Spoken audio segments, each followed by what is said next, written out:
S&P 500 right now poised to open more or less flat, though slight greenery potentially here for the NASDAQ. We'll take a look as well here at the DIA.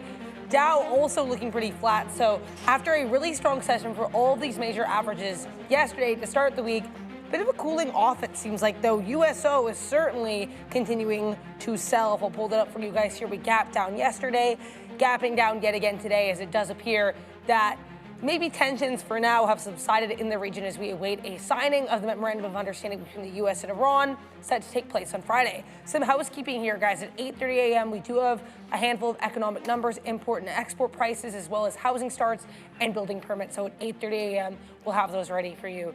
In the meantime, let's talk a couple other stocks to be aware of here. SpaceX gapping up yet again after that blockbuster IPO and a very strong day two performance yesterday for the Elon Musk-led company. They have some news headlines as well, which we'll get into in a bit, I am sure.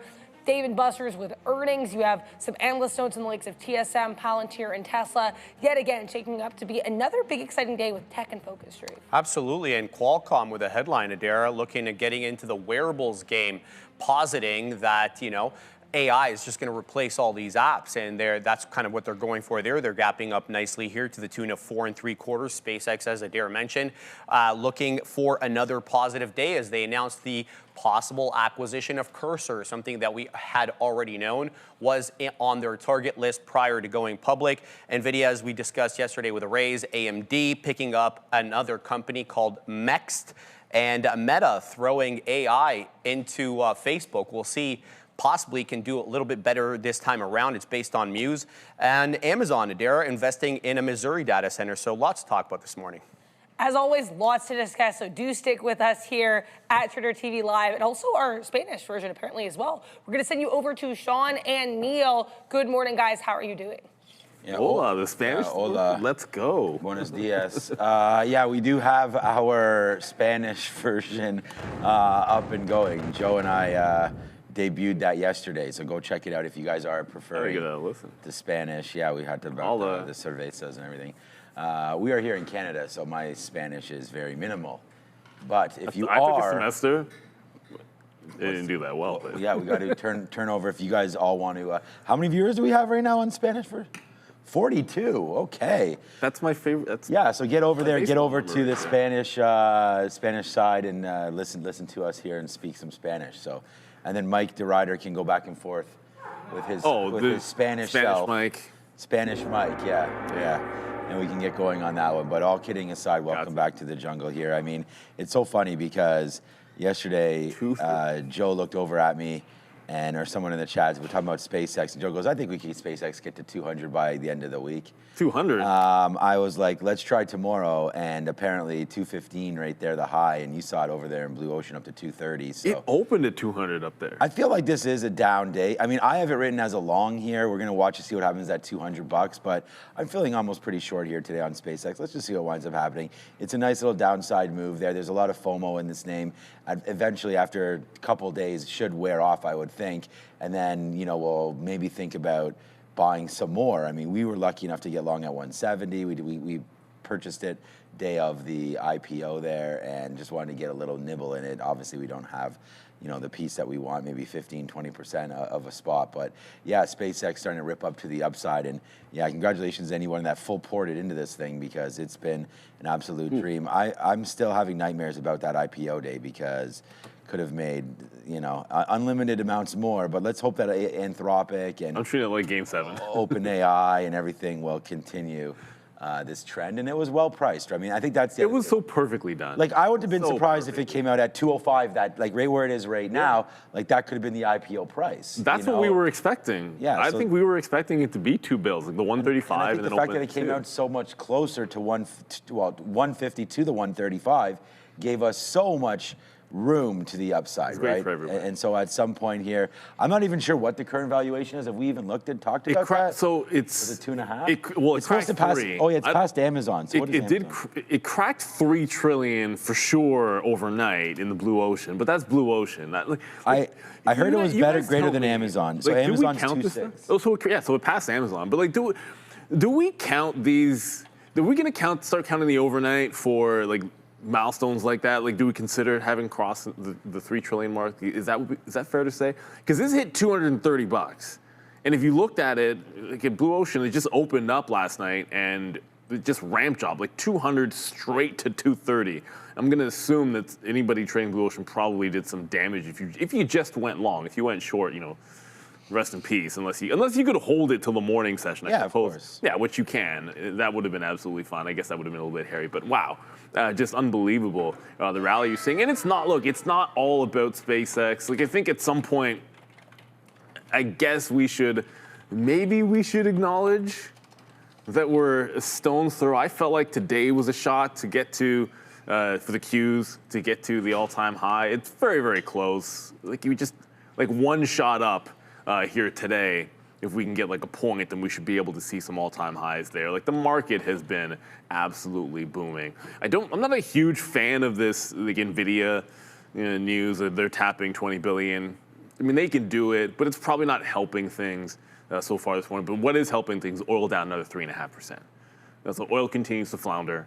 That's a good sign. Qualcomm's to the upside. They got some good news. And I don't know if I made the watch list, but I know AMD had its own news, but Rackspace is up on an AMD partnership. So they're actually 26% for you gapper traders that are out there. Rackspace, 26% to the upside. AMD partnership, making some moves. It's actually it did take out the high, the 52-week high, all-time high on the daily there, but is pulling back just a little bit. But above VWAP, looking pretty solid. I feel like this is one maybe Sharif will be interested in. Although he's happy because Egypt did pretty well. They acquitted themselves well, Sharif, in that tie. Although all ties yesterday, if you're watching the World Cup, that parlay probably would have been intense. Yeah, that would have been good. Yeah, unfortunately, we were talking about it earlier. I feel like, I'm just one person, but I feel like the World Cup this year seems to be a little bit, I don't know, whatever. I'm not super into it yet, but it's early stage. So I think once we get into a few more games, because like a week in between your teams playing seems like a lot, but there's a lot of teams that are out there right now. The problem is, like, France hasn't played yet. Yeah. You have to see England hasn't played yet. Like, yeah, I wouldn't have even known that yet. Yeah, so you're waiting I'm not into it. Like you're waiting for some of the better teams to actually kick it off for the first time. Waiting for Italy to kick it off. Oh, that's the problem. You don't have some of the best teams in the World Cup, well, right? My bad. I had this conversation with my dad. 12th ranked team. If you're really smart, you figure out a way when you're expanding. Wow, they should have. They need to make it on merit. It's like the NCAA tournament. Like, the NCAA tournament gets one thing very, very right. It's like it's inclusive, but there's no chance that a top 15 or 20 team will ever not be in the tournament. You don't have to win your conference. It's just. We lost to whoever it was there in that last Wales or something. I don't know. Yeah, but there should be like a minimum fee in my opinion, the minimum fee for ranking just to get the teams that you want in there.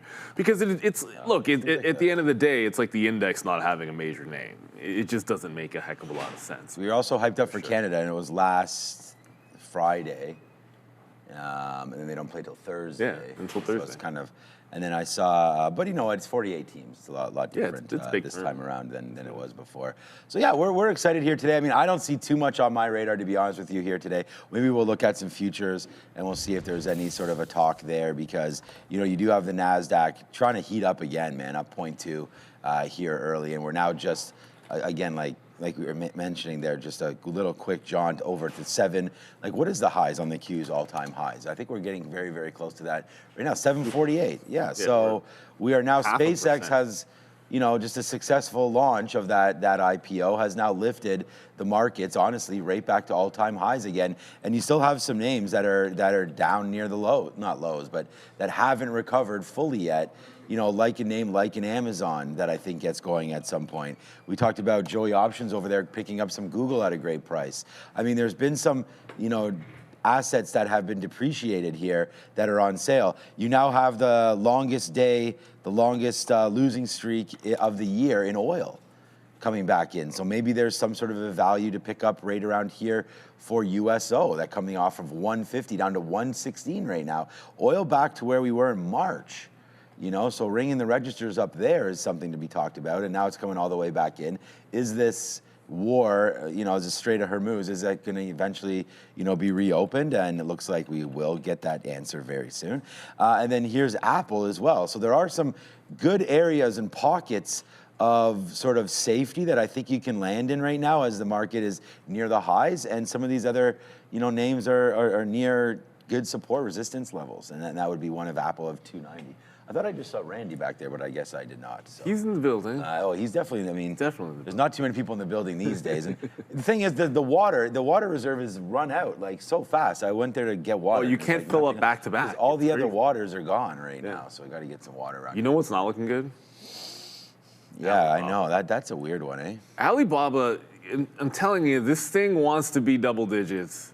Down another 2.5 points today. If this one feels like we are headed back to it wasn't even last year. It was like 2024 when it was giving you like the 80s, the 70s, and the 80s, and it was a good spot to buy it. But my goodness, it just continues to flounder. At some point, this is going to be a buy. It'll be a buy at some point. Maybe a bounce off 100 could happen in the next couple of, I guess this week, anytime this week, the way it's headed to the downside. But if it breaks that, I like that 80 level. It was great before. Chad in the chat is saying Netflix, your best day trade. It's been a while since looked at it. It's not really doing anything. I was going to say, I'm like, Netflix has typically been, like, defensive is the wrong word, but like it's been relatively strong when, like the tech stocks aren't really working. And it didn't do a heck of a lot yesterday. The only good thing I would say is, I'll go back to the daily, this is not split adjusted, is that 80 level at least has bounced once. It's pretty unconvincing in this downward turn, but there's some consolidation, it seems like, happening down at the 80 level, at least for now. Just needs to maybe hold this and break it out. I'm not sure what the catalyst is gonna end up being for Netflix, but this was the buy zone back when they got the Warner Brothers deal. I guess it wasn't really on their books, but when that went to Paramount. So I think this is a spot that it could turn. I'm just not sure what's going to get it to the upside today. We'll have to see. But my goodness, it's those Chinese names, and you can, like, I'm not sitting here picking on Alibaba. Like, it's doing this on its own. Like, you go look at KWeb. I saw in the chat someone mentioning Pinduoduo, but this has been the exact opposite of the Qs. Just dead opposite, just all downward trend, and it's like you just, is it value? Is it value? Is it value? Well, it just keeps on losing value. That much is for sure. I think there is a value there, but just let these suckers find a base. But there's going to be a great bounce trade, I believe. I like Baba the most if it loses $100, but you could also look at the KWeb. They've just been floundering. More bananas. Now Randy's in the house. There's what do you mean no bananas? bananas? There's no breakfast yet. Randy's informing us right now. Yes. Sure, I would love a coffee there, Randy. That would be absolutely excellent. Some of these names right here, right? Like they're about to lose, and they actually are starting to lose it right now. But oil's down more than these stocks are. So right now you can get Chevron all the way back to where you could, back in April again. You can get Chevron right back to where it was in February. So you missed maybe one dividend payment in there. So, I don't know when the dividend date is, but that's always something that people look forward to.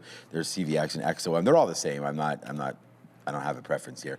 XLE is the same way. They all look like this, where they're trying. Oh, XOM maybe a little more. So that's broken through, and yeah, XOM all the way back in again. So wow, man. I mean, to been able to ring the register somewhere there would have been real nice, too. So oil names coming back, and the 200 period for some of these oil and these dividend aristocrats, those are great prices to think about, right? So you're getting into 135 right now.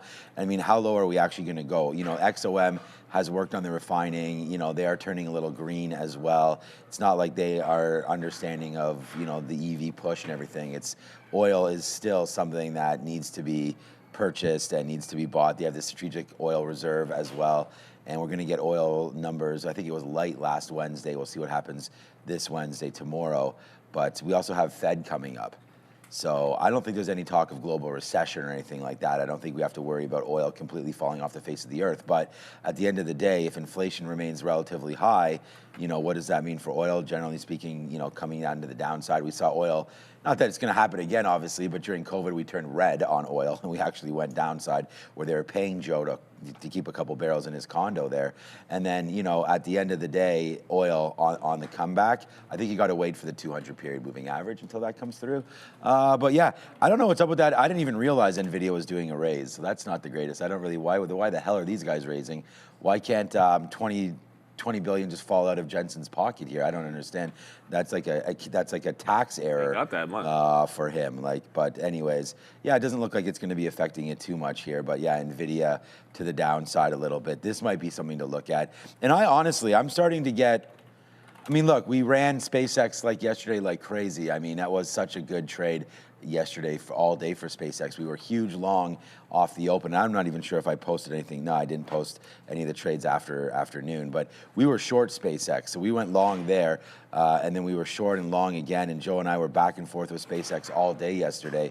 So I actually didn't post any of the charts. But we made good money short. So I've already paid for the short rate now. We want to see if 200 holds. I don't think it will right off the open. I think there is going to be a little bit of a sell side action coming in there. And then I wrote down 215 as the top, but right there it's been 211, 212. Yeah, I had 212. Yeah, 212 or so. And for all the traders out there, maybe I have to fix that. You don't have to trade. You can actually trade SSPC, which is the 2x short. For SpaceX. Yeah, there's so many now. There's already multiple. This has done 7 million shares pre-market. It traded all day yesterday. Obviously, for most of the day, this would have been a loser because it's short of SpaceX. And then one of them is SPCH. That's it. So SPCH, this one will actually track SpaceX. It looks like, I don't know, just divide by 8 or something around. It's simple math. But again, if you're looking for something a little bit cheaper to be able to trade it, then there's a host of them. I'm just bringing up the two. I think there's actually multiple for either. But yeah, there's something for everybody. They launched these so quickly, and that's the markets now. Options are open now for SpaceX. So of course, these products are going to be out there, and excited to be able to trade them. I don't know, I'll stick with SpaceX at least for today. And maybe that short one is pretty good. The thing with us is the locates were now basically free. Yesterday they were 3 cents a share. Today they're 0.03 or something. So incredibly cheap for us that it almost doesn't make a difference. But if you don't have locates, then you can just play over in SSPC. Yeah, it's going to be frustrating. There's so many of these, it's going to be annoying. Neil sounds so hilarious in Spanish. You guys should come over here. 7 likes. Oh, there's me. Oh, I sound even worse. I'm see, right here. But 8 watching. I got to refresh this. This is just hilarious. You guys got to go over here and find this out right now immediately. This is whatever this is. It's hey, muchos. This and that's going back and forth. This is crazy. So come over here. Check out the Spanish version right now. I'm going to tag this. Put this in the chat. You got to just go over and listen to it if you get an opportunity to do that. I'll keep posting. Mucho gracias. How many times do I say mucho gracias in this stream? But there it is. Go find it out. Thank you for saying it often. Our Spanish is up now. You can go watch Trader TV Live Spanish version. So there we go. Randy already speaking fluently Spanish right here, as he's got his Duolingo responsibilities all handled up there. Killing it. Randy, the man with the Superman on. You got some heavy lifting to do today, Randy? Or yeah, okay. They're really they're renovating the other side here. We're replacing all the flooring, and it's actually apparently it's not going to be that. You're not going to hear anything. It's all like a little electric sander thing. It's not like this big, huge jackhammer or anything like that. No, it's only concrete floors. So, all right, we've got Joe ready to go, I believe. Andre, is that the case? Yes, it is. So it's Joe back there. It's puts, it's calls, it's option talk with the handsome gentleman that we know as Joey Options. All right, guys, welcome and good morning. Let's take a look at some of the activity from yesterday's session. We're going to kick things off with Virgin Galactic here, guys. SPCE Don't forget, we're going to be coming around the midday or even a little bit after with some options data on SpaceX, but we're going to look at Virgin Galactic first. $6 strike price, guys, 39,000 contracts still currently open at that specific level, going to be expiring this Thursday. Don't forget, no session on Friday, so you have an early expiration. Now, as for volume, 3,300 contracts open and closed on yesterday's session. Now we have ASTS as well. We're going to go through a couple of the space plays here today. Strike price $120, expiring this Thursday. At that specific zone, we have 15,300 contracts at that specific strike price. Now, as for the volume, open and close around 11,500. Now we have SATS, EchoStar here, guys. Strike price 120. Looking at that open interest around 17,800 contracts still currently open, and then we have volume around 9,800. All right, moving forward, let's take a look at the NASDAQ climbing to new highs on yesterday's session. Not all-time highs just yet, guys, but what I wanted us to focus on was this $745 strike price. Now, once again, we're going to be looking at this week's expiration cycle. Open interest around 20,500 contracts and volume around 17,200. Now, as for our delta here, guys, $48 for this specific contract, and now our gamma exposure sitting around $2, and our at-the-money IV 23% there, guys. Focus on this specific contract, 347% just from Friday's close alone. Moving forward, let's take a look at some of the put activity. Now, what I did here with these specific names is I wasn't looking for potential targets, but I was looking for floors where we can find levels of support, all right? For potential writings. If you're an options writer, this is what we're looking for, is these specific underlyings to not trade below these levels. So what we want to do is look for max pain within the open interest, and we're going to fall into some of these here momentarily. Now, IBIT, $35 strike price. We're going to be looking at 52,000 contracts at that level. We are trading north, and we're going to look for this to hold, okay? Now, same thing with NVDA here, guys. $200 has been acting as solid support. We are north of that, around $212, but 66,000 contracts at that specific level. I believe this is going to be a solid support system. Now, as for Microsoft, $400 marker, 17,240, and don't forget, these are for options writing purposes. We believe that these specific underlying assets are not going to close below these strike prices, okay? So that's 400 on Microsoft, 200 on NVDA, and $35 on IBIT. Moving forward, guys, let's take a look at some of the analyst actions here this morning. At the top of the list on the downgrade side, buyout potential here, guys, positive to neutral. Is Roku, is that specific name, and the ticker ROKU, $160 that target. Then we also have Hudson Pacific, guys, going from a neutral way to underperform, and a $14 price target by B of A. Dave & Buster's reporting yesterday after the bell, down 15+%, going from a buy to a hold. No specific target on that one by benchmark. And then we also have MGM Resorts getting the downgrade, guys, holding on to positivity, up about 0.5%, going from a buy to a hold, but a dollar increase, $49, and that is coming down from $48. All right, sorry, coming up from $48. Now, Rocket Lab is going to be getting the nod here today. Price target $135. We're up 1.6% here today. A couple of the space names here, and then we also have Firefly getting the nod. You're up 1.4% with a $50 price target. KeyBank giving them both the nods. ExxonMobil here, guys, you're up about 0.5%, neutral to buy, and no specific target. And then Palantir, maybe this name can finally get rolling, going from an underperform to a peer perform by Wolf Research. You're down about 0.9%. Let's send it back to Neil and Sean. All right, I'm riding with SpaceX short already, so I'm now short through $200. Let's wait to see what winds up happening. I mean, I did punch this short. I mean, it's traded 17 million shares. The stock might as well be open. I'm not worried about liquidity or anything right here. I'm going to try to run this thing down. I mean, I don't know I put 202, just if we broke 202, like more of a psychological level there. The 50-period moving average is actually, oh man, I got to clear up some of these wicks. That's like 202.50. Maybe we can go all the way up there. We're not really playing with a huge amount of shares here or anything like that. So we'll just wait to see what winds up happening here with SpaceX. But I'm going to go short for now. And maybe this 200 level is a buy. I mean, we've dipped it. This is why we're not going to be here for long. I mean, this dipped in now twice into this level. We came back in through around 8 o'clock, and then we're doing it again right now after a nice little run up, and it failed on VWAP. And I just don't want to hold it that high.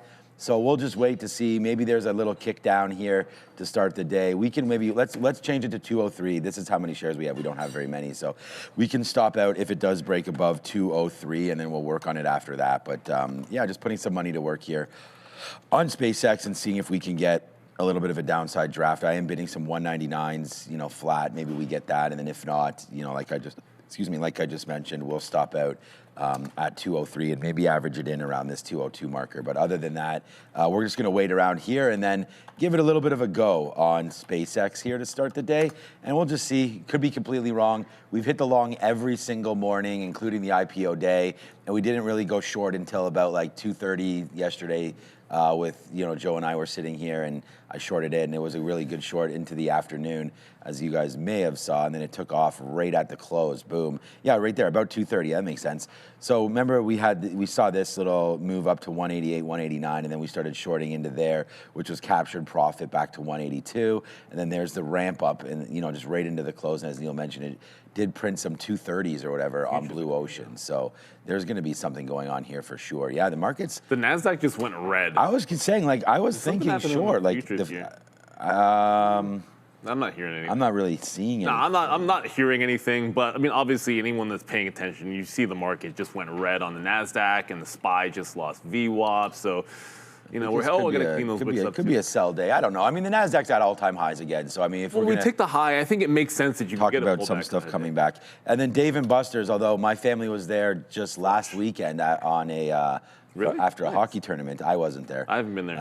That's when I took my kid to back rooms. So, but yeah, there it is, man. Dave & Buster's getting ready to break that low of 980. So, I don't know. I'm not sure what's going on with this name. I mean, I guess people just... Their report was nasty. Yeah, just people aren't going out to these places anymore, I guess, and sitting at home and maybe not watching. It's funny because, they should be really reaping the benefit. We just had 2 Game 7s. We have the World Cup. And I just thought people might be going out, having some beers, playing some games, whatever, but I guess not. They're on Dave & Buster's. And I got to review the earnings report, but I just looked at it and I was like, oh my God, down 18%. So we're already SSR, and now you're going to start to watch out for this move down into 970 here. So yeah, watch out for Dave & Buster's their comps, their same-store sales dropped by 5%, which is absolutely nasty. Yeah, that's not the greatest for them. situation. Adam James abroad. Always fun. Morning all. OBAI, oh boy. Beam, SUGP, which I believe you brought to us yesterday. TDIC as well, but OBAI. The Obia man is here. That's like I don't know, the West Indian culture, but I guess also like African culture. It's like a phantom or like a goog. I don't know what the best way to explain it. It's not like the boogeyman kind of is the Obia man. Anyways, we have breaking 80 cents, 45 million in volume. You've got a small capper runner here, OBAI. Does it want the dollar? Oh goodness, look at that. That daily chart's pretty nasty. That's probably some splits in there for sure. So that's going to be almost entirely useless. That chart, let's pull it up in here. Because you want to see, are there any bag holder levels, anything that you could be working with? No, that's just the legitimate chart. There are no splits. I pull up on eSignal expecting that our charts weren't split adjusted. No, this just legitimately has only really ever gone down. So I guess I'd look for more standard, like $1, 1 quarter, 150, like that type of thing. Before we go back up to the desk, I did want to make a note. I saw Joe through Virgin Galactic on the list. Hopefully there's literally nobody that can mistake these guys for SpaceX. But yesterday it was a short. Today, if it dares to pop, I think it's a short again. At the 370 level is the one that'll stick out. Kind of like the morning support level at 370. So any move up, I want to be fading this one. It popped up at the open and then gave you like a 10% drop in the morning and then fell even further. So now I'm sort of thinking this one, any chance you get, is still a sell until proven otherwise. Like at some point, it'll stop going down. Just not really thinking that today is going to be that day. But Adam James, he's abroad and he is still looking at those runners. So hope that one gets to $1 for you. OBAI, Our Bond Inc. Interesting name. All right, get some bonds in your portfolio. Yeah, there. you got to diversify your bonds. Trump is saying that the strait's going to be open by Friday. So we're going to go over to Adair. We've got some numbers, and we'll start talking more about some oil. Yeah, Trump speaking here on camera, as far as I can tell here, during the G7 event. I have that stream on. If there's anything massive, I'll let you know. Keeping an eye on X as well. But in just a few seconds now, 24 seconds, we're going to get some economic data, building permits, housing starts, and import and export prices. So we're going to have to wait and see here. 16 seconds. Housing starts, we're looking for 1.43 million. Import prices, 1% here. Building permits, 1.418 million, and housing starts change month over month here, negative 2%. Building permits change, negative 0.9%. We're going to have to wait and see here what these numbers are. We should be getting these at any moment now. So here you guys can see them populating on your screen. Housing starts 1.177 million. That is going to be below estimates of 1.43 million. Building permits 1.413 million.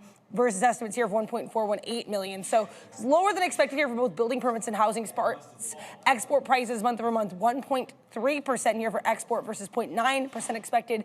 Import prices also higher than expected. So some higher than expected import and export data, lower than expected housing starts and building permits data. So that's the economic data, 8:30, only number we had today. Trump continues to speak. But before we send it back to the guys, I'm going to talk about this again during the rundown, but I think SpaceX really worth discussing because we have quite a few catalysts for them today. You're absolutely right, Adara. This is a big acquisition here, but one that was telegraphed prior to the IPO. We're talking, of course, about the $60 billion acquisition of AnySpace. That happens to be, AnySphere, excuse me.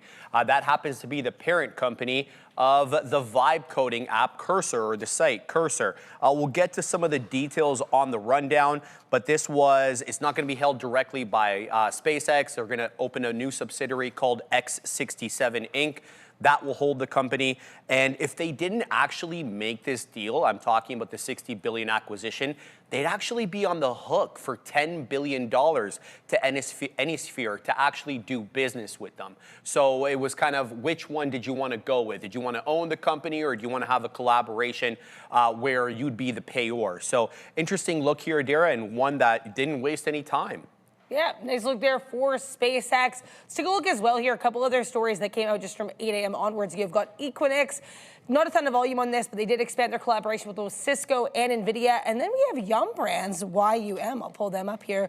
They're going to be selling part of their Pizza Hut business. So if you are a fan of Pizza Hut, I guess Yum China will be acquiring ownership of the Pizza Hut brand in mainland China. So interesting look there. Some Pizza Hut ownership changes for YUM. A couple different smaller catalysts here this morning that I've seen since 8 a.m. as President Trump continues to speak, saying that he thinks the second stage will go quite smoothly and that the relationship with Iran has been, quote, normalized. Yeah, and we're actually seeing, oil is falling with the markets. Yeah. So exactly. I think we don't have to, maybe we're not worried as much about the relationship, and I suppose markets up, oil down, and vice versa. But no, you're 4.5% down in USO, and we're still falling here on those Qs. So, right now there's a little bit of a pullback, maybe a sell the news event. I think this feels to me like it's more of a market all-time high thing. Like we kind of tag close enough to the all-time high, a little bit of a test there, and then we get the pullback. As for SpaceX buying, making this acquisition, it's a drop. Given how much they raised, the 60 bills, a drop in the bucket at this particular case. So it's been trending down. In my note, I had it was way too, 190 into 95 is the area that I'd be looking for some kind of a dip. And then almost everything has this whole pre-market pop and fade thing. Oh, we're disconnected again. Pop and fade potential. But if it's not anywhere near, it was 212 was the high. And then one thing to keep in mind, and I know not everybody has access to Blue Ocean, but if you look at the overnight session, you see all of that kind of support in the 210 to 212 range, all of that chop support, that works out to be the pre-market high. So it's actually a level from overnight where you had a lot of consolidation at that same price level over there on SpaceX. So if it gets up there, it showed you that there was chop. And I think these are valuable levels to look at, and the more and more that I think we see more evening action and more volume in the overnight markets, then some of these levels are going to be important. Like 230 is the high here, and we have this like 210 to 212 zone, which showed you already that it was going to be a bit of a chop fest. So now when you look at these highs in the pre-market, you look at it in a little bit of a different light because you saw what it was doing in the overnight session. So I think that needs to be respected. Still kind of feel like Rocket Labs at 100 could be a thing, but it's not really close enough for that space name. But you're not really getting a VWAP. You're not breaking trend. This would need to get down into the 90s to look for some kind of a dip buy zone. But hey, it's been an absolutely fantastic ride for that IPO for anybody. Nobody's complaining about it if it finally has its down day. At least I don't think anybody. No, I don't. Oil's still going lower here, down now Really 4%, and yeah, trying to go. So we actually brought that news to you just before 8:30, and yeah, it's been a good one. To have shorted that one would have been good. The markets are higher now than they were when we started the conflict. Yes, that's true. I mean, we're now at all-time highs. So every move higher is a new high. And yeah, here we go, man. 115 and trying to get that. We did take an average price. We did get that 200 fill finally. I mean, it just goes to show you that waiting and being patient sometimes, at key levels can pay dividends, because we would have already taken $1 and a little bit off that fill if if we had waited for it, if that was our only position. But I'm still waiting to see if 200 breaks with an out at 203. So we may get stopped out of SpaceX here very, very soon. We'll wait. I mean, the market is coming back in. A name like Apple maybe looked at here today. We already talked about Dave and Buster. Tesla on watch again. If we're going to look at SpaceX, we got to look at Tesla. Goldman Sachs deliveries, wondering about what's going on. 420 vehicles for the quarter, which is above 405. So they, some positive statements there for Tesla today. How many? Yeah, it was four. Yeah, of course, it says 420. Tesla to report delivery of 420 vehicles, right? Higher than its 405. Had to. There. Goldman projects strong year-over-year European digital growth. China through May 2026, also up on growth, right? Though it expects U.S. deliveries to be declining. So, again, the story for Tesla might be something other than USA right now.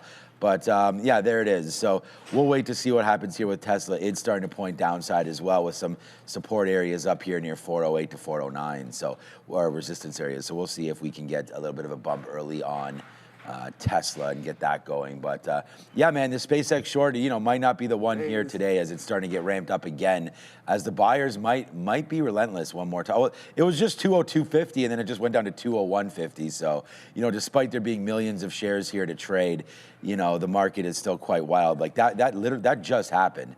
We were just looking at it. It was 202.30, and then it just wiped right back down into 201.30. So I don't know, man. We're just keep our, eyes closed, nose plugged, and hands on the keyboard here. I already have some bids down near 199, so if that hits, great. I will take a little bit off at 200, give us 50 cents to start with, but hoping for a decent break here on SpaceX, but I don't know, man. Is it going to keep going up? We did pay for short stay. It's like 1 or 2 cents super cheap per 100 shares there, so you're paying like less than $1 here to try to trade this short. So here's one we remember. I know some people are looking at Lays because that was a trade last week. It was probably a runner there, but Laser Photonics enters data center supply chain with delivery of first robotic laser cleaning cell to Vanderbend Manufacturing. Somehow that sounds like a Seinfeld company, but it doesn't matter. Up 18. Vanderbilt. Yeah, I know. I heard. Come on, man. Whatever. I'm sure it's a legit. Of course it is. It just is what it is. No, this was 2 weeks ago. I thought this was maybe last week, but I guess it was a couple of weeks ago. But Lays trying to get back, hold some of these prior levels. It's about 230 or so. With the last couple of sessions, you've had some resistance. So it needs to hold on to this, and then maybe you can get a secondary push back into the 3. So add this to the list if you're a small cap trader. Then Lays is on the list, in addition to, of course, Rackspace, which we were just talking about. So already a couple for you, Sharif. Oldie but a goodie here, LASE, in addition to Rackspace. And it's got good volume on it, so maybe it's got some legs for you. Yes, absolutely, Neil. We'll have to keep an eye on this one for the midday. 15 2/3, though, not the biggest mover, of course. Let's take a quick look on the scanner here to see what is moving. I'm liking the look of SUGP's jib over here into 3, fails 3, coming back into the volume weighted average price. It's got to hold up here, but that's looking like a Christmas tree retracement. OBAI, that's the one that Adam James pointed out. This one is ripping through 90 pennies and can see the dollar quite soon. Better structure on OBAI, certainly on SUGP, Adara. Yeah, well, a couple different stocks to talk about. I think both of these stories we alluded to earlier, but let's start with Robinhood because HOOD, yes, giving up some of this early strength. Nice push higher, though. Some business updates and a workforce reduction announcement. Yeah, sadly, we never really want to kind of champion this kind of announcement, but 10% reduction, about 290 roles are going to be slashed alongside the closure of remaining job opening requisitions. Let's talk, though, about how this all works out. So, typically a 10% workforce reduction signals financial distress or an emergency cash preservation move.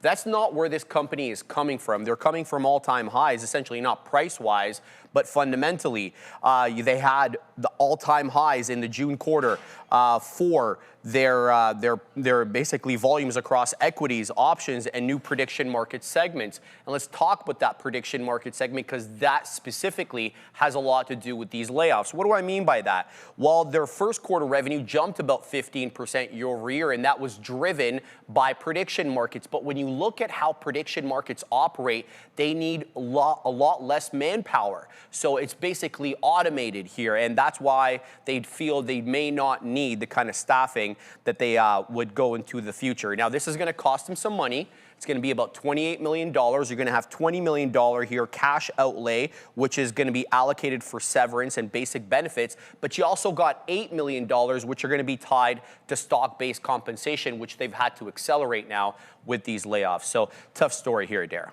You have another story that shouldn't sound too tough, but it certainly seems to be tough for whatever reason for the stock, and that is Alibaba. They announced some new AI for robots, but it's not being received well by the market. No, it's not. Unveiling their new Qwen robot suite, which is going to be a family of AI models specifically designed to help robots understand their environments, navigate real world settings, and follow natural language instructions. We've been seeing a lot more of this where humans are being used to train these robotic models. Specifically, we've talked about some of the factories out in Asia where workers are having to wear cameras on their heads so that they can see how the hand motions are, so they can train robotics on real-world designs, Adara. So kind of, tough look here, but Alibaba basically doing what all the other tech companies are doing. Yeah, both Alibaba and Robinhood on watch. Before we send it back to the guys, I also want to mention here, USO dropping further. Looks like President Trump is done speaking for now at G7, at least in this on-camera appearance, but he did make some comments about oil in Iran before stepping off the podium, saying that at the appropriate time, they'll, quote, destroy Iran nuclear material, and that they will, quote, get oil down further. So just be aware, guys, those comments just came through. Well, I was right about the latter part. I mean, obviously, you're seeing oil futures continue to drop. Like, there is no end in sight. I feel like with oil, maybe you just, first available pops, you look for some fading opportunities because the trend has been your friend. With Robinhood, I know we talked, it was Robinhood, Alibaba. We kind of already went over Alibaba. I'm not sure where I even see the bottom yet until you test 100 or maybe a little bit underneath it. But Robinhood did a pretty decent job holding on. It wasn't exactly 98 like I would have liked yesterday, but it definitely, like 97.5 into 98, showed good support. We closed there, ended up holding the prior day high, which is nice. It has been just trended down, however, all pre-market. And you have to respect the fact that this got to the 200 period moving average on Hood, and then throw in the fact that, hey, it's been able to disconnect from Bitcoin. But if we don't get another push up, like you get the gap up and hold, if you don't get that strong push breaking out of the highs, I do wonder how far we're going to be able to go here in Robinhood. So I think you got to be really patient. I do like it for a gap up day two play, but it really has to, if it's just going to do this trend, it's like let it trend right back into the support down in here 97, 97.5 or so, or just break the trend line, like all morning long. From the high, it is just straight trend down. So that speaks for itself. It breaks this trend and I'm going long, but man, they've been selling this for like 40 minutes. Well, I think 40 minutes, this is a 15-minute chart. All the way back for the last couple of hours has just been sliding and the market's sliding down too. So it's gonna require a little bit more patience than yesterday in Robinhood for me. Yeah, we have, I was going to look at Alibaba quickly because, again, as Sharif and Adara mentioned, I mean, they're doing everything that everybody else is trying to do as well, and hopefully doing it successfully. But we just get that whole Chinese downtrend. Like it's been crazy. I mean, PDT, JD, like some of the car companies as well, we see to the downside. NIO, I mean, BYD's not even, everyone talks about BYD, that stock is a nightmare. There's lots of opportunity, I think, with these Chinese names, but here on a daily chart, if you come over to what it looks like on a monthly, I was just looking at that. And we talked about this yesterday because I think it's somewhat interesting that you have a flattening 50-period moving average coming out right now.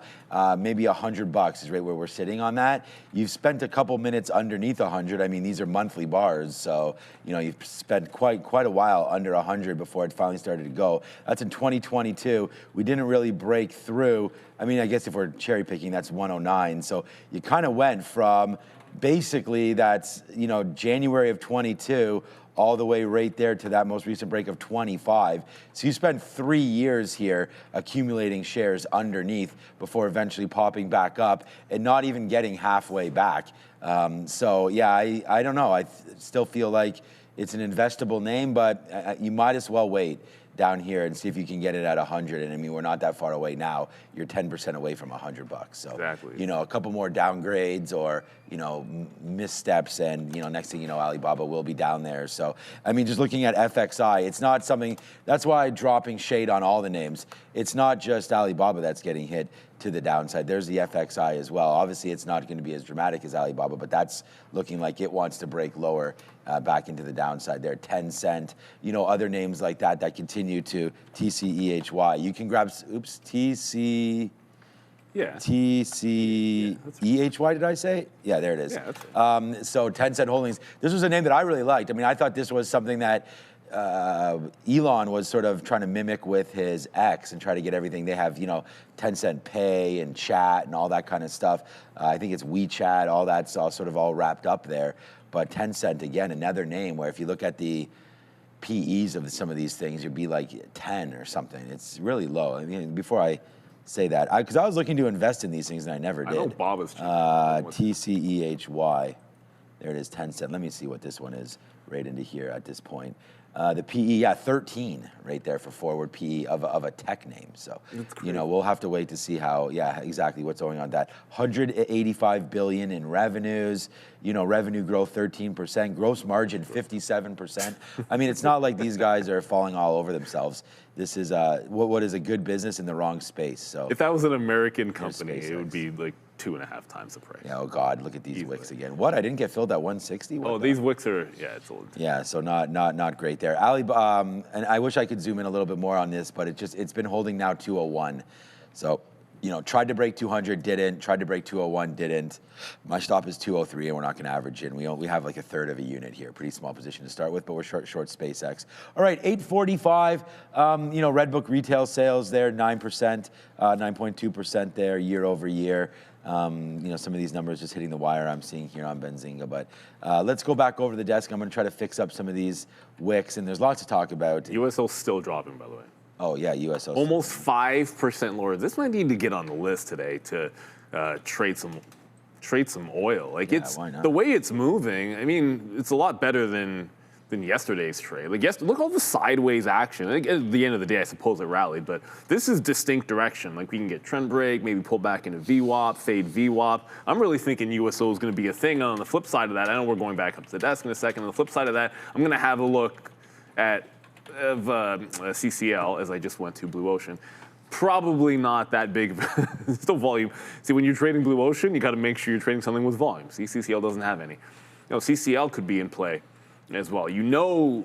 With the straight opening back up, with hopefully oil now dropping as you see, this did a breakout above 30. Not the best candle in terms of the topping tail, but look at the afternoon hold on to the 30 level. If we keep trending down on USO and 30 holds, I think there's going to be a spot for CCL on the list for me as well. So let's throw it back up to the desk. Maybe oil is going to do some kind of a bounce at some point if you're trying to get into the short, but wow, 5% lower and continuing to drop. And it's not helping the futures. We have this disconnect now. It doesn't really matter.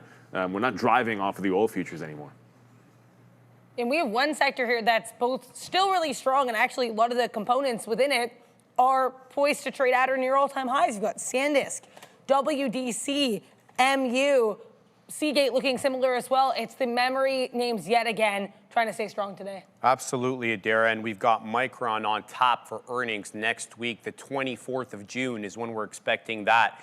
A huge 10.8% surge yesterday for Micron, hitting that intraday high, an all-time high, mind you, of 1,097.47. I haven't quite looked at, see what it is this morning, but it does clear that $1.2 trillion market cap milestone.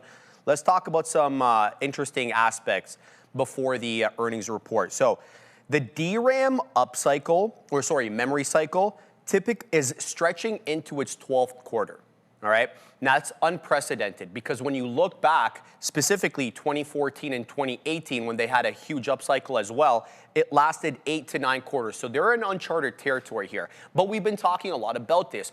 We need to look at the memory business from a new lens, right? We're not getting that glut of inventory and then not enough supply. There seems to be the removing of the cyclicality, at least for now, especially with the AI.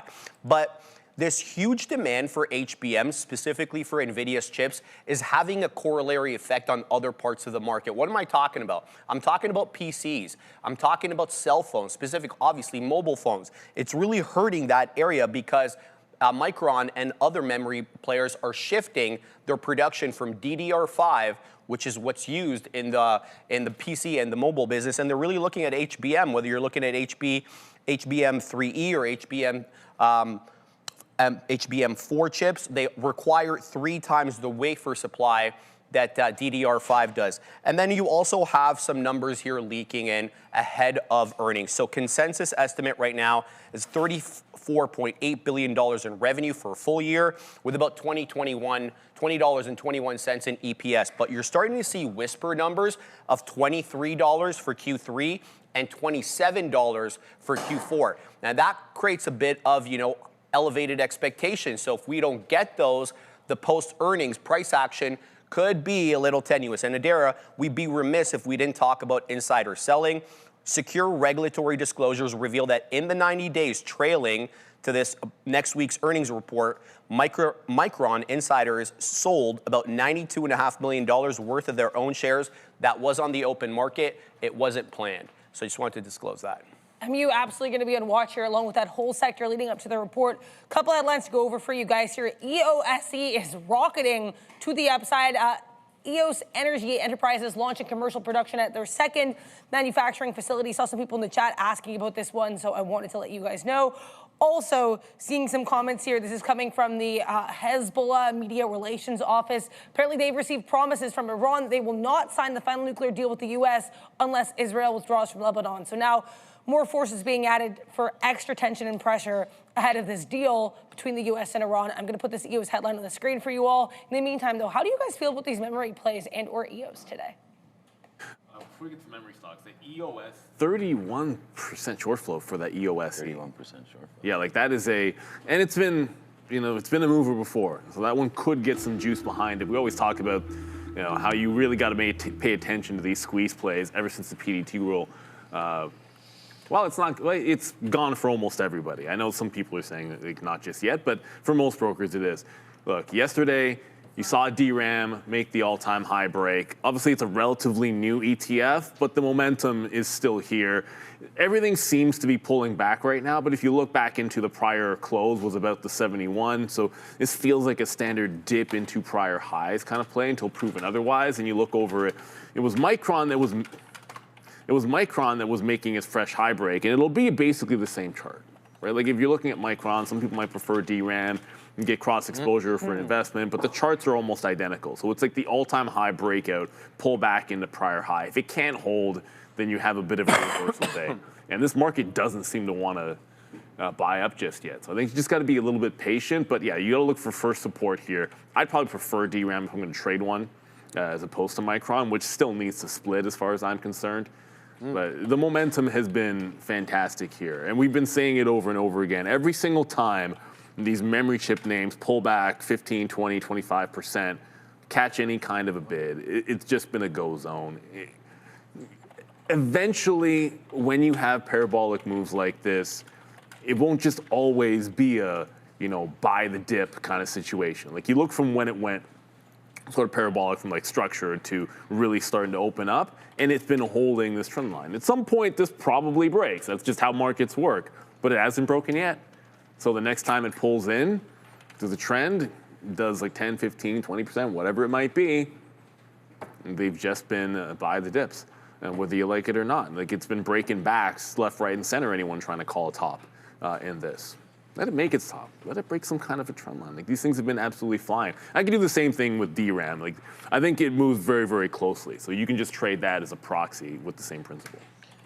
Yeah, I was going to say that I feel like Micron is going to have a great report, but I mean, we've seen names come back off the report. I mean, the most disappointing, I mean, Broadcom didn't have a fantastic report, but we did see, a pullback in Broadcom quite aggressively. Like this has been, Broadcom and Marvell are not the same. Like this has really been hit. And I was wondering actually, because it was hit so much, maybe do I rotate out of some Marvell and back into some Broadcom? So I just want to show everybody like, the chips names were super hot, and not to equate, Broadcom is not Marvell. I mean, it's not memory. There's, there's pieces that go into chips that, Micron has, which is why the story could continue to go. But this is 1, 2, 3. Like this was a great opportunity, and floundered to the downside there as we, get back into the 200 period moving average. So not that that's going to happen for Micron, but I just wanted to show everybody that those are the type of things, that could wind up happening. And you don't want to see a 200 period moving average on Micron, I wouldn't think. That would be down here to $400. So that's something like that's not going to happen. But, it just looks to me, reminding me of something similar where we had to move down, then we battled all the way back only to get earnings. So, NVIDIA had one of the best earnings reports of all time, and they went to the downside. So I don't know what to expect with Micron, other than if it does dip into this like 900 area and the report seems to be pretty good, I'm certain this thing will get bought back up. So we always talk about, and we could talk about this with Joe maybe a little bit later, but buying options, you might be a little too late. Like what is the report? Monday, did you say? Next Wednesday? Okay, so you still, not tomorrow Wednesday. Next Wednesday. No, next Wednesday. Okay, I was going to say. So you still have a week then to look at something. I would say maybe let it settle down, and then, I don't know, man, protect your position with a put or something like that. That could be something to look at there, or write against your current, you write some calls against whatever you have. But I think that Micron is vulnerable to a move down just because it's reporting, and I think that that's something that we've seen happen in the past. So let's not look at everything with rose-colored glasses all the time. But yeah, DRAM still working, SNDK still working. I mean, WDC, it's like what was working previously is still working.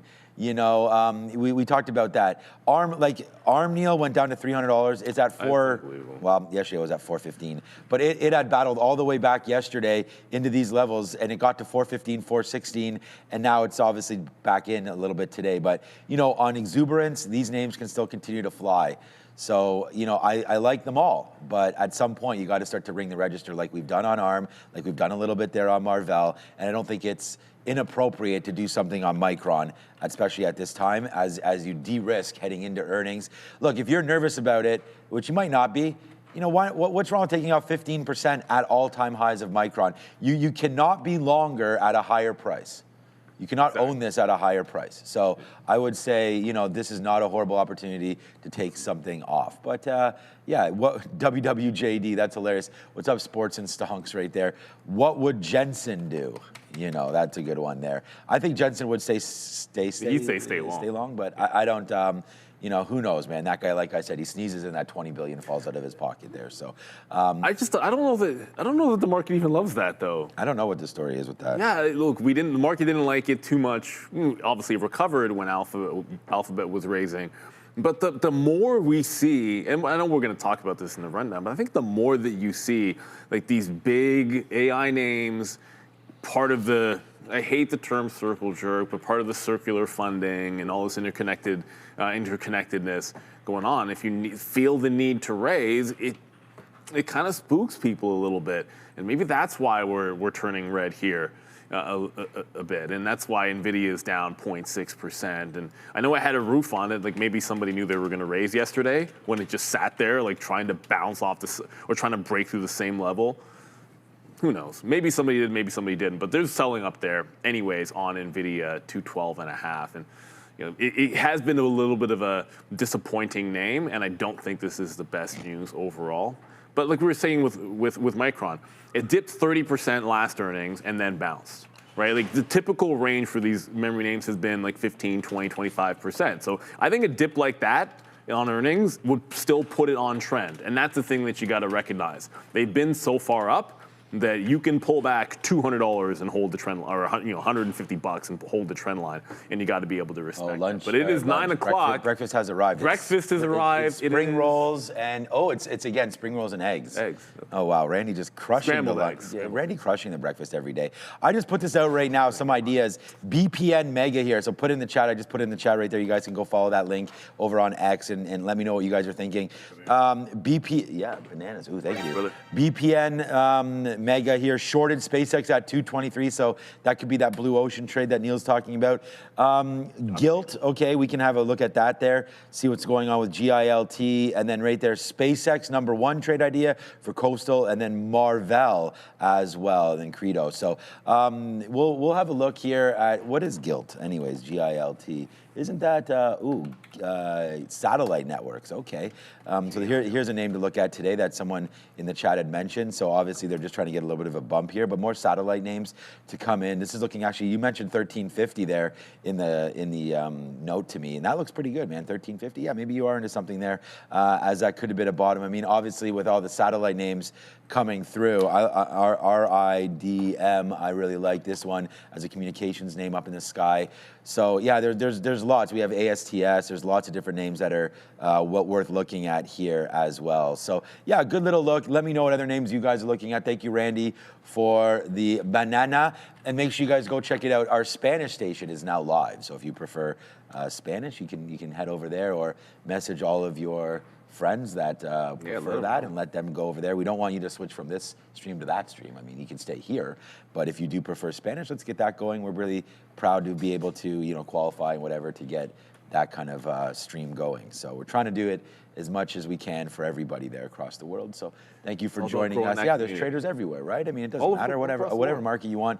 Real Trading has multiple markets available, over 60 live markets as well. So everyone can understand the color green, and everyone can understand buy and sell, and everyone knows that the color red are for sure an opportunity to make money. And Rojo, there you go. See? And our I can't say free watch list, but if you're listening in Spanish, then you're going to know that our free watch list is out, and we're about to go over it because it's past 9 o'clock. We're going to get up to the desk, maybe talk some futures, jump into the watch list to see what is moving. We've talked a lot of names, still a few more to cover, 30 minutes till the open, and the market still looking a little weak.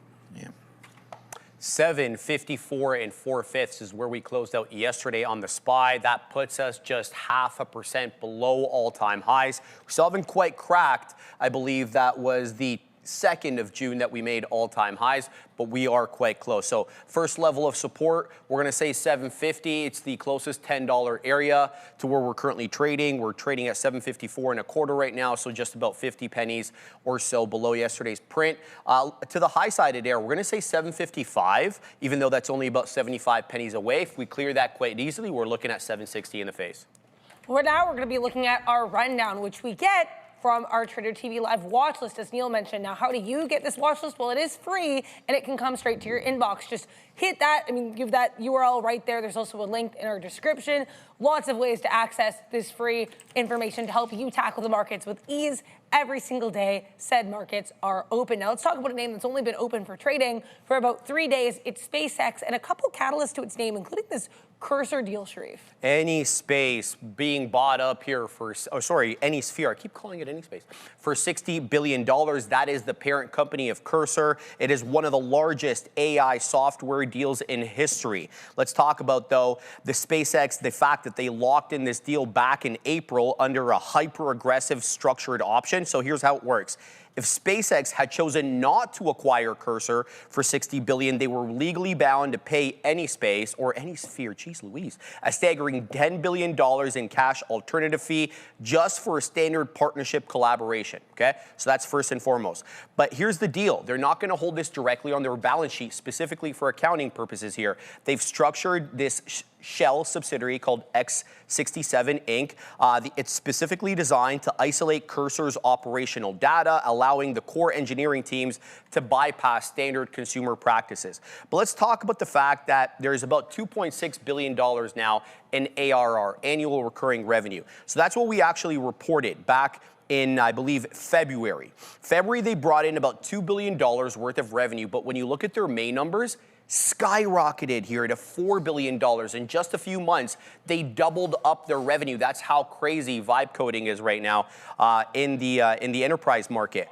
But prior to this, there actually had been competition by the likes of OpenAI, by the likes of Microsoft to purchase Cursor, and Cursor specifically withheld those deals in favor of SpaceX. If you believe some of the reports here, they aggressively rebuffed two separate acquisition approaches, again, from OpenAI and Microsoft. And last but not least, why did they choose SpaceX and not these other big behemoths? Specifically because they wanted access to Colossus. They wanted those 1 million H100s that XAI has, and apparently their engineering team is going to have a great deal of autonomy as now that they're going to be under that X67 subsidiary, Adair. So let's see how this all works out.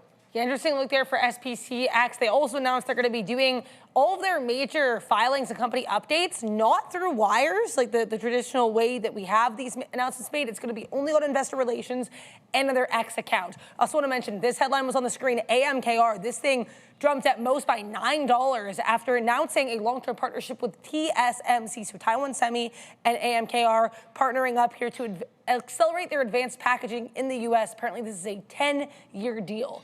Back to you, Neil. Thank you, Adair. We showed you guys overnight the blue ocean.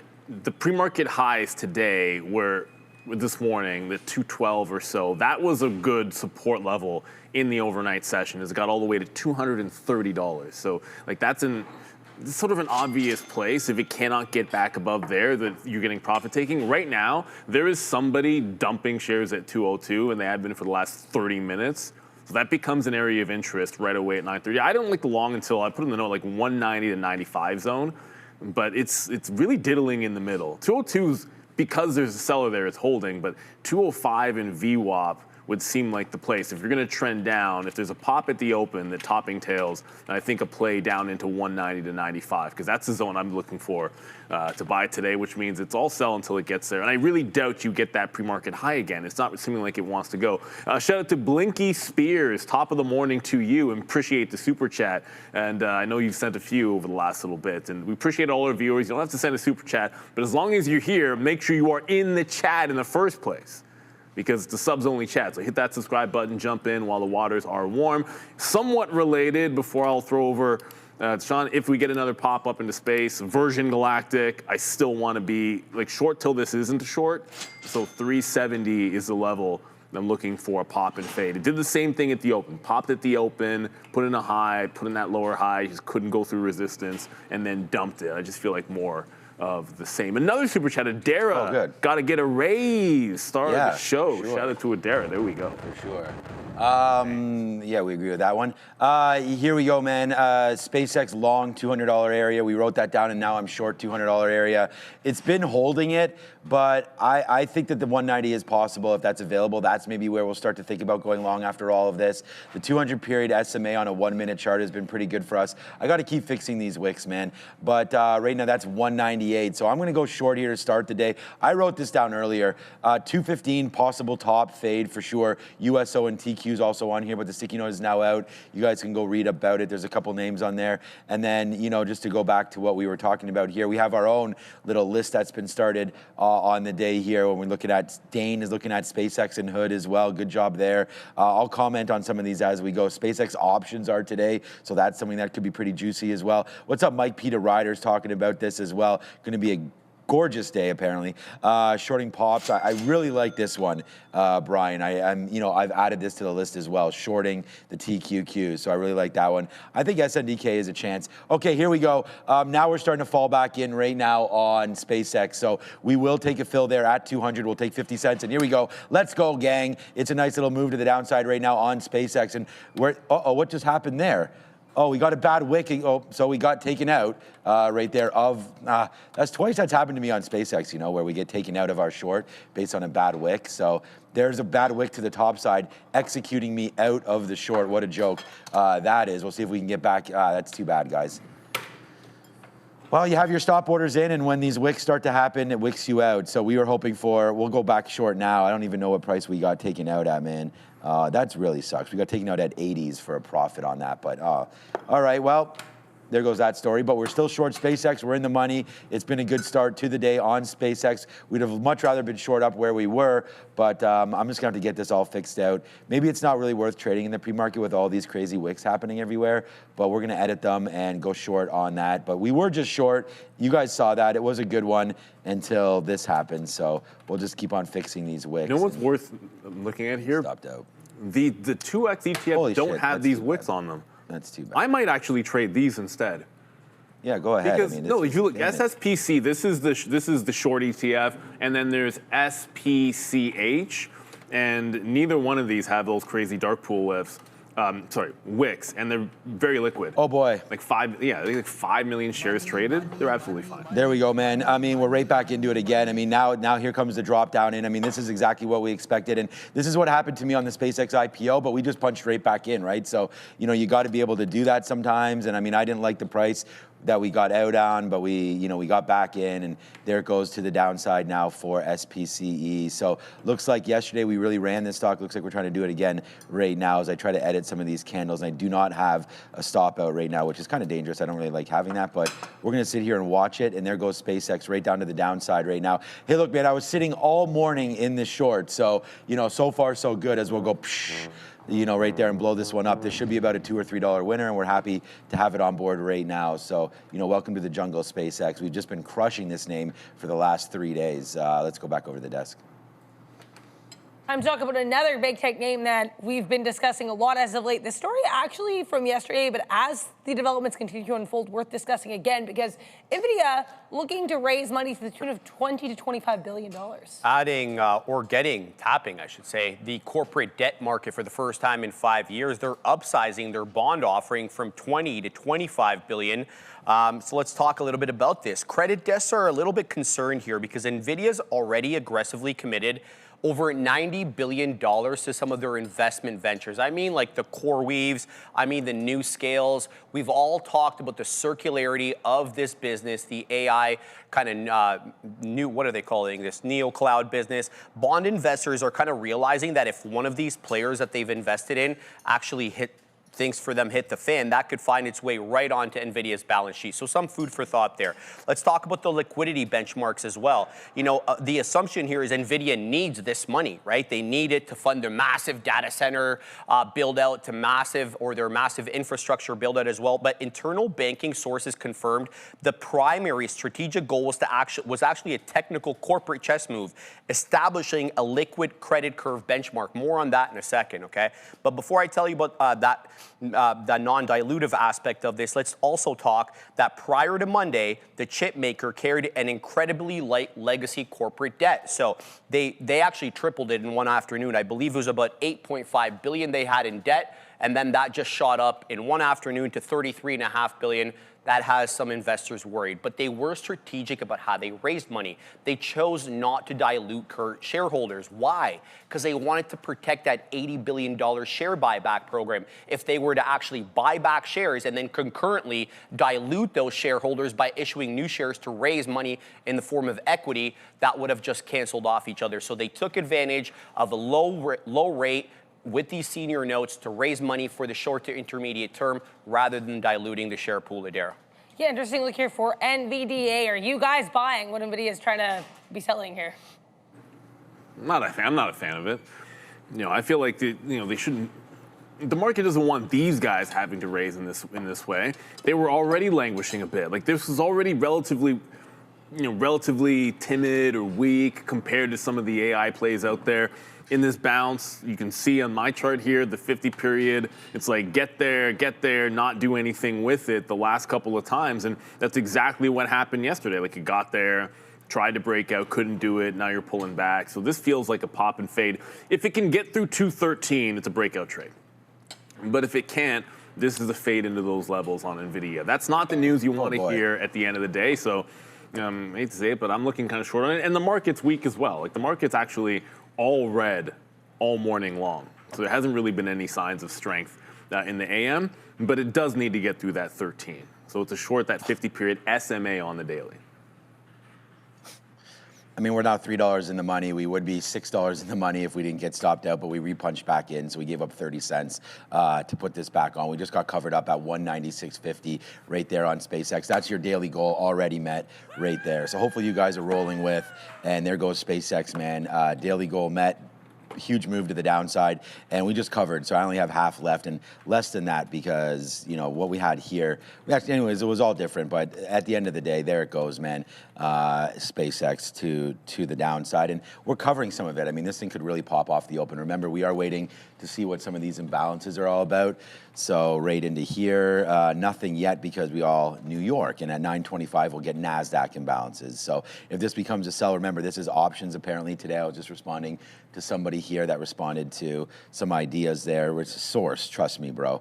Right there, this dude talking right now about options on SpaceX. So we're excited to see some more volume come in. I just covered at 196.50. Like that was quite the move in right there as it just kind of gave it all up. There it is, 196.50. So SpaceX covered. And, you know, once we had that bad wick in there and we got covered right there, we just punched right back into the short. So yeah, man, there it goes. You know, hopefully you guys are riding with me on SpaceX. It's been really great opportunity to trade this name. And I'm going to put another bid here at 198, see if we get another fill. But maybe we're on the way back up. That was a good little sort of capitulation to the downside there as we broke real quick, and now we're starting to get back up to the upside. So there it goes, man. Yeah, hopefully you're trading some of these names early today. There's been a lot of volume, and it was already 17 million shares when we were first looking at it. Now it's up to 22 million. So, you know, this looks like it's trading as if it was open, so I'm happy with that. Again, bidding some 198, see if we flush again, and now we have at least a base to work off of 196.50. So far, so good on that one. Let's go talk about Qualcomm. Couple different stories here for QCOM on watch. Not only do we have Qualcomm CEO Cristiano Amon taking part in the CNBC podcast where he hinted at some new devices with AI, but also, Sharif, you've got reportedly talks for Qualcomm to be buying this Tense torrent, specifically with regards to AI chip capabilities. Yeah, I don't have any information on that. Actively developing 40 different AI devices with partner brands. We're talking about smart glasses. We're talking about camera-equipped earbuds, rings, pins, watches.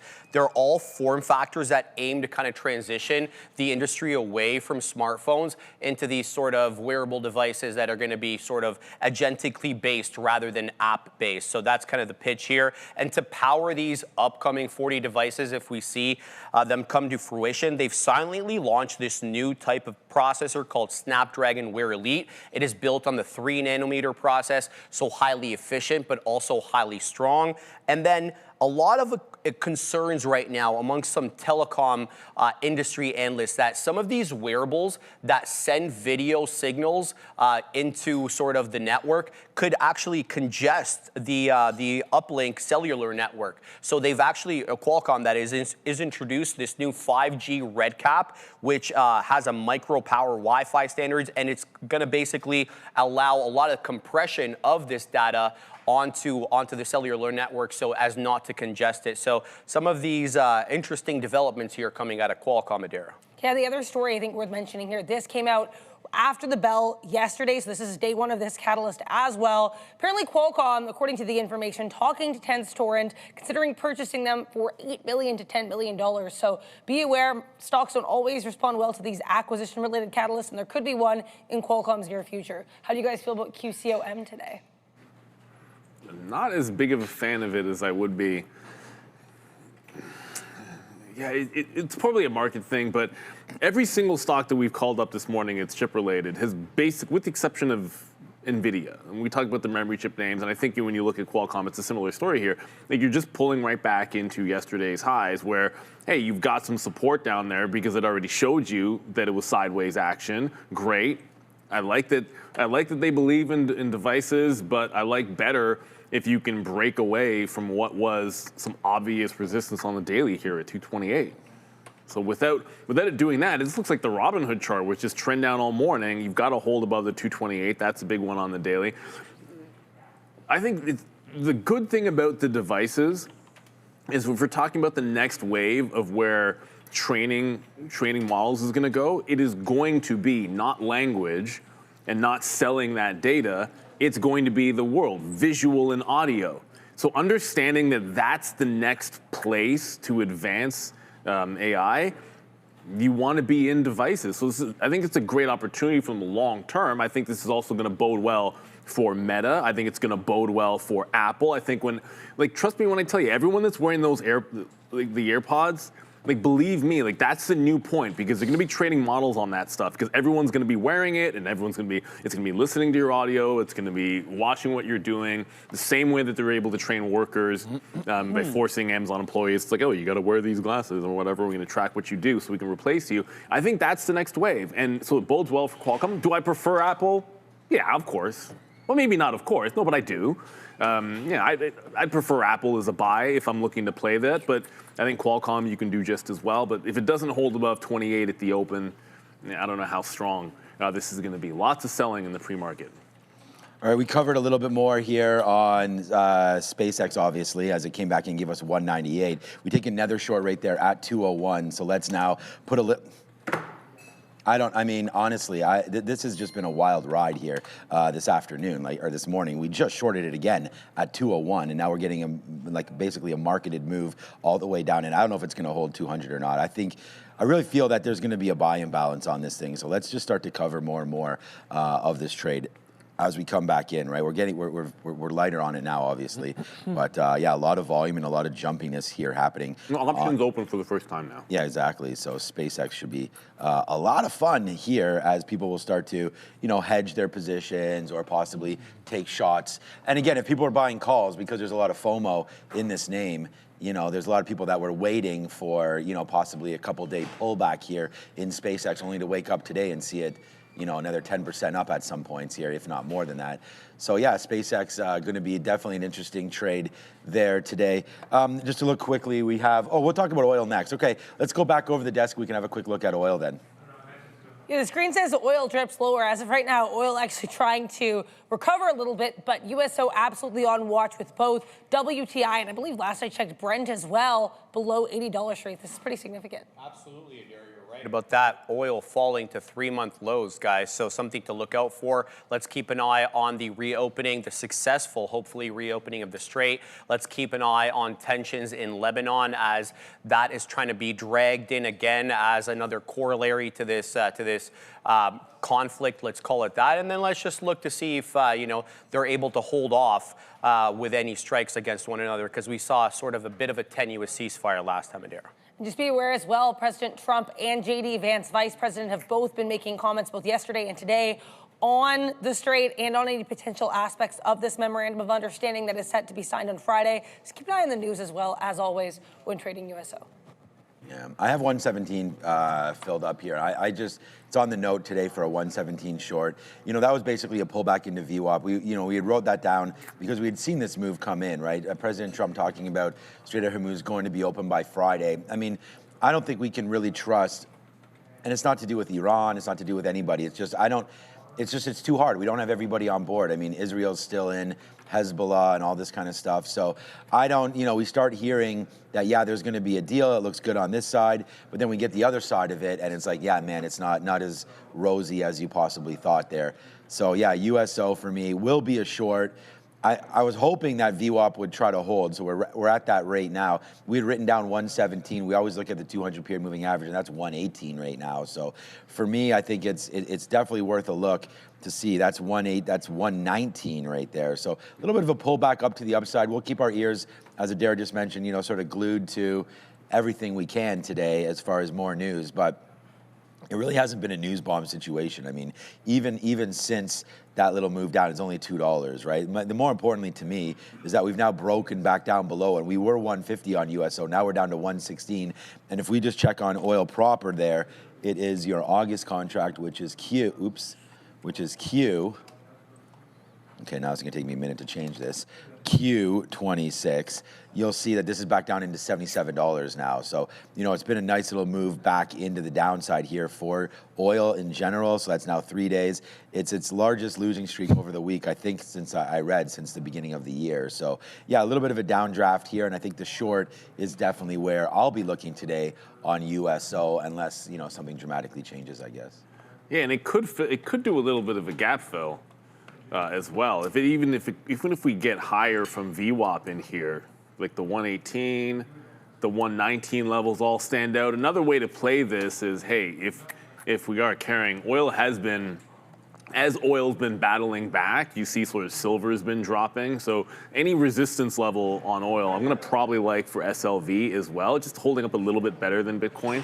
So about a 60, we get the prior close, which will hold down here at about 63 1/3. I think that'll be a good spot to look for a reversion. If we get to that pre-market high-ish area on oil futures, then you can go for the dip buy in SLV. 5 minutes to go. I know we're going to get the imbalances. I mean, there's already some early ones on the New York, but you want to see the NASDAQ names start to come in. Pretty much a nothing burger, but we should start to see some NASDAQ names in just a couple of minutes as we talk a little bit about Dave & Buster's. Okay. I'm back in the day, man. That was a good jam. That was a good joint. I like that spot. I don't know what was going on. It's I guess it's just not a thing anymore. You guys tell me, but it was a heck of a lot more popular back in the day. Now it's only popular to short sellers, it seems. Yeah. To the desk. One last one. Great joke there, Neil. You front run me on that one a little bit here because PLAY certainly is in play. Very likely if you are looking to short sell this was not a solid report. You had declines in sales and markedly a pretty significant decline here in comparable store sales. Absolutely missing expectations. Revenue 559.2, declining 1.5% year over year. Comparable store sales down 5.5% year over year. Profitability deteriorating very sharply here. EPS of just 20 pennies, missing the gap estimates as well, and net income falling to $5.7 million, just to $5.7 million ago. $5.7 million from $21.7 million a year ago. Adjusted EBITDA also missing. One bright spot was, though, the free cash flow, which improved a little bit to $23.3 million. They had a negative free cash flow last year, about $58.5. Yeah, is play and play for you guys today? Not for me. I'm staying away from Dave & Buster's. Like, typically an SSR bounce, like you want it. Like I'd want it right off of the lows. So if it gets down to like 970, there might be a shot there, but it's not a lot of volume here with SpaceX. With SpaceX on the mind because it's moving. With play, 500,000 shares in volume. Usually when you're looking for an SSR bounce, you want a name that people like and people want to dip buy and is going to do a bunch of volume. And I'm just not sure that play is going to be it. So I'd say a little bit disappointing. It's obviously a disappointing number for them. It is a buy and balance on Space. It was 1.3 or 4 when it came out, now 1.1. Bitcoin's a sell at 600,000. I mean, NEO's in there for 400,000. It's nothing. There's a penny stock. So really, the only imbalance is going to be on SpaceX, which, remember, options open for the first time today. So you will have those leverage products which are out there for you. I'll be looking. There haven't been too many dark pool wicks. I feel like it's been better since that last one, but they're available. I think it's SSPC if you want to look for the short. If you don't want to pay for locates, that's going to be out there as well. And then one last one. I guess we didn't really talk about Robinhood a bit. It did break trend, but we're headed right back in lower. So 98 was the level I like. Let's be patient looking for that again. With about 3 minutes to go, we'll be watching that. SpaceX, NVIDIA at the open. Want to fade some pops on this name as the market got to the highs, and that's all we could do. We look like we're having a bit of a pullback morning. So if you're looking for dip buys, patience might be the play. Yeah, we wrote down the TQQs as a short. So we got oil short, we've got SpaceX both ways, and we've got the market on the short side of things. We just got, I don't know, 20, that went to 201. We're going to sit there at the 50-period moving average, just capture some more profits here. All we've been doing is shorting SpaceX all morning, and yeah, it could blow up in our face. I mean, definitely. We're going to wait to see 206, 207 up here to see if that's sort of where we may get blown out of this trade at some point. But we're just taking All right. Now we're $1 and change in. Let's just punch them out there at 50 as here it comes right back in for SpaceX. So, we're doing it again and we're doing it live one more time here at Trader TV Live. And SpaceX has been you know, it's been worth everything for me so far. This quarter, obviously, as we just said, it was an absolute rocket ship of a day. We actually, yesterday, we didn't want to show you the numbers, but, you know, we obviously made, you know, the top trade list there yesterday. But yeah, it's a huge move to the downside right there for SpaceX. Not a huge move, but this is just recently right there. So that's a decent move. We're expecting more than that. But yeah, it's been a good one here as, you know, we've sort of done the damage early, but we're still going to be here trading absolutely all day. I thought Dave & Buster's is like, you know, it's a great date night spot. It's a great spot. I thought, like I was saying, to go watch a game. We talked about a bunch of Game 7s, so I'm a little surprised where they are. I think this needs new. I don't even know if they have new management or not, but I think that's what's needed. You know, some sort of an activism or something to come in here. I'm not sure how many locations they have nationwide, but it should be a popular joint to go to. And just someone else working it out should be worth a little something. We just got 199.50s, by the way, on SpaceX. So there we go, man. Like that's crazy. So we just shorted 204. We just got 199. That's a 5-bagger right there. 1, 2, 3, 4, 5. $5, not a 5-bagger, I wish it was, on that one. And we'll see if SpaceX today has a little bit of give up to it down to the downside as we just start to cover. I mean, there could be some buyers coming. I'm going to take a little bit more here.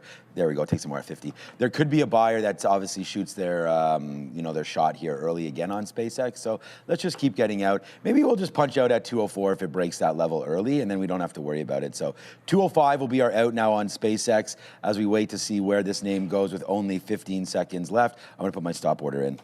Yeah, 15 seconds until the open. The opening bell brought to you by VinFast, ticker VFS. Shout out to that EV company. Yeah. Want to thank them for sponsoring the opening bell. The market is down, oil is down, but they can always try a little bit of a rebound. So, I mean, right away, a bit of a volume spike to the downside here on NVIDIA. That's immediately, not a bit of, it's more like a massive one to the downside here. NVIDIA losing the bid very, very quickly, so you're not going to get a short to pop in that name. Oh, Rackspace. So remember Rackspace, RXT. They were a small capper that got a play with AMD, and I can't charts. Okay, that's not working. I can't flip symbol. Rackspace headed to trying to get back above VWAP. If it can clear VWAP, I'm going to try to get into that name. I'll do this because I couldn't flip my charts at the open. Just need this one to hold above the volume weighted average price, and we want to try to play in this small capper, but an AMD partnership. Looking good for them. All right, so here we go, man. Just sort of like we thought there. There goes SpaceX. So, right up through 205. So, we'll make sure we capture that profit. But there it comes up. I just held it small a little bit to see what was going on. But there it goes, man. There's that 205 break. So, short. We said about that 207, 208 area. Definitely seems like it's pretty ramped right now back to the upside. So there it is, man. Fifth most valuable company right now is our boy Elon Musk and company now with SpaceX, the fifth largest company now in the world after its third day in the open market. Here comes that 212. Yeah, here we go, man. 212. Yeah, I initially wrote down 215 top, but it looks like 212. Well, it's a range. If you look at it in Blue Ocean. Last night, then you'll see it was about 210 to 215. What a stock. 210 to 215 was the range where it consolidated. So I think that's the area to look for any kind of a pop and fail, but it is getting heavy to the upside. Tesla was going down, the market's going down, Nvidia's going down, like almost everything else I was looking at is headed to the downside. Maybe. As it is now coming into that pre-market high. And as I said, we showed you guys Blue Ocean. I'm not going to flip charts again because every time I do that, it's like a death sentence. So I'm just going to leave it on SpaceX. I think we can get a topping tail candle in here. And you can trade SSPC if you want to just go long, like a 2X, whatever they call those. Levered. Yeah, the levered ones. Yeah, for sure.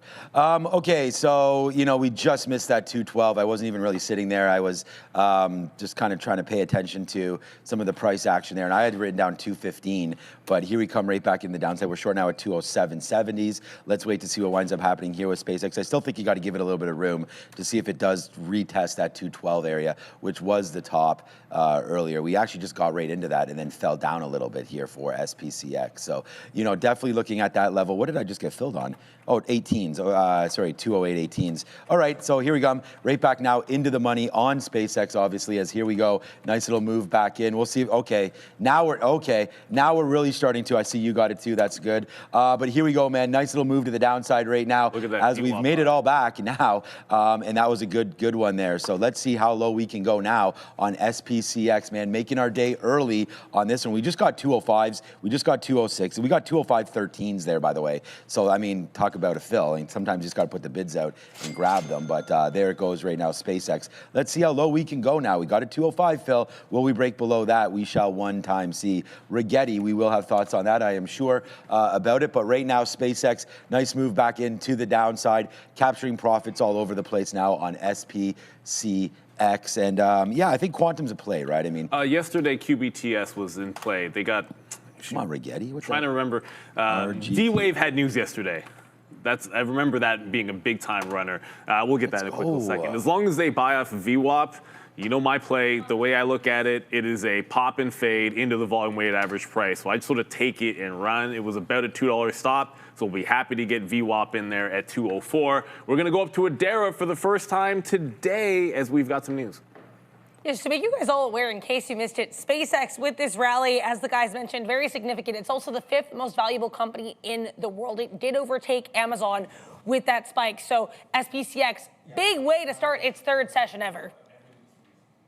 Yeah, as we were talking about, now the 5th largest company there, we had mentioned that. There's Rigetti to the downside, now down 3%. Oh, so, shoot.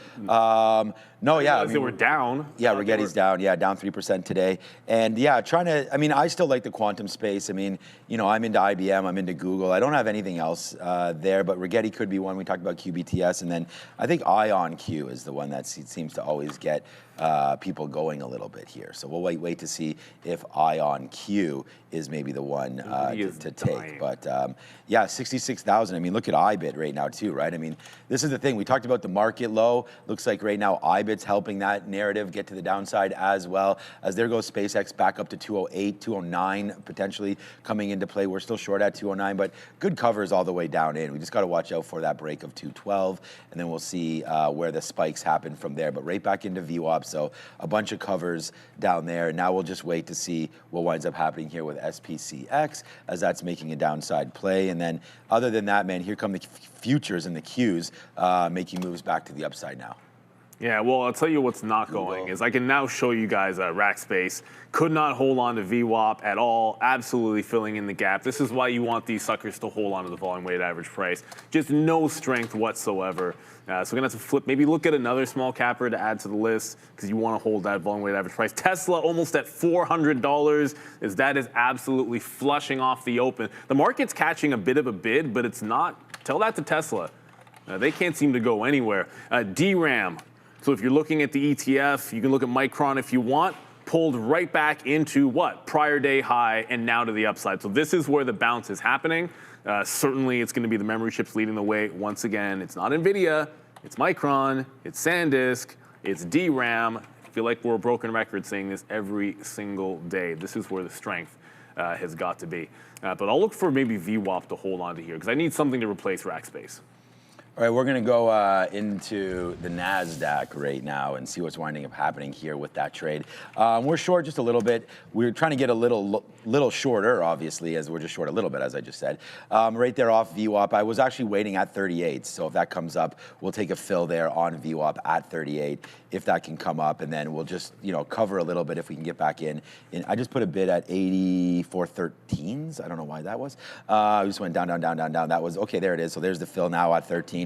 And here we go, man. We are into the NASDAQ right now, and we're short. So let's see what winds up happening. We'll put another bid down there. I'm just got out at 5% a couple times here as we go. Actually, 10%.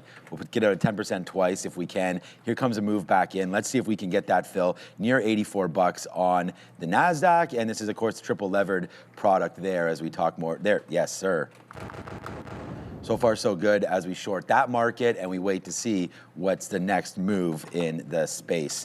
And Amazon, that's making a move down too. That's now down 0.3, up 0.3, but down a couple bucks here off the open. Got its high as 248 and change.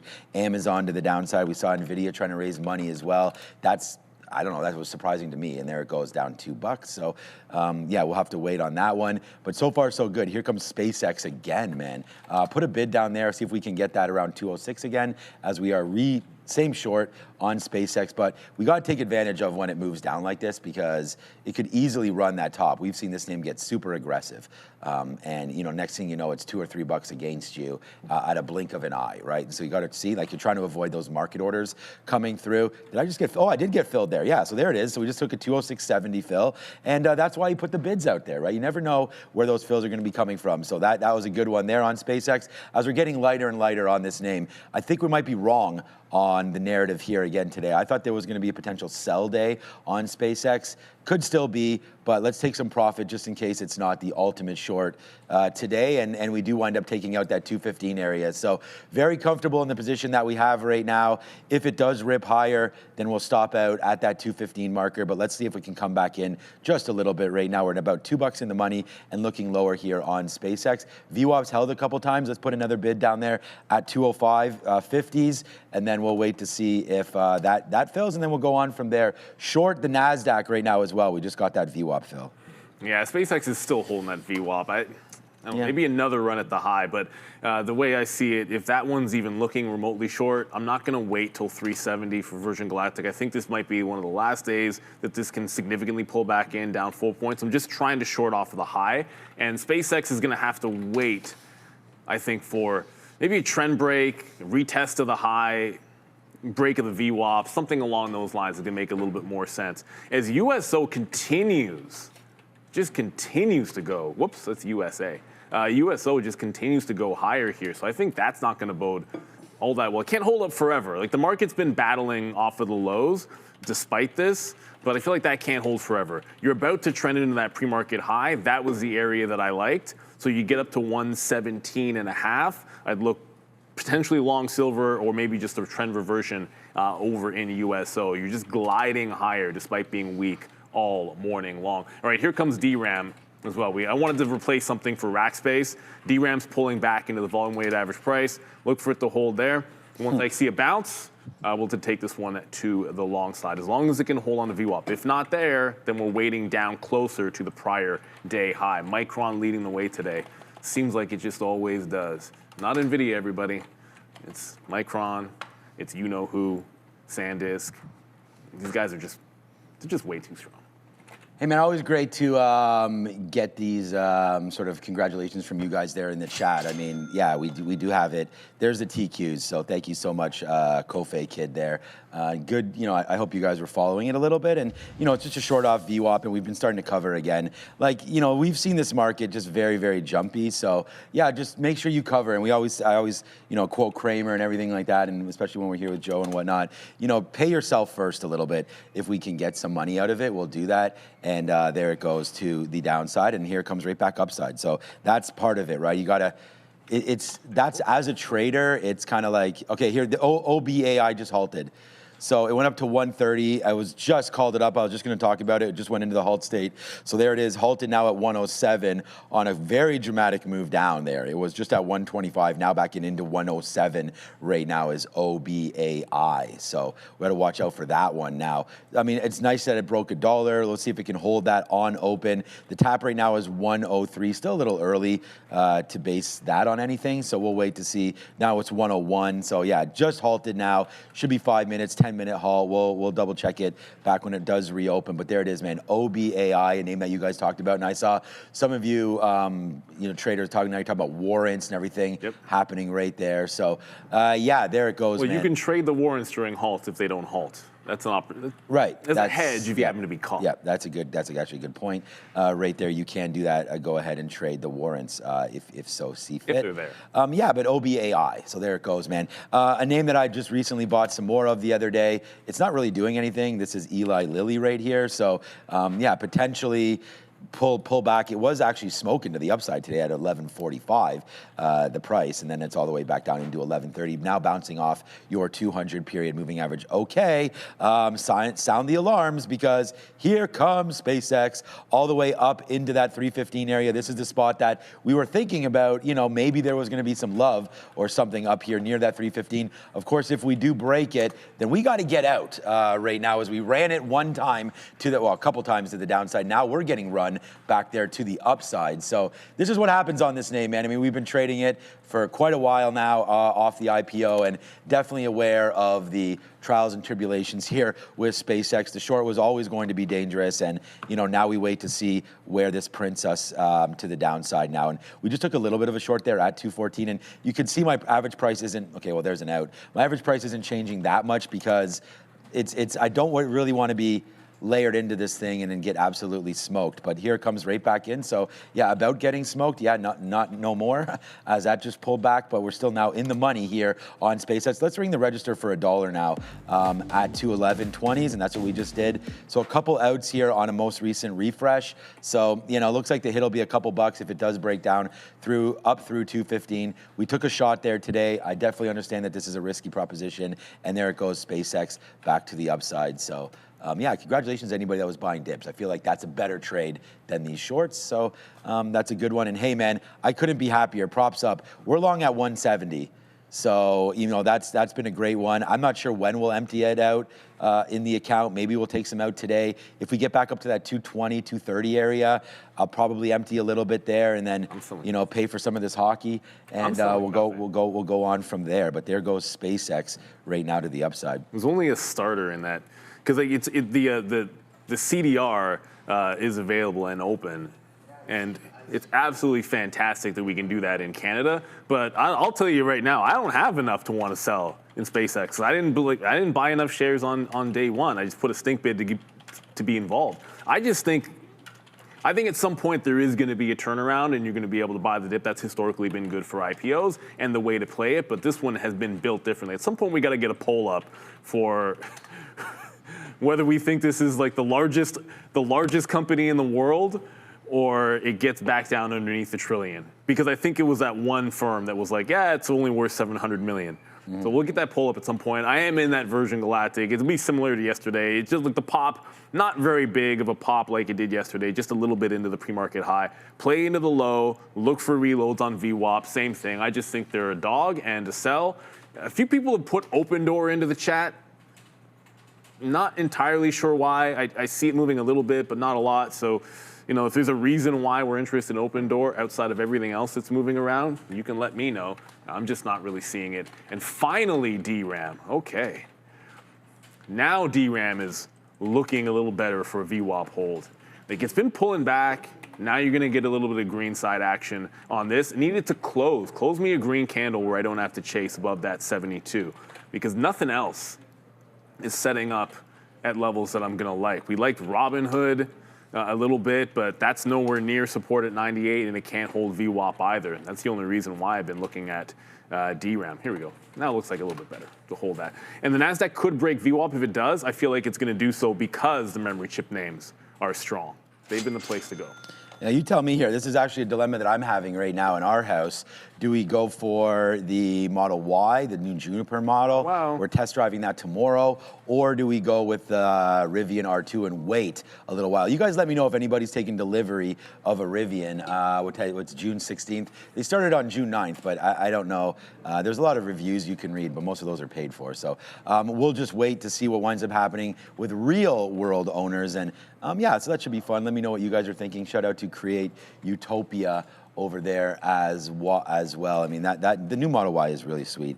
Okay, so that's SpaceX moving around. We can have a quick look at Tesla as we continue to talk about that name, of course.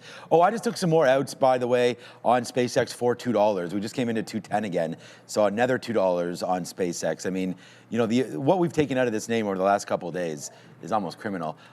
Wait for the Scout. Oh yeah, okay, yeah. There are some new names. There's like a Range Rover, like a Land Rover there coming through. So we could definitely look at that. All right, so the TQs. So we do have obviously some good trades there on SpaceX. And look, if you're nervous, start to cover. I mean, I've covered some positions off there as well on SpaceX. But here comes the TQs right back upside. Maybe I'll take a little bit more short here. The problem is sometimes I take shares a little too early against the plan. So I was trying to wait for 84.80. So I'm here at 84.75 right now, waiting for the 200 period moving average, because then when I get stopped out at 85 bucks, at least the damage is under control, because we were able to, okay, there it is. There goes SpaceX, by the way. Just took 215. So there's the stop on that as SpaceX rips through 215. And let's go, man. I mean, this has been huge right now. Like I said, maybe that 220 is a spot where we start to cover some SpaceX in our own account as we just start to rip upside right now on SPCX. So fail on obviously that last reload, we just talked about it. But yeah, good outs all the way down. This is the first time we took something out above where we were at, so that's not great. And now we'll wait to see if we can get the market short now. I don't know, man. Adara's going to bring some news here. Market's going upside now, and we just got back to Greensville here. So Adara, what you got for us? Lionsgate trading sharply higher here. Nice spark to the upside. Semaphore released a takeover note suggesting that Netflix could be looking to acquire Lion. Again, guys, Lionsgate on watch.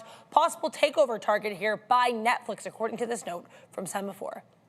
Okay, I mean, they already have a studio, Netflix, so I'm not really sure what's up with that. But Lionsgate obviously must have some movies that they're looking at, some properties right there. But that's too bad, man. We were at 74, it went to 71s. So hopefully it pops up and gives it to us. I mean, we're not too far away now, so we'll take short-term pain here for hopefully long-term gain as we wait for 85s to come in, and that would be our stop zone there. And wow, man, now 218. Yeah, just touched 218 on the high side there. We had really. It cannot be stopped. No, exactly, and that's the whole thing, right? That's why we did. This brings me. No, I'm going to do this poll right now before it gets out of hand. And I was going to say I'm going to leave it at 4 trillion because I can't bring myself to put 5 trillion. If you're in the chat right now, will SpaceX see 4 trillion or fall all the way back to 1 trillion valuation next? So type 1 for 4T and type 2 for 1 trillion. I feel like at this point everyone's just going to be typing ones. The way this thing is absolutely rocket shipping. It should be above 3 trillion now. Oh yeah. No, I don't know. Actually, maybe not. But I think it may be at the highs in the aftermarket. It got there, but it's at 2.8. So that's why I'll throw up 4 trillion instead of 3. There's no point putting 3. You're almost $100 in the money on the allocation. It's complete insanity how much people are up if they took that allocation, and some people weren't interested in the allocation. And if you can get it, congratulations to everyone that did. So you're not really getting a push through the high. Like SpaceX is breaking the highs, but DRAM is not. We bounced VWAP, kind of got halfway to breaking, but we're not really following through just yet. So I like it. It's holding the trend, but if it loses the trend line, that's going to be an easy out under VWAP if we lose the trend line. And then looking for the high a day, Virgin Galactic is still doing normal, boring fall to the downside Virgin Galactic things. It's about halfway to the low of the day. And then I'll just keep reloading this alongside VWAP if it can even get there again. And my goodness, Melissa just said Marvell short. No, say it ain't so. Market's strong. Like this is literally well, I mean, I don't know if it's the strongest name out there today, but I just showed you DRAM. So that Micron, they're not really breaking out. And you are seeing a breakout here in Marvell. And it's not even at the all-time high yet. So you're not at a monster level. Relative strength to the market. And as I said, some of the other places which have had some leadership, like you look at like an MU here, like MU's kind of struggling with VWAP, which is partially the reason why DRAM's not going, because MU just can't seem to break. But that said, like short to short, a trade to trade, I don't know if I'd be wanting to step in front of that one today. It's looking incredibly strong. There is I should have put it at 5 trillion. I feel like 4 trillion is almost like it's too close. That's still 40% from here. Like I think it would need to be close to. I think it needs to be at $300 to be 4 trillion. This is why we love SpaceX, man. I mean, it needs to be $300. There's so much FOMO in it because there's so many people that aren't in, and it's just like that's creating just a huge FOMO aspect to this. Like there's so many. I'm in. Yeah. What I consider to be 7% of what I would want to own of the stock. Right. That's what I'm in. So I have FOMO right now. Yeah, exactly. So I think that's the whole point is that most people aren't even in anything.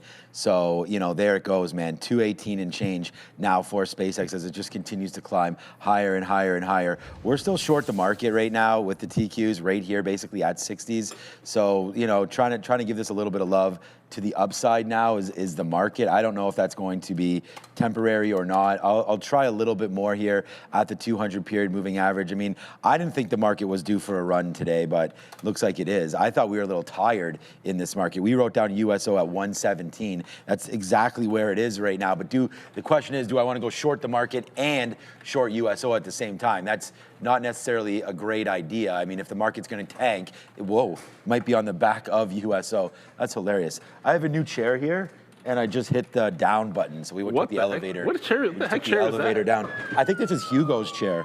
So I got to get this all figured out. Fancy chair there. Yeah, let me get this figured out. No, it's all good. Breaking the highs and going higher is also the dead one. Sharif's not here. Apple just went into the green as this is blasting higher. Remember, it was Qualcomm that had the actual device news. It's trying to go.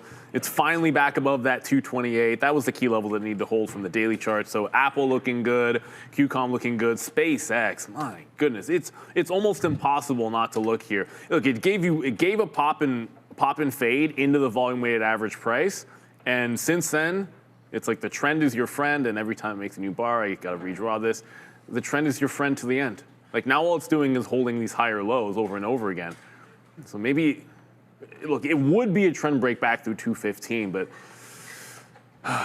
this one's going to take some convincing to the downside for sure. So I'm going to stick with DRAM at least for now. I think with Micron not even going yet, this is still holding VWAP.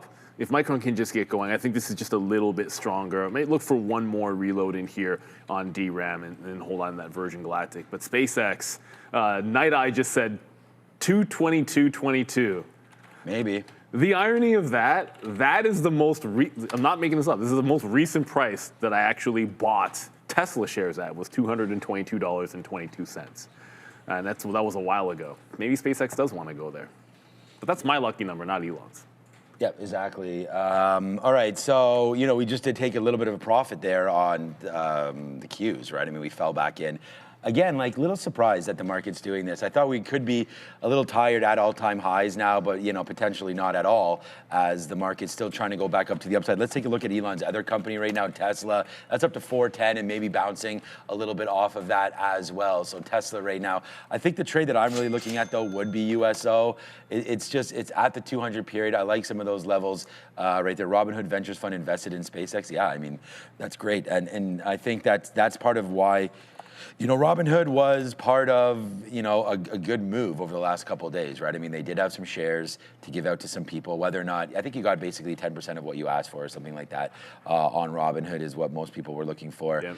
Or what most people got. And I think that's good, right? It shows that, hey, if you want some Anthropic or OpenAI, probably Robinhood will be able to give you some of that as well. So they've had a nice move higher there. It's flat on the day, but making lows right now, but that did run into 101.50. So definitely a trade to look at there would be Robinhood. And yeah, here comes the market just screaming right back there to the upside again. 220. Yeah, 220. No, I know. SpaceX is absolutely rocking, man. Loving every minute of that stock right now. Yeah, you know what we need?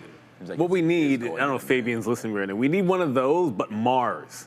Instead of the moon, which is real simple because you can just use the same one and turn it red, Fabian, and then we've got this because that's where SpaceX wants to go. I know they're going to the moon too, but SpaceX always been about Mars. M-A-R-S, Mars. Mars, yes. Mitches, I will say, because you guys know what the actual line is. Candy bars. For sure. Dan McIsaac, how much can insiders sell above the 30% of the IPO? That's a good question. We know there was a lot of chatter once it gets 30% above the issue, which it's well above that. I mean, it's been well above that for most of yesterday's session and then today's as well. Insiders have been able to sell. I just don't know what percentage they are able to, so maybe we'll have to look into that. Either way, you've got to feel there's going to be some people ringing said registers on SpaceX. Yeah, I mean, I'll be taking some out today, most likely. Let's just see what levels we get to. Like I said, 230, something like that. I'll ring the register. We have a decent amount in, and I don't know if we can get some out. I feel like I might as well do that. So yeah, I'll be doing some of that today on SpaceX, and It depends. Like if we, like I said, 230 maybe. I don't even know why I'm picking that level.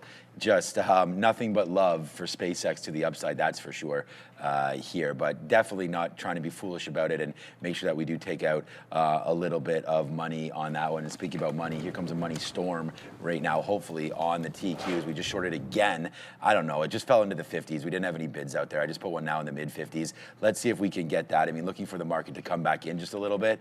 So hopefully that happens. But who knows if it does or not. There it is. We get a 57 fill right back in there. SpaceX just bounces off of 220. And yeah, man, we're just talking about the same names here every single day. So, and for good reason. I mean, this has been such a hot one. We want to thank everybody for joining us, watching us live right here as we continue to trade the SpaceX IPO on day 3. But here it goes, man. Yes, sir. Let's go. This has been a big one right now as we're back, baby, as we short the NASDAQ right there off the 200 period moving average, and down she goes right there as we continue to get low on the market at VWAP right now. So that's, yeah, buddy.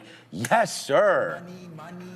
All right, so we go from SpaceX back over to the futures, and that's a money-making trade right there. Neil's in DRAM, so that's going to be good. We'll see what winds up happening there. I'm out DRAM. Oh, you're out DRAM. Okay, I just saw it there. Another Didn't reload DRAM. Didn't want to fight this name. It could not hold on to VWAP. There's no bounce off VWAP. So once it breaks under that prior bar, I jump out of the trade. I popped in the chat there that, hey, I want to find something at VWAP. Customary, pick on SMCI. There's a chip name that's weak. There's a chip name that's got a downtrend. So a very standard play for me. Short under VWAP, give it to the prior bar high and look for those lows. Virgin Galactic's been working the entire time. But as quickly as things start to reverse, whoops, I actually meant to go to SpaceX this time. SpaceX is still trending higher. There's nothing, it doesn't matter what the market's doing. It doesn't matter what else is falling at this point. This just wants to go higher and higher and higher. And until it really shows something distinct, like a break of trend, a parabolic wick to the upside, I don't know if I jump into it again. At the open, it gave you that parabolic wick, but it bounced right off that VWAP for sure. It's so strong. The momentum is absolutely relentless when you watch it. Like, you'll see it get swiped down, and the buyers are just right there when they swipe it $1 or $2 to the downside. Apple's still looking pretty strong, but I found a secondary short. So I'm going to try to add to this one underneath VWAP. SMCI is down 1.5% into a flat market, underneath prior day lows. Everything about it just looks a little bit better. Tony just threw something up here in the chat. Do you know what the sell wall at 220 is? I couldn't get. I didn't see it. Yeah, so I didn't see a very good look at it to be able to tell you, oh, it's got X amount of shares on it. Now, the way it's moving, like, it flashes, like the book flashes for like a split second. I'm being honest. And when it gets up there, like, you can glance at it for a split second, and I didn't get a very good look at it at all. All right. That was a good idea. There it goes, man. It's the TQs in the market. Down she goes right now. Wow. This is turning out to be a decent trade again here for the NASDAQ as we just start to break a little lower right now. Just boom. That's it. That's, again, our day right there on the NASDAQ. So, so far, so good. I'll cover a little bit more down here. I think we got to go to Adara. It's 10 a.m. Let's go find out what she's up to right now at the big desk.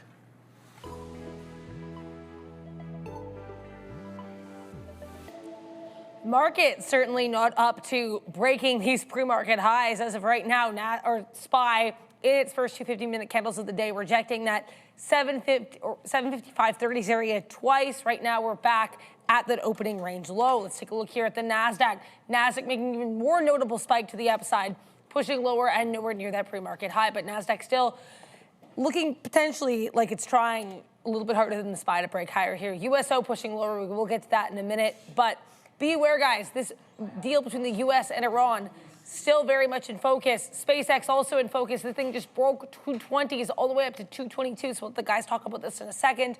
But they announced a $60 billion acquisition here of AnySphere for that Cursor AI code editor. USO did not have a good morning. Tried to push higher here at the open, pushing back lower here now. We have Switzerland and their foreign ministry announcing that they do have tentative plans here to host the signing of the U.S. and Iran Memorandum of Understanding to end their conflict. Last but not least, Keep an eye on all these names in the memory sector. WDC getting a nice price target increase by Morgan Stanley, so they were by far the strongest. Other names to watch here for SNDK, MU, STX. Looks like all of these pulling back here, so we send you back over to the guys. I mean, you and I, this is why I think it's worth ringing the register a little bit. You're up 85 grand right there, so kaboom. The fourth biggest company now by market value is now SpaceX. And so climbing. Yeah, very much so, right? It was just the fifth. So there it goes, man. Nice move up, and congratulations to you. Hi, trader. You know, send me some money. I'll send you my Venmo. If you want, but there we go, man. Congratulations to you. That's an absolutely huge trade, and I'm with you, man. It's been a good one for sure on these longs, and you know what we had done on day one was something special, and then we've done it on day two, and now again on day three. So this is pretty good. But traders, here's an offer that even your broker isn't going to give to you. From June 8th to June 25th, Trade the Pool is giving first-time users an exclusive second chance opportunity. If this is your first time joining Trade the Pool and you don't pass the evaluation, Trade the Pool will give you another evaluation account completely free. That's right, a real second chance to come back stronger and prove yourself. This is a one-time exclusive promotion available only during the Trading World Championship event. Once it's gone, it's gone. Make sure you do, wow, SpaceX is $225. Make sure you do scan the QR code on your screen right now. Join Trade the Pool today and take advantage of this exclusive second chance offer before it disappears. And I can't run fast enough to my broker to get some out on SpaceX, and we'll be doing that very, very soon. As I said, I mean, I'm pretty happy with the exuberance now today, up another 17%. Oh boy, we see as that continues to make millionaires and billionaires, and SpaceX, man, just and wow. Trillionaire. One trillionaire, but many, many millionaires. And I guess now Elon probably has the two of the top 3 or 4 companies right now that have made the employees and other investors the richest possible. That would be Tesla, and now here with SpaceX. I mean, people that have worked for this gentleman for that long got crazy options and got, you know, really low on the price. Not only that, they also got long at 135 as well. So here we go, man. I mean, congratulations to everybody that's been riding this to the high side and anybody that's been making money on that one. As I said, we've made our year right now on SpaceX, and it's June, and we've only traded it for 3 days. So far, so good there. Watch out for TQQs coming back in. We're doing a little bit of covering here as we're bouncing near some of these lows of the day. We just got an 84.10, 84.07 fill down there as well. So I'm gonna take a little bit more off the table here as the market is just not slowing down, and SpaceX just bouncing off of 225. Congratulations. Yeah, I mean, that stock it's getting ludicrous mode. And even SpaceX is able to today drag up Virgin Galactic. I might jump back into this, but it's a little bit stronger. Once it ran that prior bar, I get out, look for another chance. I like shorting it on the lower high or in the topping tail, not on the way to the upside. Don't want to give back yesterday on it. It was good yesterday. We'll give it another shot. SMCI did go down, almost broke the low, but that's trending lower, so this feels pretty good. Like, it's under VWAP, it's giving everything that you want, so we'll see what the market can hold back up. Even if it does, this feels weak, so I want to respect that. You would think that Tesla would have a little bit more juice than what we're seeing here. Great bounce off 400. SpaceX, like, maybe you think there'd be some sympathy with it, but this just doesn't want to seem to get going. And what I wouldn't like is for SpaceX to lose trend, because I think Tesla might turn into a bit of a sell under 407. But we just saw 225, and this might be SpaceX's moment. Yeah, I mean, I said I couldn't run into the account fast enough to get every single time I type SPC, and then just like too quick, and the next thing I'm on Virgin Galactic. No, we just hit that 225. There's a $5 pullback. That's the most significant dip since the open here on SpaceX. So very close to a potential trend break here. I'd rather reload something weaker, though, in SMCI if I had to. And for all those looking out there, I know we haven't done the visualizer, and we've been a bit, if you wonder what the top of the visualizer is, spoiler alert, it's SpaceX, and it's not close. 200 mentions on our visualizer for SpaceX. Next is OBAI. 38, Tesla 27, SoFi, hey, SoFi's up 3% for 23. CoreWeave had positive news today. They're up 9% today, 22 out there. NVIDIA, Rackspace, which lost a bit. Iran's going to make the list as well. Hey, SoFi's having a really good day. Oh, good. Get it, SoFi. Those are some of the last two we bought, man. Iran, SoFi. We bought some SoFi. Eli Lilly. I like that. We like that one. And then, of course, Robinhood. Flat on the day, so that's a good one too at $99. We got 99 problems, but right now trading is not one of those as we continue to watch out for this market and what a pop it's seen over the last little while, obviously, due to SpaceX. And now, I mean, we wrote it down here today, and we wrote down some crazy levels on SpaceX. I mean, not knowing, where anything would eventually fill, but on the sticky note today, and, it's free every single day, obviously, and will always be because it's not worth anything. But there's SPCX right there. There's a QQ short at 85 area. So that's exactly what we have. And we talked initially the long at 200. Obviously, we got carried away and went short there, back and forth a little bit on SpaceX. But it's the TQQs, the short. I don't know what USO is doing. We looked at 117. We didn't really. Okay, well, the high of the USO is 117. So right there, if you look at this at the note today, we have SpaceX on there. Like I said, man, we've made our year trading-wise on SpaceX over the last 3 days. There's USO as well, short at 117, and the TQs short at 85. So both of those two ideas have filled and made the day, and that's the TQ. I don't know if USO, how many shares you would have taken, but the TQs, man, good fill-ups down there. I only have 20% left of this, and there comes SpaceX pulling right back in as well. So, this name continues to be interesting one to look at, as now it's back into the 25-period moving average. Worth a look right there, I think, on SpaceX at the 25 period. So we'll have a look there. 217, potentially a hold level. Let's see if it holds one more time. But yeah, we like that name coming through today, obviously. And yeah, it's so far so good on the NASDAQ and over there. Let us know if there's any other names. We already talked about OBAI. That was halting and then back open again. Yeah, and then we do have SLBT has just halted. SL Sciences, this might be a good one. This is $10 right now. It's already done 13 million shares. So SLBT on watch right now for potential halts all the way through. This looks like a relatively new name, so I don't know if this was a SPAC that is just de-SPAC'd or what, but SLBT, SLGB. What? Why are so many SLs going on here? Slinger. Right there. That just showed up for me, but that's not even in our system. So we're going to pass on that one. And then CC. SLBG? Yeah, SLGB.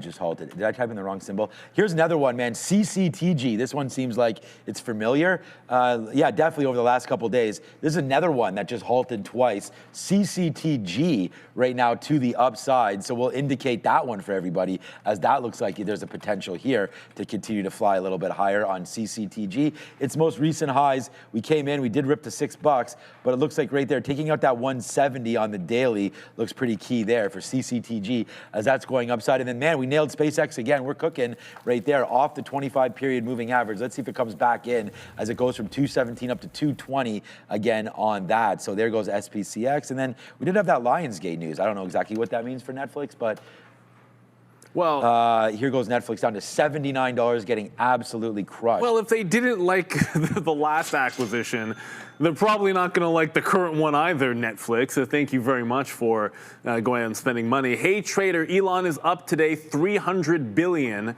so far from SpaceX. Yeah, we're up. He's a little rich. Shy of that. You know what? A little shy. I mean, let's be real. Like at this point, richest man in the world, and he deserves to it be. doesn't even.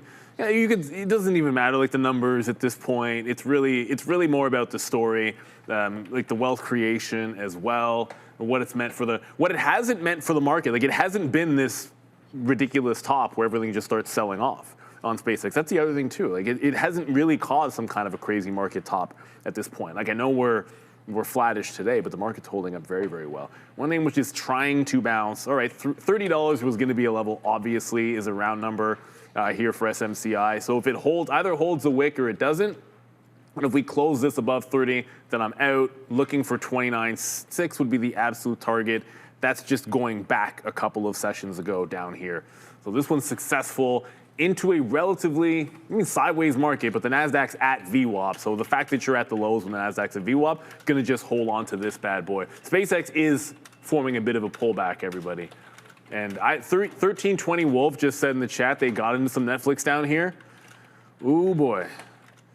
Usually when you have a stock selling off because they're making an acquisition, I tend to think you give it a couple of days, let it settle down a bit, and maybe it catches a bit of a bid, but 76 could be something.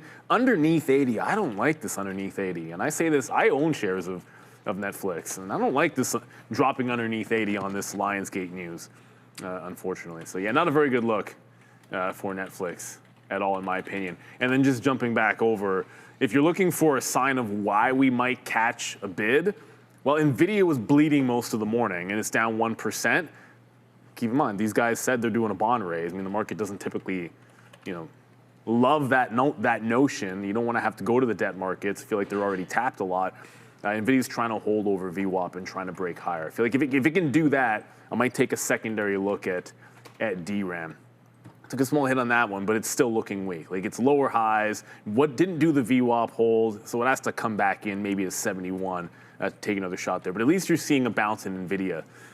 I feel like it's almost as like SpaceX goes down, and then some weaker names, or not weaker name, but you know what I mean. NVIDIA was weak this morning. Some weaker names are catching a bit of a bid while that happens. Yeah, big time movement down now for SpaceX, down $10 from those highs. Like we said, man, I mean, couldn't rush faster to your account to get out of some of that, as we did get up to 225, 211 and change here with VWAP. So that's 211.60 right now is what I'm looking at right now for VWAP, and maybe a pullback in is due into those levels. I mean, we're already pulling. We didn't hold that. We're not really trying to test it out too much around here, but I think that it's probably worth something down here at 211 and change. So let's try it. We'll see if we can get a bid down a little lower than where we are right now, and hopefully we do. And then a break of 210 would almost cancel that trade. So why don't we just get ready to take that? Then we'll go 209.99. If that breaks, we can get out and not catch this falling knife. But we're getting close enough to it. We can take a little bit. I mean, I'm at 212.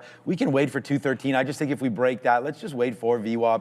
We'll take some 212s. We'll take some 211s, and then we'll sort of, like I said, grit our teeth and bear it and see if we can get a little bit of a lower tick happening right now on SpaceX. Still in the futures there. We just took another on the market. We took another fill at 31s. I'm now sitting right here at 37s. That's basically where VWAP is. So if that comes through, then that would be a good one. Micron as well today. I mean, that was talked about maybe taking some profits there in the pre-market as you guys were listening to me, and I was just sort of saying, like, reward yourself a little bit, because we do have earnings a week from tomorrow on Micron, and if the market does slip up a little bit from here to then, this name will be down quite a bit, and then you'll be able to rebuy it.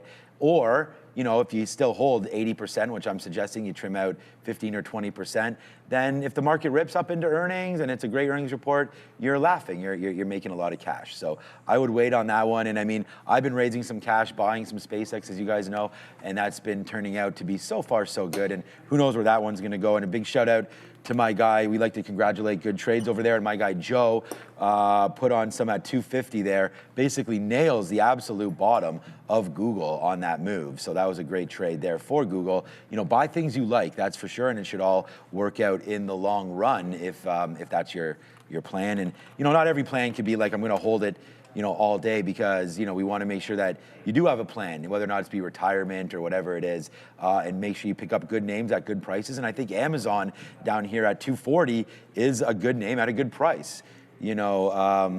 Bought more stuff yesterday. Amazon bought some batteries off of Amazon there yesterday. So just getting into play right now. Here comes the market. Let's go right now on the TQQs. I mean, we just had a little bit of a move down lower. Let's put another bid out. I was bidding below 84, but we'll see if we can get it. I just put a bid at 19. We'll see how low we can go on this one.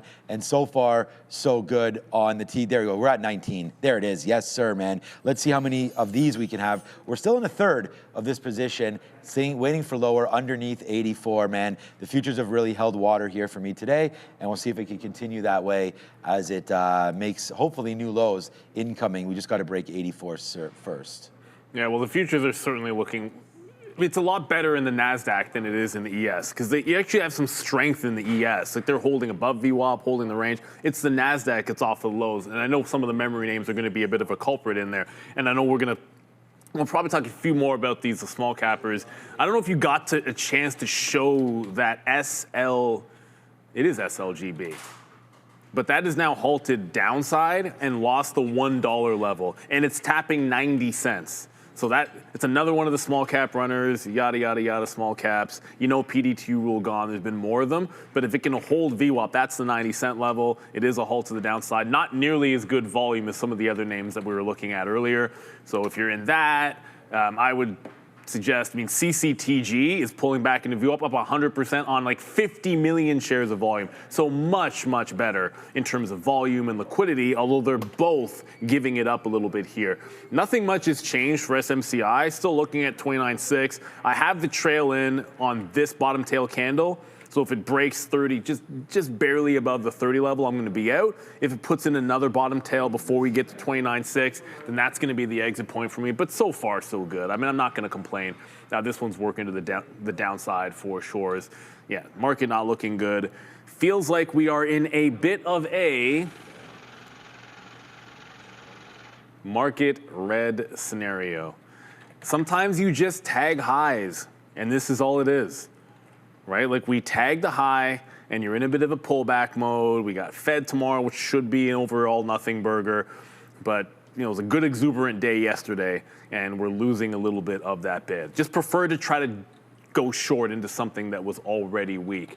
And for all you SpaceX hunters out there, this is now like on the 15-minute, that's a pretty hefty reversal candle if I've ever seen one. So I know there's I saw a few people in the chat saying 220 short, so good luck to you out there. I feel like I got my short, and that's a difficult structured trade, because I think here when you got like 211, you were still risking like $1, $1.50, maybe a bit more with slippage, but my goodness, like that wick up here to short the 220, you're probably looking at like $7. So it's getting close to that 1-to-1 if you got it. So congratulations if you got this one. SpaceX had to sell off eventually, but it's still up 11%. That's the crazy thing about it. It's still up 11% and hasn't even broken the trend on VWAP. Mind-boggling numbers. Absolutely mind-boggling when it comes to what this stock has been able to pull off. But we knew this was going to be the case. I thought the sell-off would start sooner, if I'm being real with you. I kind of thought yesterday in the afternoon would be a place if it didn't break that $200 level. But the buyers are here. Remember, options are now trading, so you can be looking at SSPC, pretty liquid, and 44, yeah, very liquid, 45 million. This is going to be the reverse. So if you're trying to short and you're like, I don't have any locates, like real trading here, we got them basically for free. You can just be on SSPC and go long and express the short that way. Of course, this will be at VWAP to the upside when SpaceX is pulling back in to the downside. So it's a 2x daily leverage short. There is also a 2x daily leverage long that you can play into as well. I know there's a couple of other, I'm just showing you guys the ones that we pulled up in our system that look like they have the best volume to me. There are multiple leveraged ETFs for SpaceX. Another thing which is incredibly unique about it is the fact that they have, like right away, these leveraged products out there. I wish I could tell you Tesla was catching bid, but it's not. We're just continuing to go lower. Tesla not looking very strong. I mean, the whole market's giving it up right in here. So I feel like at this point, we're going to get target. I'm moving the trail again on SMCI, and this is sort of the thing. Like, I'll play it into the range. Probably should have held that a little bit longer, but the opening candle bounced off to 20, so that's where we got it to. But now I've got a very sharp trend line. If it breaks any of these prior bars, I just keep moving the trend line all the way into the target. So this is what we got to do. When it's working, you got to hold it to the next support level, right? So we're playing it to there, then we're playing it back into here, 29.6. I'm glad we found it. Scott also thinks we're going to 29 on SMCI. Possible, maybe we are, but I got my target, so I'll be pretty happy when we get there. Been a nice, good green morning, so we'll be happy with it. I believe because it's 10 o'clock, and I know there's some small cappers out there like that SLGB or SLBG or whatever it's called. We're going to be going to a DARA for small caps. Are they here? No, not yet. Yeah, doesn't matter. This, the only thing, yeah, I mean, look, right now, there it is, man. We're glad to come back right here and run this again, man. I mean, there it is. We get Neil a coffee, and when you do good deeds, good things happen. And there it comes into the downside right now for the futures. And yeah, man. I mean, there it goes. This is, again, one of the #1 plays. We said short at $85, and there it goes, downside for the NASDAQ, and boom, shakalaka. Huge move to the downside right now. We've made our day a couple times, and what's up, Salvador, and everybody in the chat, man? You're now rocking with us, and hopefully, you've been having a great experience watching the show every single day. And There it is, Salvador, man. Yeah, hell yeah. That's exactly what we're talking about. 84.53. That's why we do the show, man. Give you guys winning trades, talk about it here, enjoy, you know, company and everything. And it's just been what a fantastic experience especially over the last couple of days with SpaceX. And, you know, you guys are now here for the long run. So shout out to you, Salvador, and everybody else that's here trading with us. It's been a monster day, and it's not going to stop, including back now, 10:20 with Adara at the desk.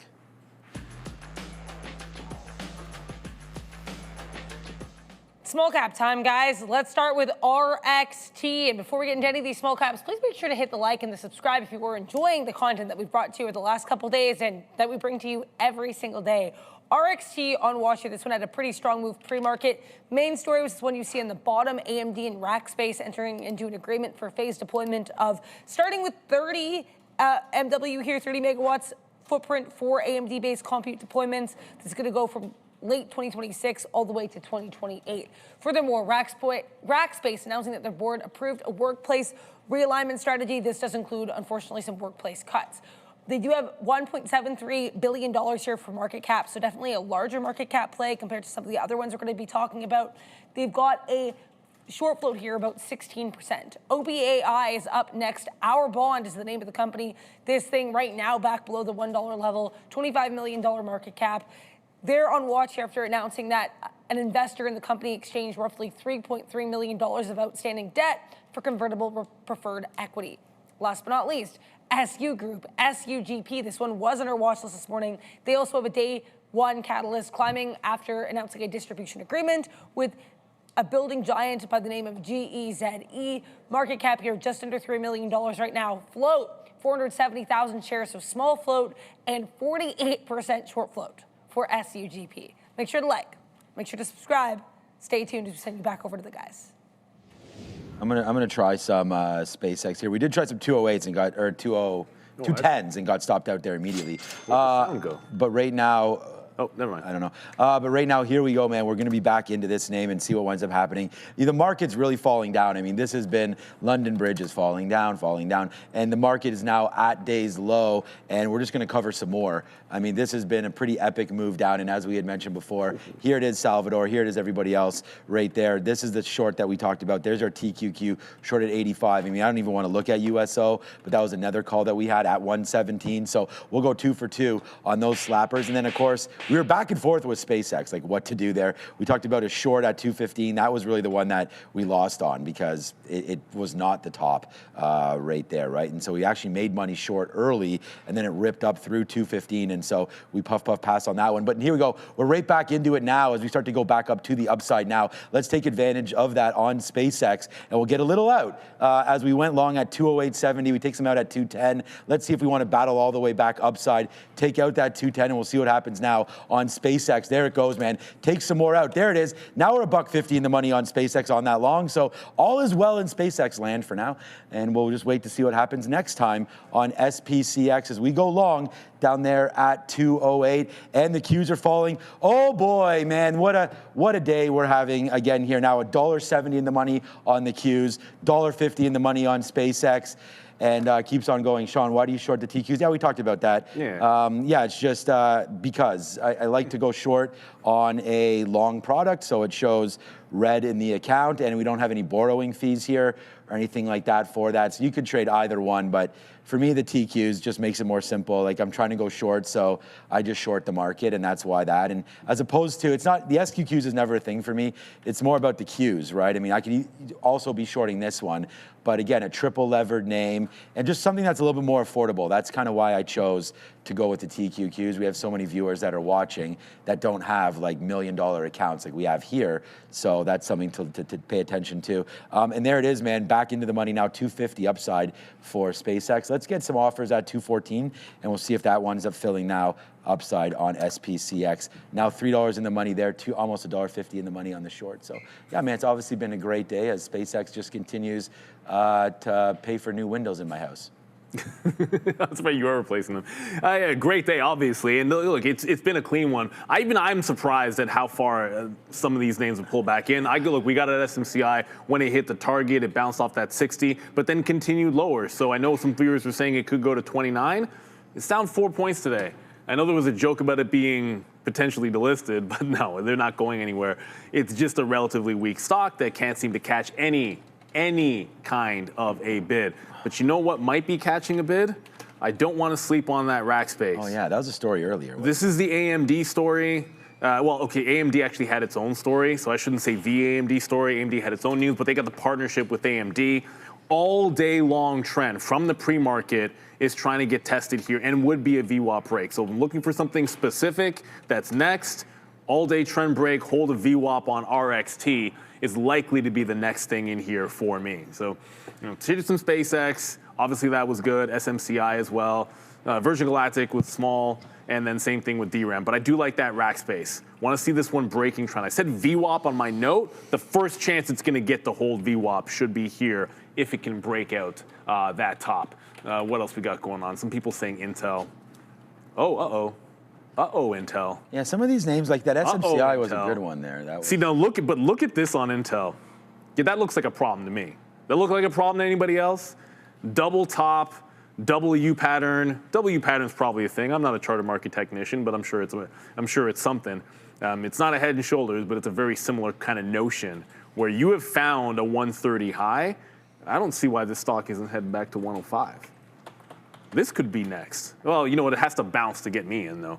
Yeah, Intel, that's a problem. That daily chart does not look good at all. If I hadn't already trimmed a few times on the way up, I probably would be selling some after this 125 break on Intel. I don't see why this couldn't be headed down to 105 at all. It looks pretty legit to me. Yeah, good look on SMC. I mean, as the market gets weaker, we want to pick on weak names, and I think Intel right there off that top of 125, yeah, that looks possibly bad. Another weak name to look at there, and I'm glad that we're doing that.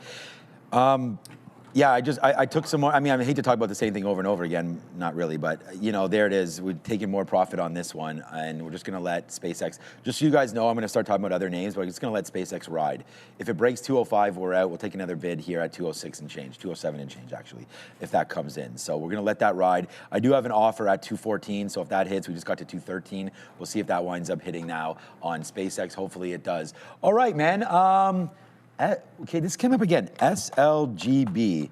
Did I type it in wrong? No, okay. No, I must have typed it in wrong. Smart logistics. Yeah, I had to have typed it in wrong. So there it is, man. We are now halting and back and forth a little bit. We did break through that dollar right there on this logistics name, and just another mover and shaker again. I don't know. I'm trying to cover names that are potentially trade ideas. CCTG, we had talked about that short at least, and that level right there was 161 that we had sort of closed and opened at that one day. So, 165, I guess, and that sort of coincides with some of these other tops. We have run that before, and when we didn't really break 3. So I think getting short at 165, holding to 3 doesn't make any sense, because that's literally the risk to reward means you have to go to 0 to make that work, but that's not something. So we'll wait to see 165 there. I think if you were to look at a short, that's not horrible. Maybe average it up. The wick today, it looks like it's 210. When did that happen? That happened right after the halt. So that's interesting. We got exhausted up there after that halt. So I think that's a reasonable short in and around here, 170 or so, and then wait to see what happens up there at 210. Still risky. There's everything you do in these small cap names are going to be coming with a little bit of risk, right? Okay, Meta today probably getting hit as well. We had, well, maybe not. We had some nice upside days. Yeah, okay, there you go. So we had some nice upside day yesterday there in Meta after 5 or 6 straight down days. And look at this, man. Talking about taking his stairs down, just like the futures. Meta right there, good level at 606. I hope some of you were able to find that one as that's coming back down. And Zuckerberg continues to spend more money in the cloud and in infrastructure and all of that without really having yet to know that we know of, a very viable product. There is some sort of a subscription membership, but people I think want to see less ads, and I'm not sure. I mean, it's good for creators. A lot of creators are already using AI, maybe on other platforms. So I could see keeping them all in Instagram and then seeing what winds up happening. But wow, they have extra competition now. Because now, Qualcomm talking about wearables, and Apple's already going to be competition there, and Meta can't seem to figure that one out. So there's some things working against Meta right now. Yeah, and I mean, the market is saying we're working against the whole market right now, because there's another Phil on the queue. Shout out to my good friend Phil. It's Another one. And then we'll try to find Another one. and then maybe SpaceX. Another one. But we did take SpaceX right now. It could be another loss on SpaceX if it does come back in. We did average it in. Our average price right now is 208. So, willing to lose again $2. But a break of 205. A break of 206, sorry, could bring us to 204. Like, I don't know. So slippage, definitely something to watch out for here as we continue to get ready to rock and roll. As right back up to the upside now. Who knows? I'm going to put an offer at 210 again, see if we do get some fills up there. But yeah, right now it's looking like it does want to break below this 205 area, which is held the last time we were down here. So just try to pick up a little bit of SpaceX here on the dip as, options eligible today. I think it just set records, they said, in the first 15 minutes or so. I can only imagine. As that. So there it is. So everything about this stock is a record. Yeah, actually a small hit right there on SpaceX. But, we are just trying it there. We're not going too crazy. The whole day right now is on the TQs as that just continues to, make new lows here. Yeah, and we're actually really running that right now. High trader, 3-minute chart in SpaceX could be forming the early stages of a left shoulder in a potential head and shoulders pattern. Why not? I mean, I don't well, yeah, sometimes it looks like it does in the textbook. Like when they put this one in your, I guess, trading textbooks, if they're out there, CMT textbooks, I suppose that would look like the head and shoulder. Like there's one, there's the other side. It is absolutely bleed city. You might have seen, look, everything's breaking lows and I'm not shorting any lows. So I want to look for something which is distinctly different. That's why I talked about Rackspace. As USO goes back down, I kind of said there's a couple of things to look for, either silver or even the travel names. CCL is holding up much better than the overall market, and this could break trend. So USO down, this holding up better than the market, and an all-morning trend break here coming in CCL. So just looking for that next opportunity. Rackspace is similar, but it's not breaking out. It's going right into that trend line and then holding lower. At least you're getting a shot to break higher here in CCL. And the theme works. Right, like you can have rotation out of tech that goes into travel. You can have oil going down that is good for travel. At least there's something here to try to get into a long without having to fight anything to the downside. And if SMCI pops again, that might be a short, but holding on to that would have been the better course of action. Guys, this is hilarious. Like we're just having a blast here with SpaceX. Honestly, like this is just going up and. No pun not intended there, but we're blasting. I was about to say, yeah, that was kind of what you don't want to happen on the pad. No, we're just having, you don't want that, but we're having a lot of fun here with it. Let's put it that way. As we just bought some more dips, and it's been because we're not trading huge. Like I basically only ever had half a unit on this stock, but with the way this thing is moving, like dollars at a time, this is not something that's definitely for huge amount of shares. I don't think, unless you somehow. Unless you can somehow catch some kind of a lightning in a bottle, and you are so confident that this 200 period would hold. So I'm just going to play off of it because we've gotten stopped out a couple times at the 200 period moving average, only to see it wind up being fine. So let's just wait now as it goes back up to the upside. I'm going to offer 209.70. Okay, I was offered 209.75. Maybe we'll get it, maybe we won't. I'm just going to offer a little bit out. There you go. Now I'm going to cancel my 75 offer and put it back up to 210, but with lesser shares. So here we go, man. We're now $4 in the money and starting to rip higher on SpaceX. And I'm at the highest spot I've been at all day net-wise. Part of that's obviously this trade on SpaceX, but it's also this, man. The futures are now making that huge move to the downside like we had predicted. And it was just, we talked about the market being tired. We actually said that on our first tweet that we put out. And we just lost our way a little bit here with SpaceX trying to find out where those bottoms were. But yeah, so far so good. And there it is, man. There's our 209.75 fill on SpaceX. So yeah, all is well on this name as we continue to battle with the demons that are SPCX. Hi, Sia just showed up. So that's great to have her. She'll be on the show very, very soon. And yeah, it's SpaceX time, upside. Oh, that's hilarious. Look, I just got into CCL. Keystroke the stop, ended up punching out, got all the way back on the bid. And look how quick, whatever, it's a small hit. We've been up all morning because SpaceX was like 5x any loss that I would normally take because it gave you such a big monster move off of the open. But that's the thing about risk reward. Like, every time I go to type SpaceX, it's like sometimes the muscle memory goes to Virgin Galactic. Like to me, the VWAP retrace on an upward move, like if you're going to be able to get a $5 or $6 move when risking $1.50, that's always going to be a good one for sure. This could also be, hey, that's a potential trend break as well. But that's what I like to see. Like it's all about just finding that next time. I got to cancel these bids because when you already see that trend break and then it goes higher, I'm not chasing it because that's just FOMO silliness. But if it comes back and retests, that's not what you'd want. You want it making higher lows to continue the trade. So what do? I go to the next one that's going to do something similar. And that's going to be Rackspace. Show me what's next. Rackspace has an all-day trend as well. It's got a positive news story. And it's just hanging out here looking for that little jaunt off. So once we break out this, I'm looking for about 685, 690, into about 720, then into about 750 as well. And then we can go higher and higher. Logic, 195, huh? That was the level I was looking at for longs. You just said SpaceX will close at 195 today. I wasn't looking long till 190 to 195 on SpaceX. So if we get that far down, I'll be looking for a bounce play. That's basically yesterday's close on SpaceX, was 190. I think it was 92 and a half. Yeah, that's why I put 190 to 195. I figure it's like $5 ranges are going to be the key prices on SpaceX. So I'd be right in the middle. But it has to get there first. There's just too much of a sell-off happening. The market went red, like everything about it. I'd rather a small cap or something that's a little inverse to the market to try longs. I mean, SpaceX is down 20%, 10% off its highs. So well, if you count the $20, high, sorry. It's a well, little, I'm not counting, the 30 high, whatever, but this is close enough, man, 226. So, I agree with you. I don't think 195 is low enough. I think we could go a lot lower than that today. So let's just wait to see. I'm stopping out if this breaks 204. So we've done well, man. I mean, we took that all the way to the upside. We got 210s, 209.90s on this trade. As now it's starting to maybe find a little bit of a bottom. I don't know. I'll offer a little bit more out there at 85s.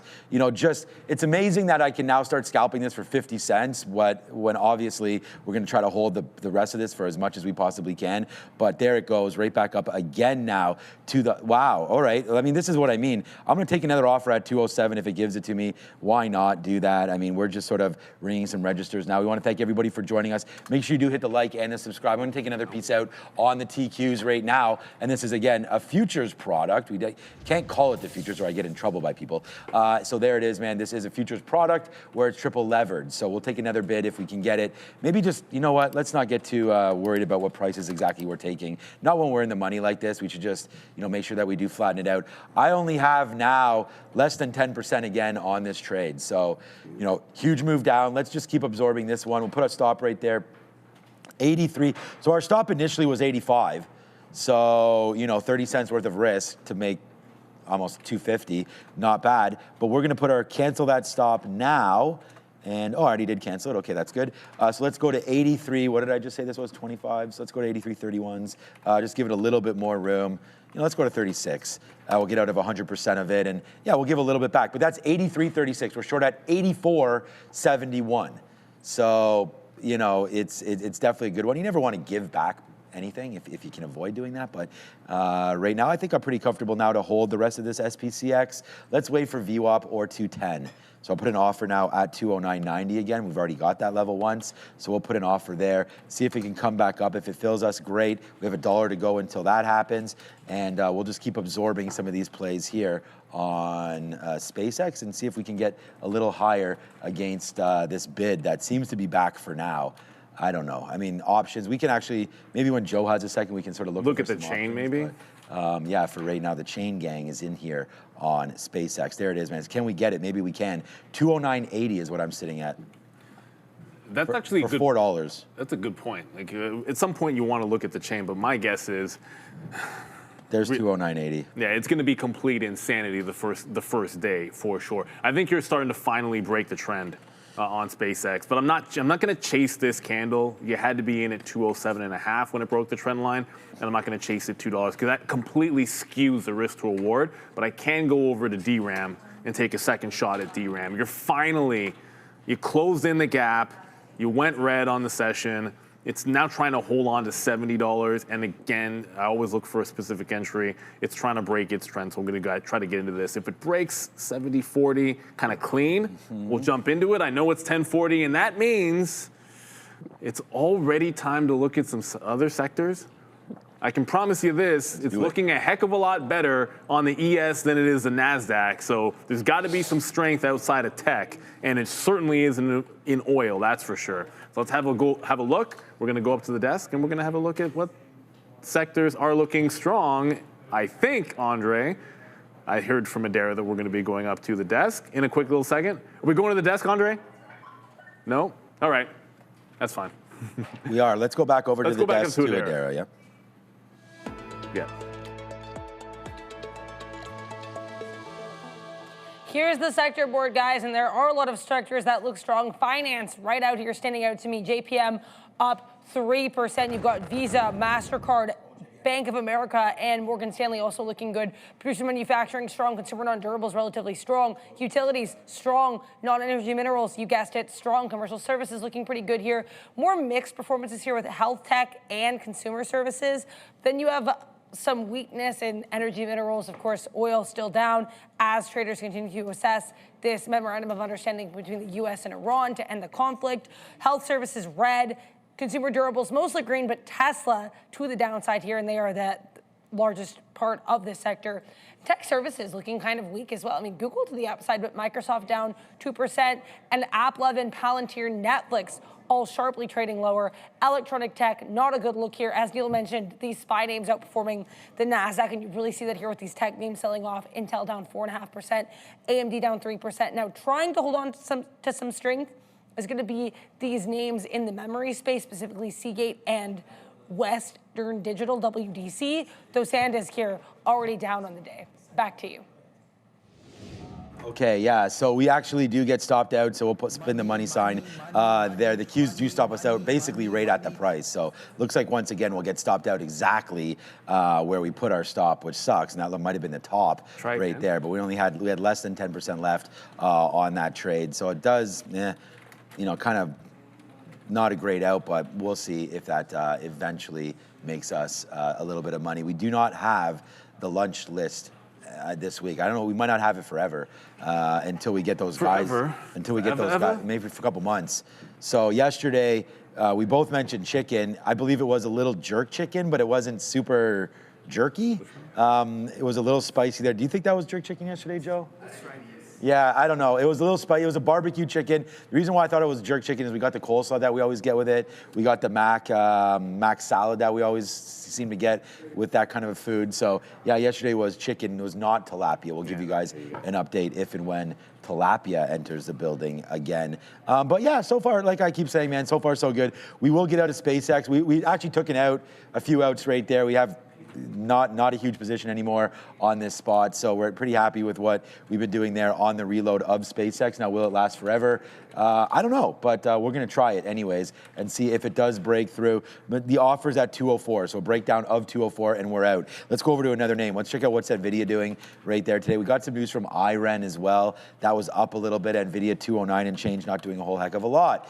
Iran, $62, I think, was close to the high today. Yeah, exactly, $62. And, nice recovery right there on IREN as it's trying to make some noise back there to the upside there. So that's going to be hopefully a good one. And then we did get some super chats or some talk about Marvell, about how hot that one was. Cooled off a little bit up to 316. Its high of all time is 330 or 328, something like that for Marvell, 324. So we almost pushed ATH again on Marvell. I mean, we would have done it. It's just the market fell off as well. That's all-time highs for the market there today. We had to get to the Qs. We had to get to 745. Was that what it was? No, 748 on the Qs was all-time high, and that was made right back into there, 748, right back on this day of June the 2nd. So we're just a couple days off of recent all-time highs, and we're almost right back at those levels here today. Before, we had a little bit of a dump off. And, the other name that I've been buying up a little bit is Eli Lilly. We'll have to wait if that breaks 1,100 to the downside. It's not really doing a whole heck of a lot today, only down 0.3. And then, as we had mentioned on the back end of that trade, SoFi and some of the banks, right? JP Morgan up 3%. Those were good buys down there, under $300. I mean, you really got to appreciate those buys. We had a nice little level there at 290s. So that's going to be something to look at for sure for JP Morgan shareholders. Next time it comes back in, watch out for 290. But yeah, straight shooting now back up to the upside is JPM. Yeah, back into the upside. Well, back to the downside. SoFi, all those gains that we're excited about in the morning are gone. So bye-bye to your gains in SoFi. It's still up 1%, but under VWAP, retracing with the rest of the market. I'm going to jump back to another name with S on it. Well, it was the first available pop. So the first available pop ends up being at 29.5. So we exit the trade at 29.65. We re-enter it at 29.45 as we'll go back into the short at SMCI. Look for the even dollar. I know we had viewers saying 29. Well, you're probably ending up right, and I guess I was wrong to get out of it in the first place. And then DRAM, we took a second shot at DRAM. Little tighter stop this time. Damn you, market. Give it way less room. Why? Because the market's going down. So I gave it a little bit of extra space. I think I risked about 25 pennies the first time. This time, I don't know, I'll give it like 10 cents to be able to work. Because if I'm fighting the trend, then I do not want to be dying on that sword. Doesn't make a heck of a lot of sense to do so. Wow. And then Magoo in the chat saying, why are we not looking at IBIT? That's going down.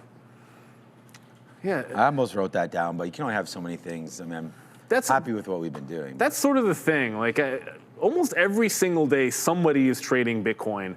And I guess today was the day that it got lost. And you know what? It does look like a short setup. Head and shoulder yesterday.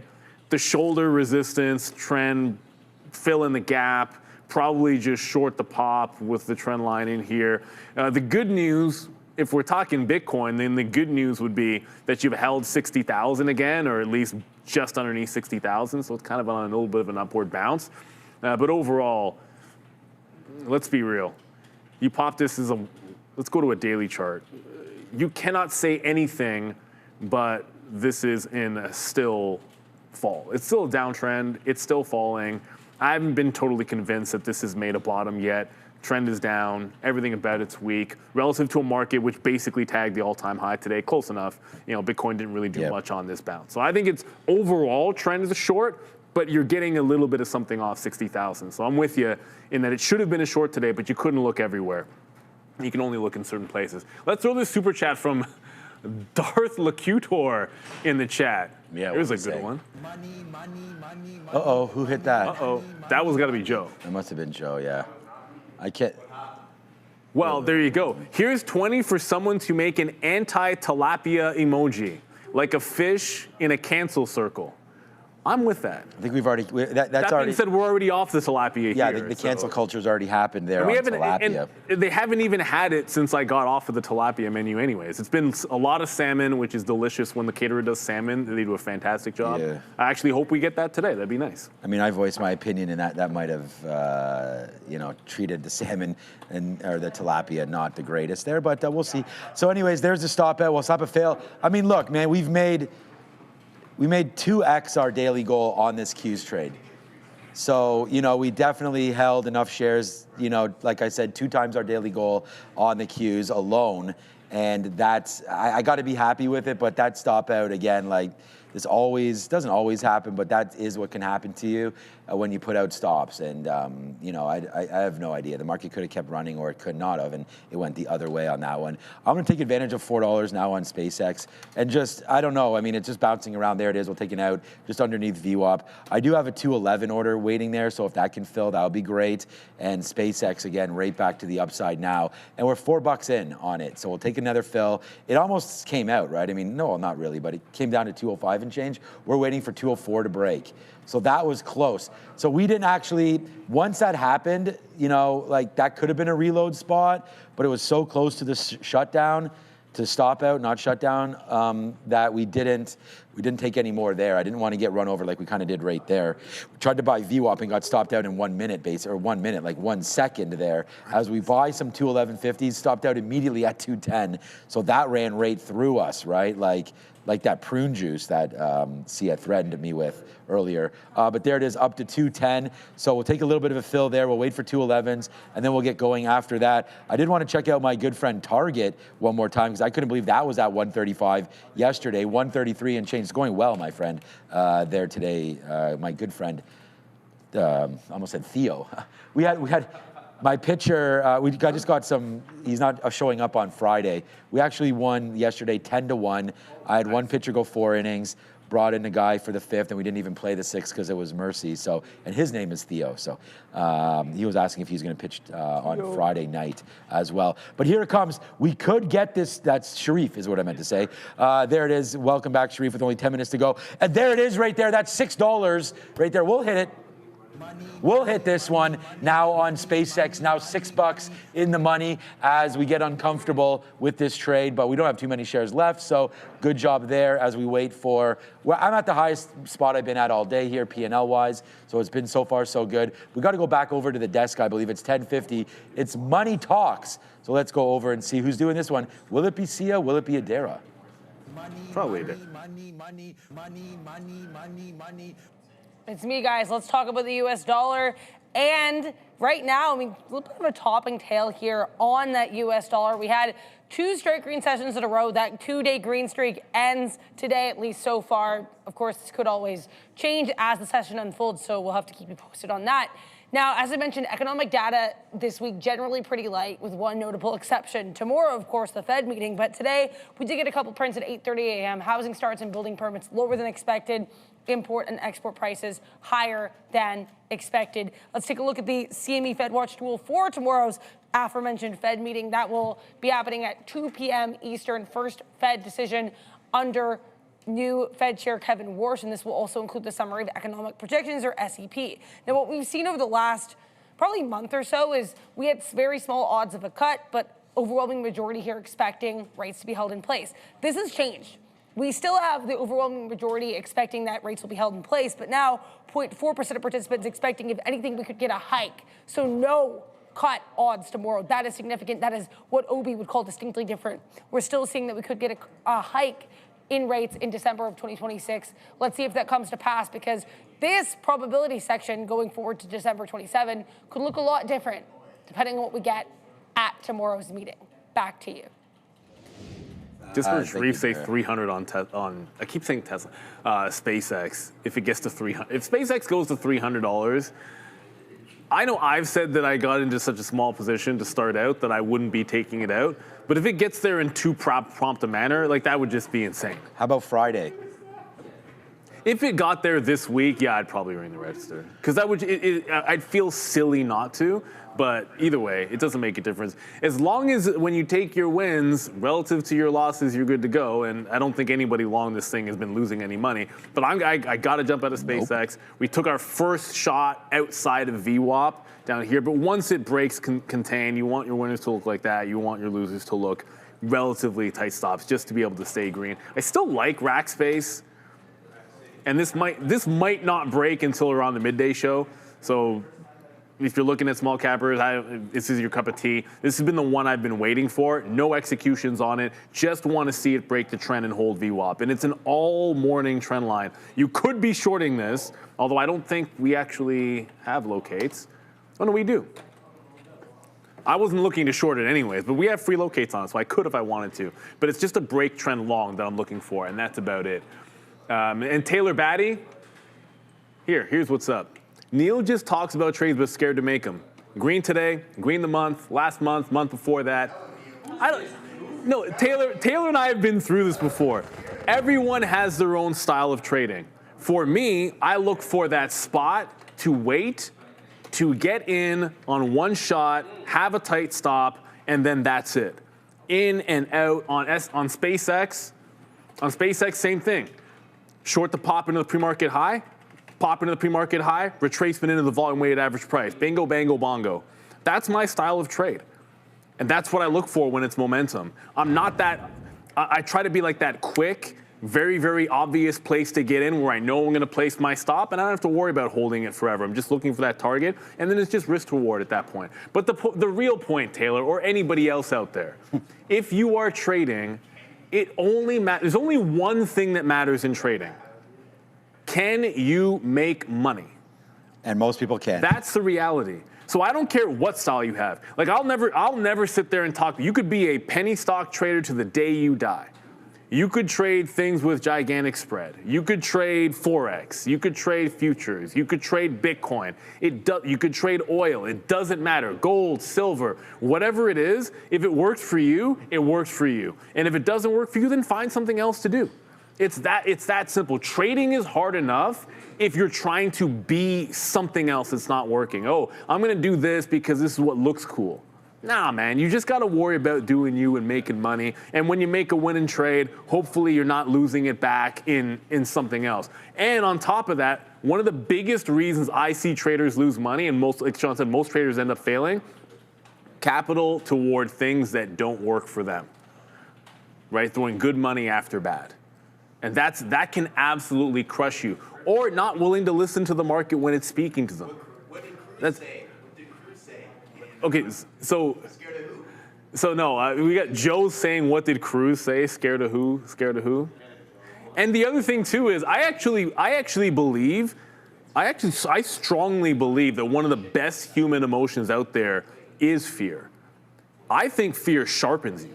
I mean, look, I think no, I'll be straight up. I think fear sharpens you. remember how scared we were of the SpaceX IPO? Because of SpaceX, I'm telling you, I was like this. I was going to say, you're on the keys, you're focused.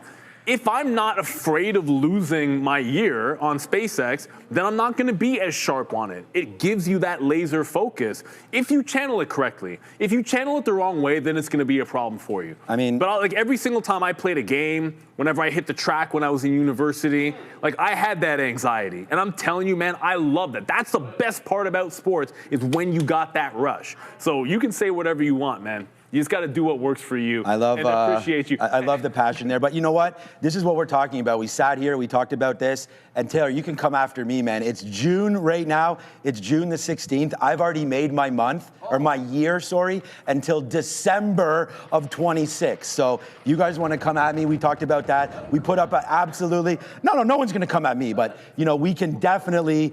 To show you guys, no matter what happens right now, my whole year trading was done on one day, and we're gonna do it again and again and again every single time, man. We are not afraid to put on shares, and that's what happens. So, you know, I'm here, Neil's here, we're all here, and if you want to ask people what they make, they may or may not tell you, but at the end of the day, just get positive, get green, and then start ramping it up. But we're here, and you guys know, what we've been doing. So I hope I don't have anything to prove. Neither do all of us. You guys are here to hopefully enjoy a show, and I love the passion, man. Come at Neil, and the tiger awakens. No, but it's not. It ain't about. I could care less about you coming at me. I'll be real with you. No, I don't. That's like the most emotion you've shown, but I love it. But it has nothing to do. It has nothing to do about me. It has nothing to do about me. It has to do about trading. It has to do about traders. Because if you've been doing this a long enough time, I dislike watching people lose money. It's not fun. No, it's the worst. And when you sit here, if you've been a risk manager, you've been trading a long time, you see a lot of traders lose. And that's why I'm being real with you. You've got to have a perspective and you've got to have a plan, because plenty of traders will sit there and they'll do the same thing over again and like lose this month, lose next month, lose next month, lose next month, over and over, trying to do something which isn't working. So that's why I preach consistency. Like that's my bag. I don't want to see anybody lose. I don't want to see you guys lose money. I don't see anybody lose money. That's why you're not going to see me be like, oh, sell the dream. Hell no to that nonsense. Let's go back over to Adara. We got 1 more minute to go. I love it. Talk about USO, because we have some comments coming through from Kalabaf of Iran saying that in a call with Nabi Berri of Lebanon, the war must end on all fronts, including Lebanon. So once again here, guys, just be aware. More commentary coming from Iran. They're saying, like we've already heard from Iran and also Hezbollah, that they want the conflict to end everywhere, not just in Iran with the U.S. They also want Israel and Lebanon to cease. So if I get any more details here, I will let you know. Furthermore, this top negotiator, Kalabaf of Iran, saying that that Israel must withdraw from the occupied areas in Lebanon, which includes the people of southern Lebanon returning to their homes. Back to you. Exactly. All right, guys, watching out here as the market goes. There's only 30 seconds left. I mean, that was great, man. We love to see the passion come through there, so that's great. Shout out right now to this right here. Jorge, what's up, Georgie? There with the 5 memberships. We really want to thank you for all of that, and this is exactly what we're talking about. The show got so much better with Adara coming on board. So you want to say thank you to Adara for that. And then here we go. Then another super chat. What's up right here? Keep them coming, man. It's just 11 o'clock. We can keep going. Go Neil. Jesse Martinez. Someone needs to say it. Yes, go Neil. We'll keep on saying that, man, all the time. SPX made some coin today. Keep bringing the trades, guys. Hey, man, that's exactly what we're doing. It has to to be said. I mean, it has to be. This is why we had record viewers there on that day, right? We talked about it. We put up some big, huge numbers that day, some big, huge P&L numbers, and just hopefully you guys can enjoy the rest of your day. And it's going to be a small cap kind of a day starting up soon. Joe, one day sitting with me here yesterday afternoon, and this guy is absolutely murdering SpaceX. So good job there on Joe. He and I bounced a whole bunch of ideas off of each other yesterday on SpaceX. We traded it all afternoon. Be very interested to hear what his take is on SpaceX. We're still long here at 205.20s. And I think that, no matter how you trade, it's very important to have some sort of stop orders in, right? Like that stop right there at 215 had to be taken, or else you get smoked. As Neil said, don't put more capital at work if the trades aren't working. So that one right there on SpaceX, you got to be careful. Make sure you have your outs. I'm nervous just because I'm going to be, gone soon, go to the gym. So if this breaks 204, my market order is already there, ready to go. Right, so we've just taken some out. I only have basically 20% of my position right now on SPCX. So, that's going to be the trade. Great show, man. Obviously, good job, man. Love the passion. Glad to see it. And we will be back. You want to go? I want to answer. There's one question that I want to answer. Someone said, is it time to go on CEG? Oh, I already bought that. Look, these names, I'm telling you, we all know power is not going anywhere. Okay. I think a safer place to buy dips in the AI trade is going to be power, but my litmus test for CEG has been show me when G Renova catches a bid and shows a little bit of strength. I love these guys. I think they're fantastic, and they've caught a huge monster buy. I got punked because I'm not sitting here at the 200. I'm sitting here at the 200 period moving average and didn't catch it. But I feel like this is at a resistance spot, so I'm not pulling the trigger yet because GV's at resistance. I want this either at the lows or breaking back out of this trend. And I think at that moment, then you're going to get CEG going as well. There's also Vistra out there, but a pretty safe way to play this AI play is going to be power. It's going to be good for the long haul. You just have to weather the storm a little bit. Let's go back over to the midday. It's Joey options, it's Sharif, it's small cappers and gappers, and more SpaceX apparently.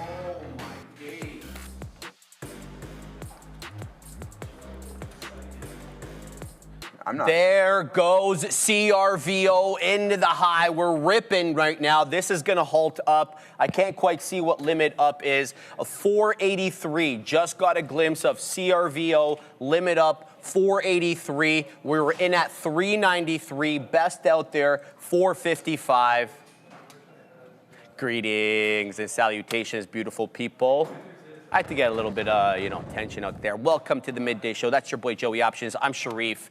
And we're no longer kind of rolling over into a new stream. There is going to be no new video. You all just going to join us right here. So we're going to have to say hello to everybody. Let's do this, right? People are kind of a little thrown off guard a little bit here. Bob the Builder. Shout out to my man, Bob the Builder. We got Good O, 2330. Shout out to Blicky. We got Ryan Hurt, as well as JTPG1LW.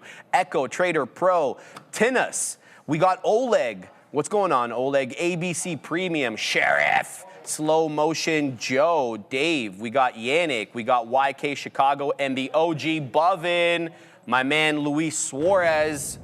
What happened in Uruguay yesterday, Luis? Oh. Y'all can't even get through a run, man. I'm just playing. I'm just over there. Come on, Arsenal, Ed of the Woods.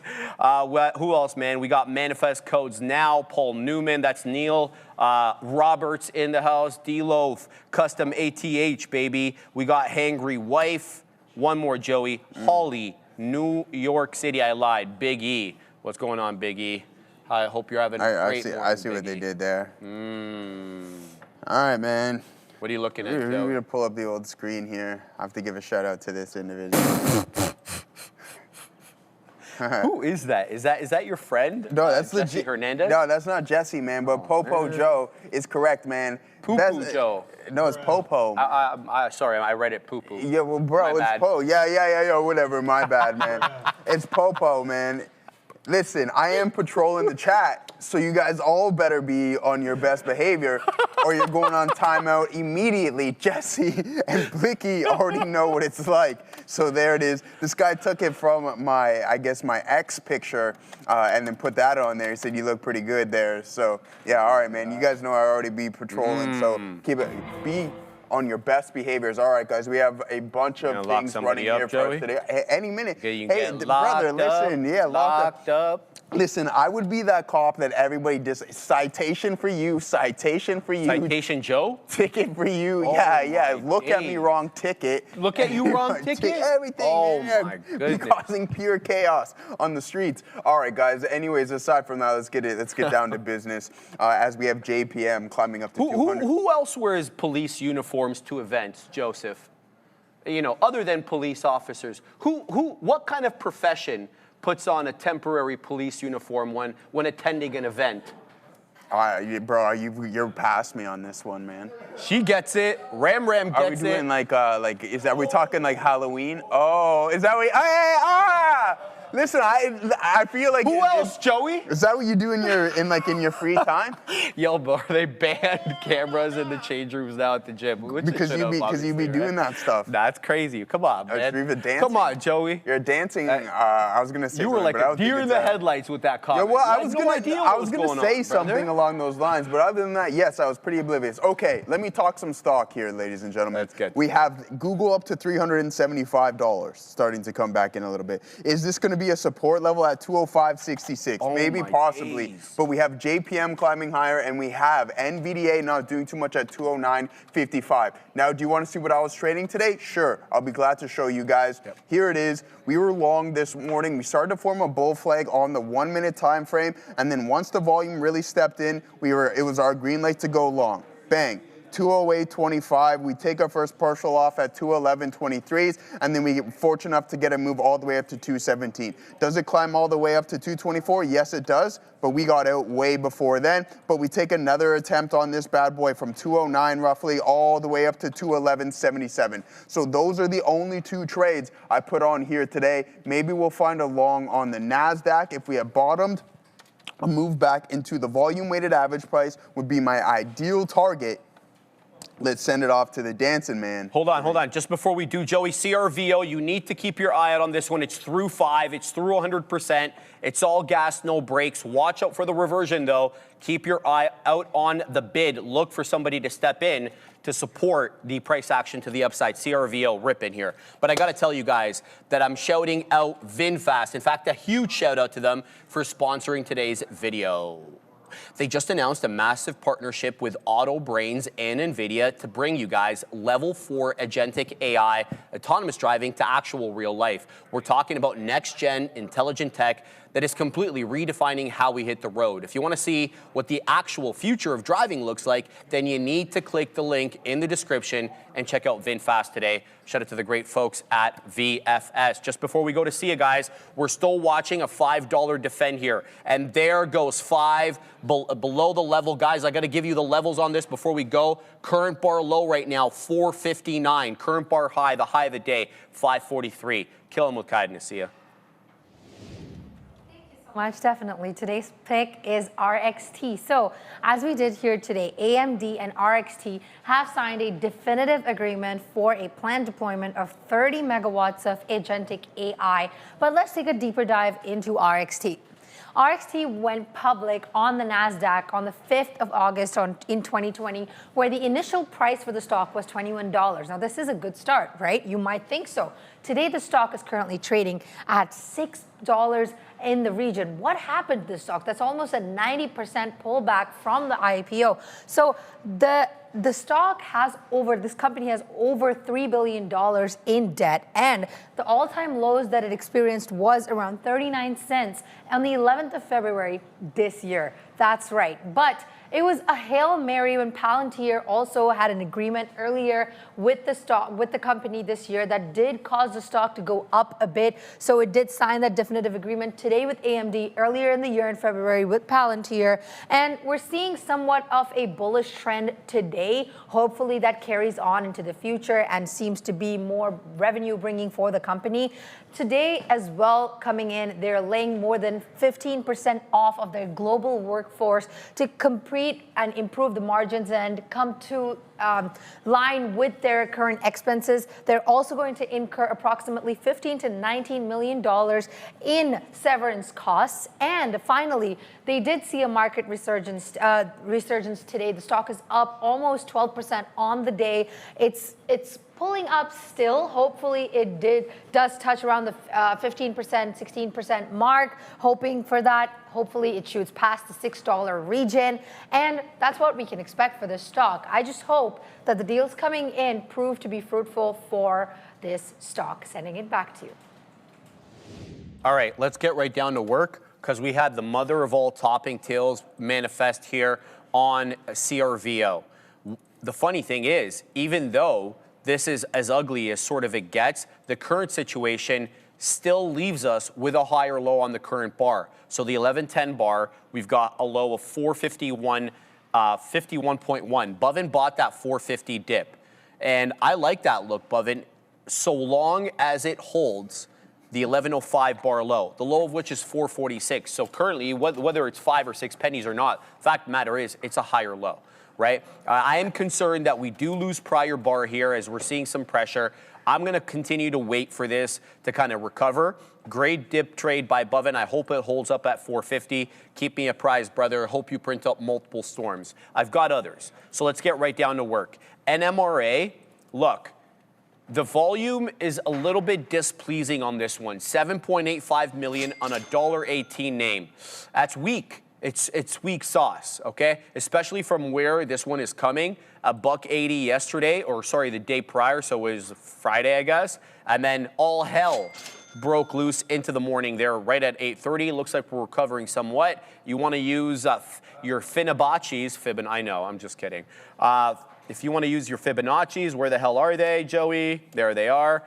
So you can kind of get an idea of where we should expect a possible retracement. So your 50% is about $1.30. I would say possibly $1.30 to $1.35 if you want to use that metric to gauge possible retracement percentage. You have also got OLTK, not up big, but coming into that $1.50 area with good support generally at the 10 EMA. Let's see if it holds. CERT as well. This one looked like a bit of a buy program. Decent volume on CERT, but not big up notionally on the day, 16.5% as it dances here with that $6 area. I'm liking the look of Lions Jib though here. Now, a bit more expensive of a name than we typically trade. Double digits, high double digits, 16.5. Current high day, 16.58. 10 EMA on the 5 comes into 16.20. I am less inclined to want to pick it up off 16.20 and more inclined for that 15.90 to 16. This is my buy zone here. Let me say why. 16, whole dollar, psychological support, resistance, yada, yada, yada. But take a quick gander at that 955 bar into 15.80. So to me, this is the price action top. 16 only features here because it's psychological area of support and resistance being the whole dollar.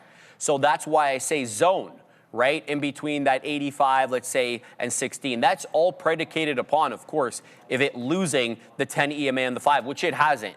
It's been a very, very good and staunchy defender of the 10 EMA on the 5. CTM, cheaper name, up 9%. Pickings are slim today in the world of small cap gappers. You can see this one got all sorts of shellacked. Christmas tree retracement off that $1.33, loses everything, goes negative on the day and trying to recover a little bit today.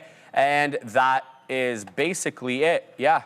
So Lion just got into another high day there. So it probably behooves me to load up LION, take a quick look at what the spread is, what to expect.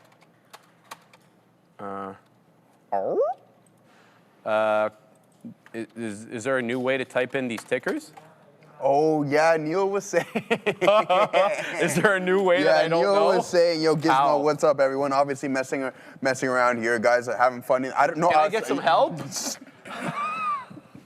Sorry. He just looks at me and looks away. I can't even type in the ticker. No, yeah, dude, I don't know what's going on. We've upgraded to a new system. Yeah, I guys. have no idea what's going on there, man. I only have SpaceX. Oh my Neil was days. mentioning that. Where the hell is Neil? Easy on the keyboard, man. Yeah. Oh, you might have to hit tab, to be honest with you, and then And then I know how. Yeah, you hit tap to go to the gateway. And then you hit enter, and then it doesn't work. And then it, right? exactly. Yeah. I know that. In that precise order. Yeah. All right, we got to go to these supers. Yeah, we got a lot of super chats here. Smash Bros. Yeah. No Salah. Oh my God, that's crazy. And what? Timo, you said no Salah. No Salah. Does he know what the score was yesterday? 1-1. Yeah? Yeah. Do you understand where Belgium is in the world ranking? They're up there. Up there. Are they Try number like one? top 20. All right, but that's up there. And we were leading for the majority of the game. Don't shoot the messenger, man. You're getting mad at me. You were so happy to read it out loud. I said, well, no Salah. I told you Mo Salah, one of my guys. How long ago I tell you that? I'm like, I like Mo Salah. What team does he play for? I have no idea, man. Come on, man. We're gonna get out of here. Egypt, obviously. He's one of his guys. Yeah, I was. But not anymore, because I don't know what team he plays for. Anyways, aside from that, man, yeah, thank you for that. And Timo Putbull, much love, man. I got you covered any day of the week. I know we have a couple more super chats. News on Tesla as JPM climbs up to $330. So yeah, not too bad of a look. And then we also have $2.79 Canadian coming from Olivia INC. Why is Micron down today? Is this an entry point? Let's pull it up. Now listen, I've been grabbing some Google Micron. Let's see, man, $1,000. $1,064. We'll head over here and see what we got. I just honestly don't think it's down that much. This was the dip buy, in my opinion, when you were down 21% off of the high. Now you punch through and you establish a new one here today to $1,100, but then now you're starting to come back in. I believe this gap is going to get filled, and I don't know how much more, but you can see that we're in a super cycle, and this is a massive bull run within this name. Now, are they going to be micro pullbacks? Possibly, and I think that's going to be the narrative for the foreseeable future, especially into 2030. I just think this is going to be a multi-year bull market within that specific storage space, so that's my opinion. Never buy everything all at once, as we typically say, but down a couple of percentage points, I would wait for a little bit more. All right, pay attention, Joe. Yeah, no, I can't focus on everything here, man. We got some SPCX, and we're looking to engage in it one more time. I did like 208.10s, and then we can take a break, maybe of 213, but we don't want to get too ahead of ourselves on that position. Also looking for the potential long on the NASDAQ off of the lows. There's a couple of things correlating. I've been looking for Gorv and Los Pollos. I haven't seen Gorv in the chat in quite some time, so if you're in there, tag me. But we have a nice little signal. If we continue to hold $82, and then we get some participation from the larger names, more or less Google and NVDA, which Google is moving towards the top side, but this thing doesn't. But the market doesn't seem to want to participate in that movement. And so, with that being said, I have to see how Apple's performing, and it's not horrible today. So we have to find some form of a laggard or the names that are lagging, and then maybe we can figure out what's wrong with the NASDAQ today. All right, man. I can't load up any tickers at the moment, so we're not gonna be able to trade. I've loaded up these NMRA. They worked fine. CRVO as well. You can put the screen on. CRVO's worked fine as well, but it's not letting me load up the next one. So what we did was we have a new update for our system, and this is kind of how we were putting it in, and it's not working. So we'll hang out until Neil gets back, and then hopefully he'll help us kind of fix this situation. But these are the ones I'm still looking at right here. You guys pointed out CRE to me, and I did see this one making a move into 6 and about to reclaim the volume weighted average price. But I believe it is it halted down?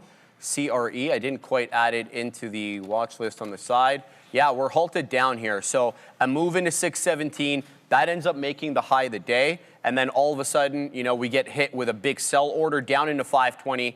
And now we're halted, so we'll keep an eye out on that. But I'm liking the look of NMRA. I feel like this one is a slower mover, but it's stair-stepping up pretty slowly here. And that I can get behind, right? So let's see if we can kind of get in. Now, what would be my out? My out would be the loss of $1.10. That means 10 penny risk. Well, there's only 2 pennies between the current price action and the high of the day. And that means my theory has to be that we're going to breach high of day by at least 10 pennies, so that at least have 1-to-1 risk to reward. So we're gonna get in, and I'm gonna basically look to defend into about $1.10. We'll start with a smaller position, knowing full well that we've got something called a flat top break brewing here. What do I mean by that for all the newer traders? Well, take a look at where this one keeps on rejecting. It's not the exact price that matters, but it's more about the region. Look at this, 120, 121, at the most extreme, 122, okay? So to me, this feels like there's a seller at a fifth of a dollar.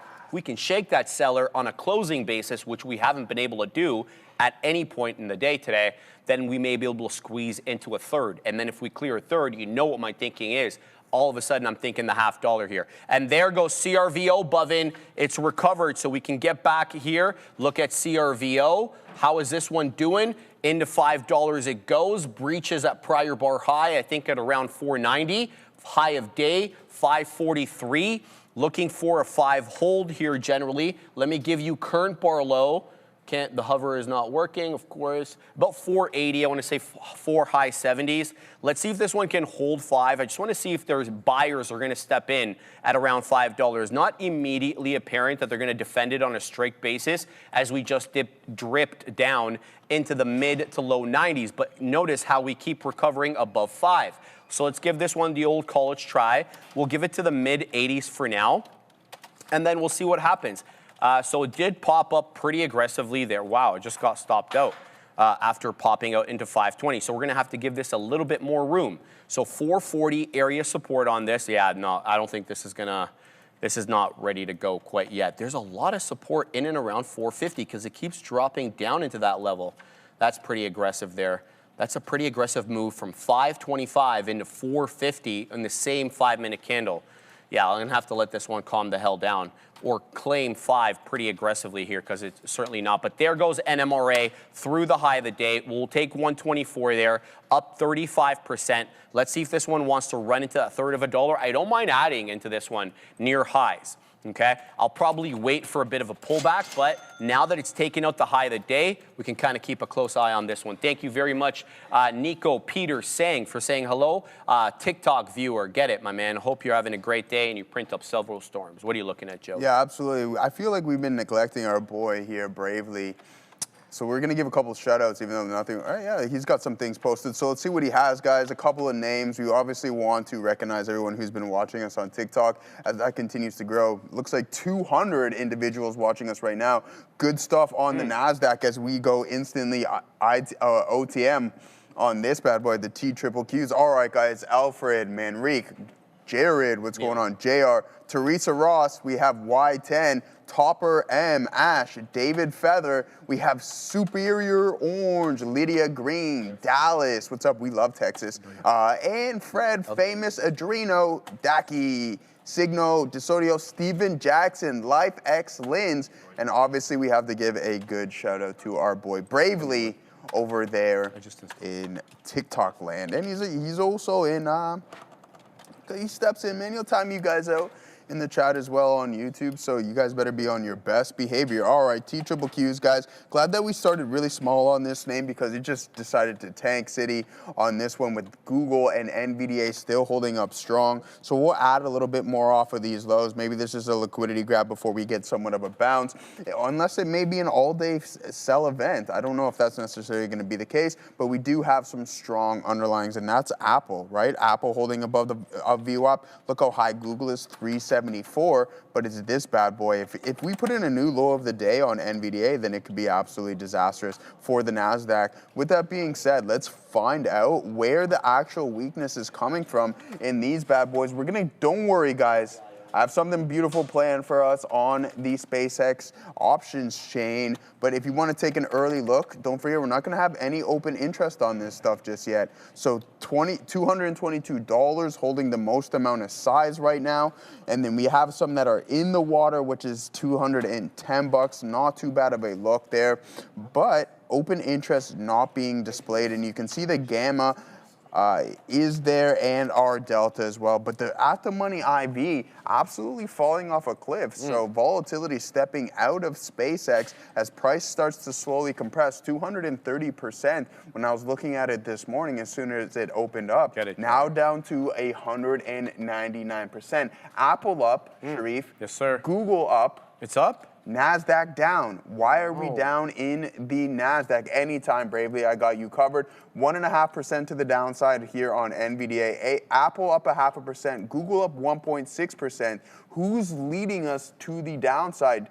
Broadcom down 3% here, Sharif. So it might be this bad boy as we put in a new low of the day at $380 on AVGO. A little bit tougher of a look, but we have SpaceX now up 10.25%, my friend. Yes, absolutely. Good luck. Thank you very much to Nick. Sharif, I like the look of Lace. Similar setup to CRVO. Thoughts? Let's have a look at LASC.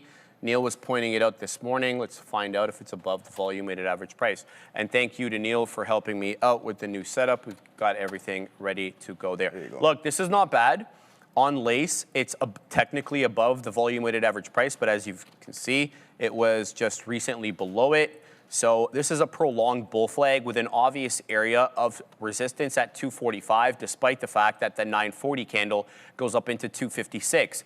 Take a look at this. All but one print on the day have resistance at 245. Similar look to the downside, 220. Buyers step in, not on a strict basis, but all the closing prints, in fact, most of the prints except for two, all defend 220. So Lace is a range until proven otherwise. Now, if you want to pick it up, 2 1/4, 2 1/5, wait for this one to retrace into a third, maybe even at the most 40 to 45, and then leave a piece for the dream, perhaps for a breach of 50, have at it. I don't hate the pattern, but you know, it's a pretty prolonged bull flag here, having formed the pull component of the flag at 8:30. It is now 11:30, so 3 hours of consolidation. You know, I know these patterns are fractal, which is cool and all, but we're here in the intraday, right? We're not swinging these positions. So the bull flag has to have some sort of reasonable length here. So anyway, continuing to watch NMRA doing well on this one, looking for 127 next. That is the high of the day.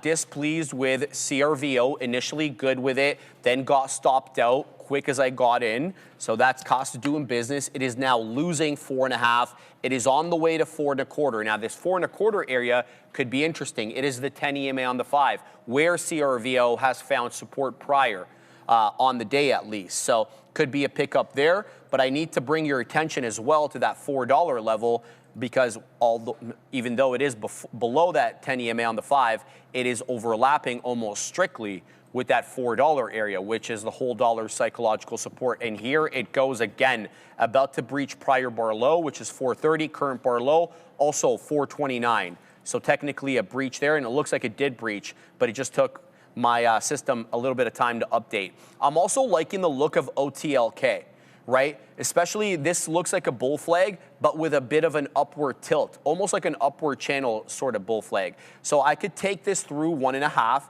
showing 145 right now. My goal would initially be 150 with a view to even carrying it higher than that, right? A bit of a slower mover, and also it needs to be pointed out, a declining volume profile. In fact, with OTLK, what you're getting is price action volume divergence, where the price is making higher highs and higher lows, all the while the volume bars are making lower highs. That is something to account for there. It's not the end all and be all, but needs to factor into your consideration.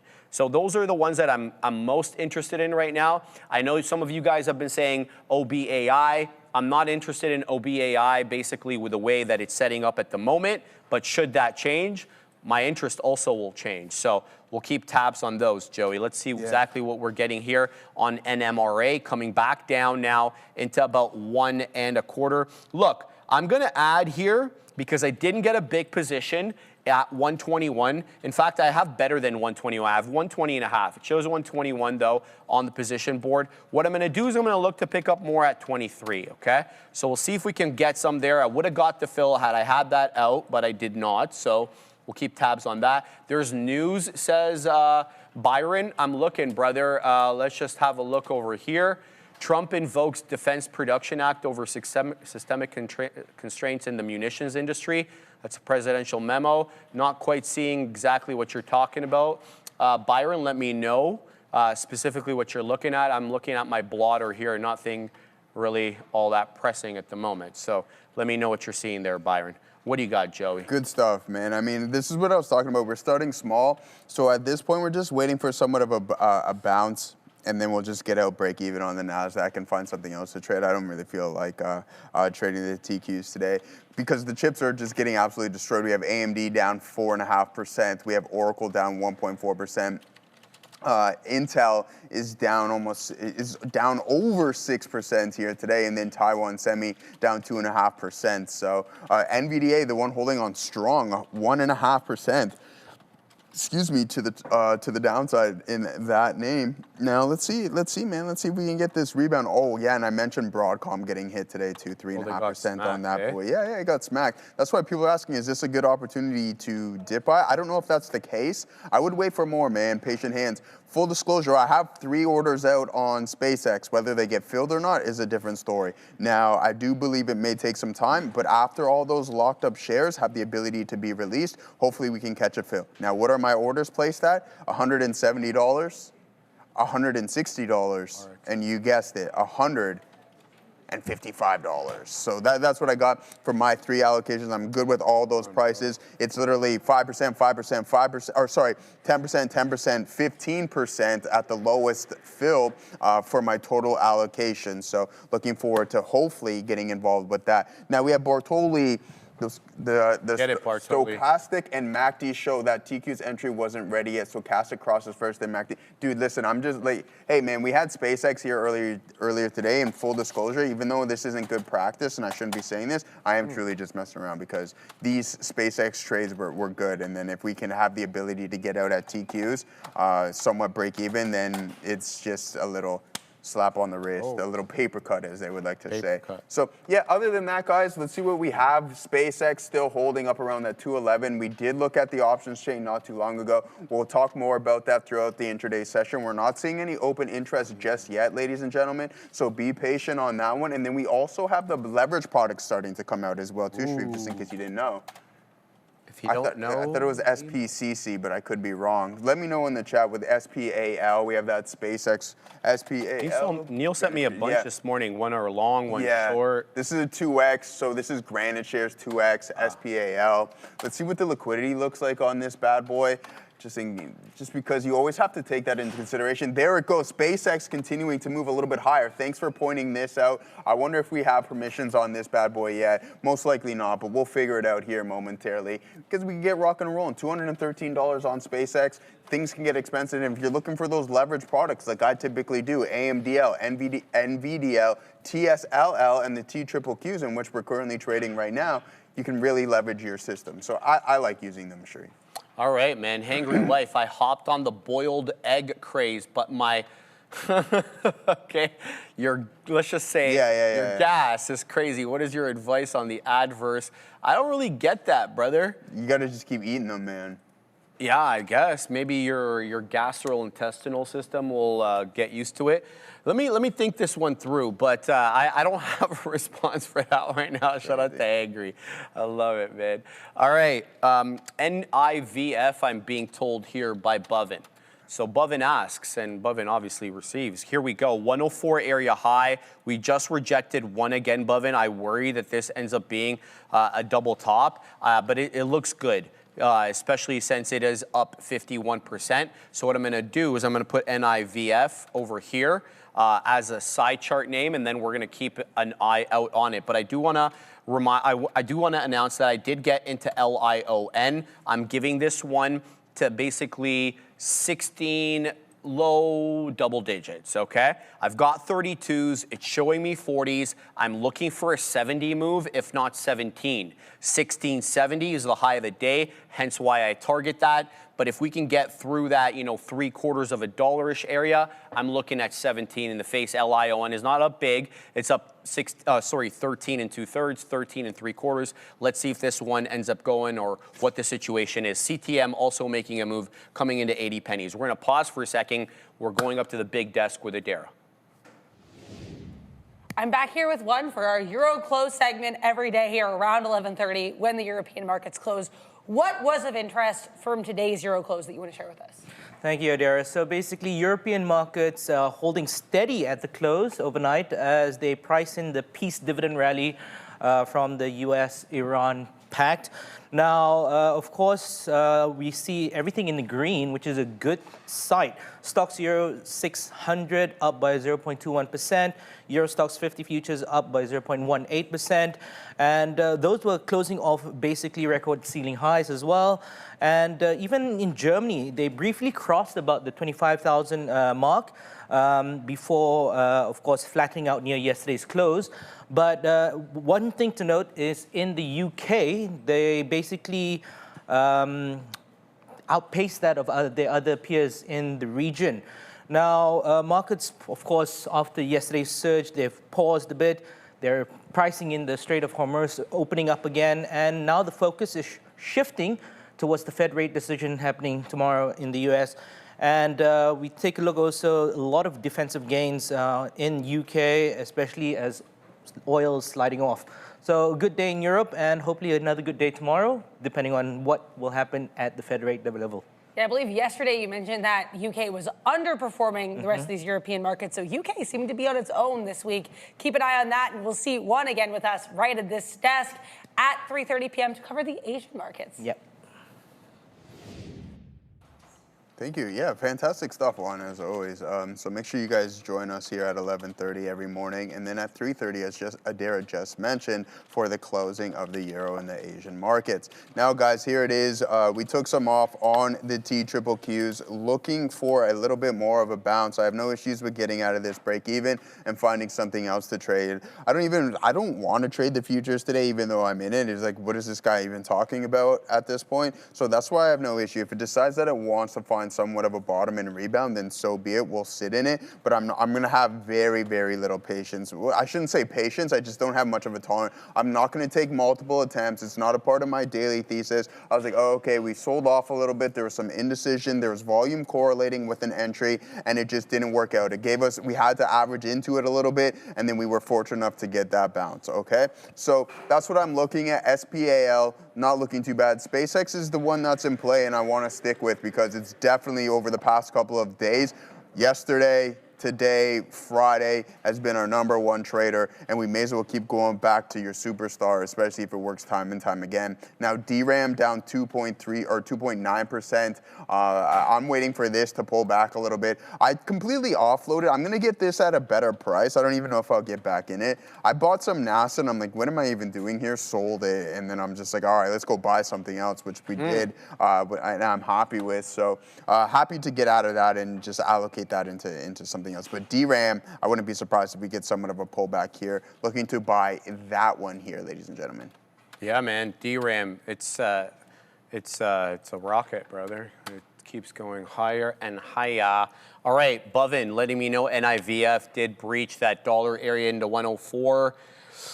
Continuing to watch this one, a lot of topping tailish action here into that dollar area. There seems to be quite an aggressive seller at that dollar area. Not shocked by that at all. 76, almost 77 million shares traded on the day. It does look like there is some buying here in the high 80s, low 90s, hence this 90 penny defend. But we are putting in a double top base. So if we lose 85, I won't want to trade this until it sets up in a better way. So I see support zone here on NIVF on the 1 minute between 85 pennies and 90 pennies. That could be a buy area.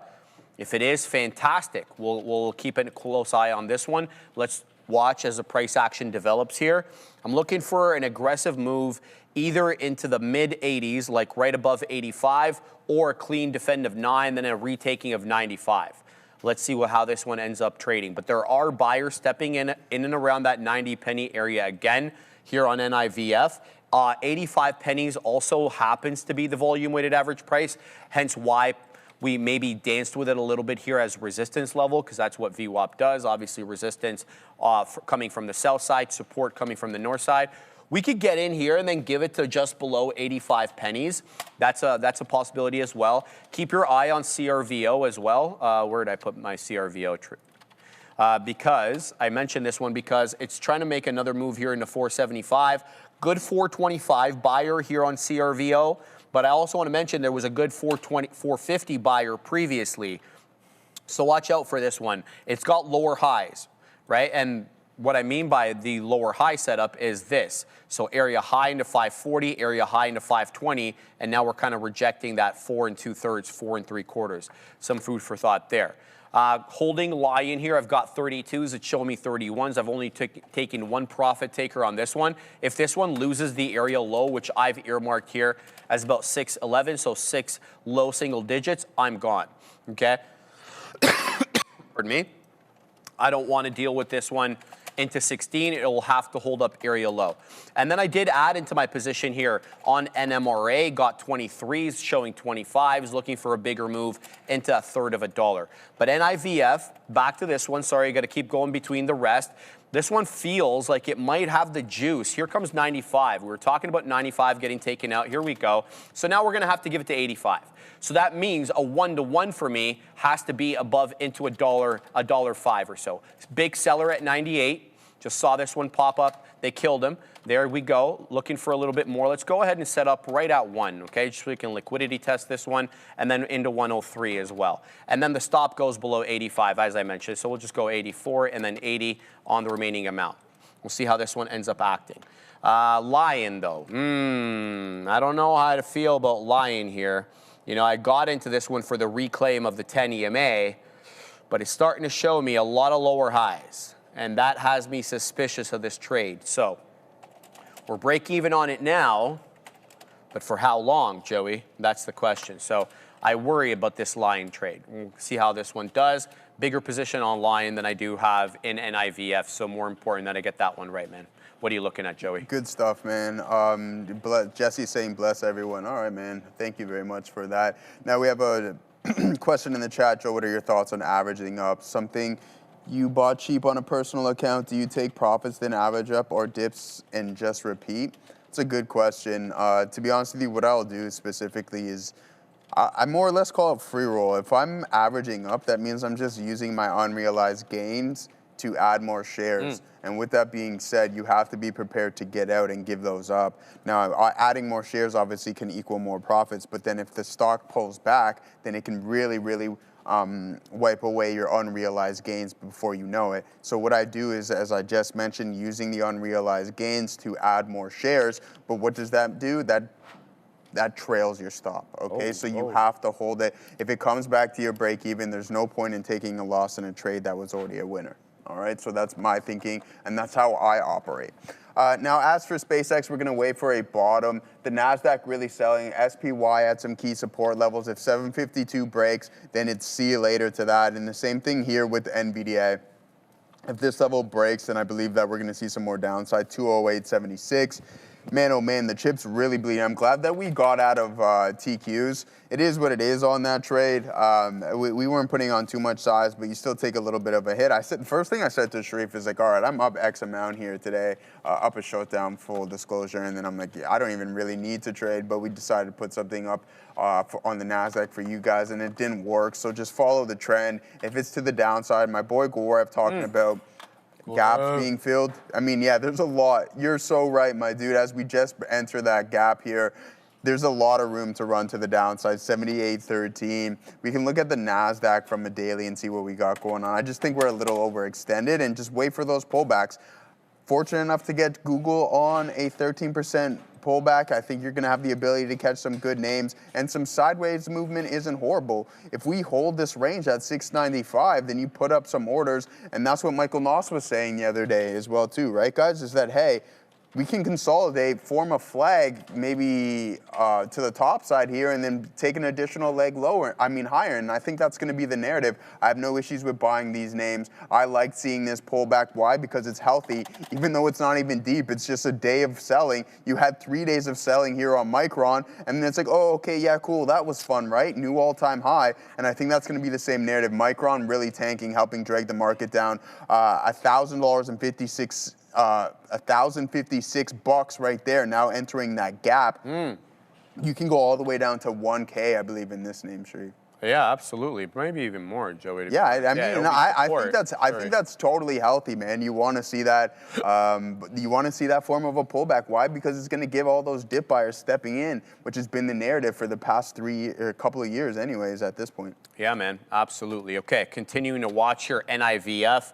I don't know how I feel about this. It's got a range here. It's 90 pennies to the south side, $1 to the north side. There's no continuation. And locally, we haven't even tested the dollar. How do I know that? Well, because I can see it on the chart. And I also put a liquidity tester order right at the dollar just to see if it weasels into that level. It is really not at the moment. And here comes 85. The sell is aggressive here on NIVF. Let's see if we can pick some up here at this level. Yep, we're going to pick up some here at 85, which is into VWAP. Right back up into 88. Let's see if it can kind of continue. Got 92 cost basis now. Let's put something up at around 94 to see if we can kind of grab that. We'll see what we get on that. Right back into 89. No continuation, though, through 90 on NIVF. So not liking this look. I need a reclaim here of 90 so we can kind of get back into that range, $1 to the north side and then 90 to the south side. I'm also starting to run out of patience here with LION. Not that I'm like lacking in patience, I just don't like the chart pattern that this one's putting in.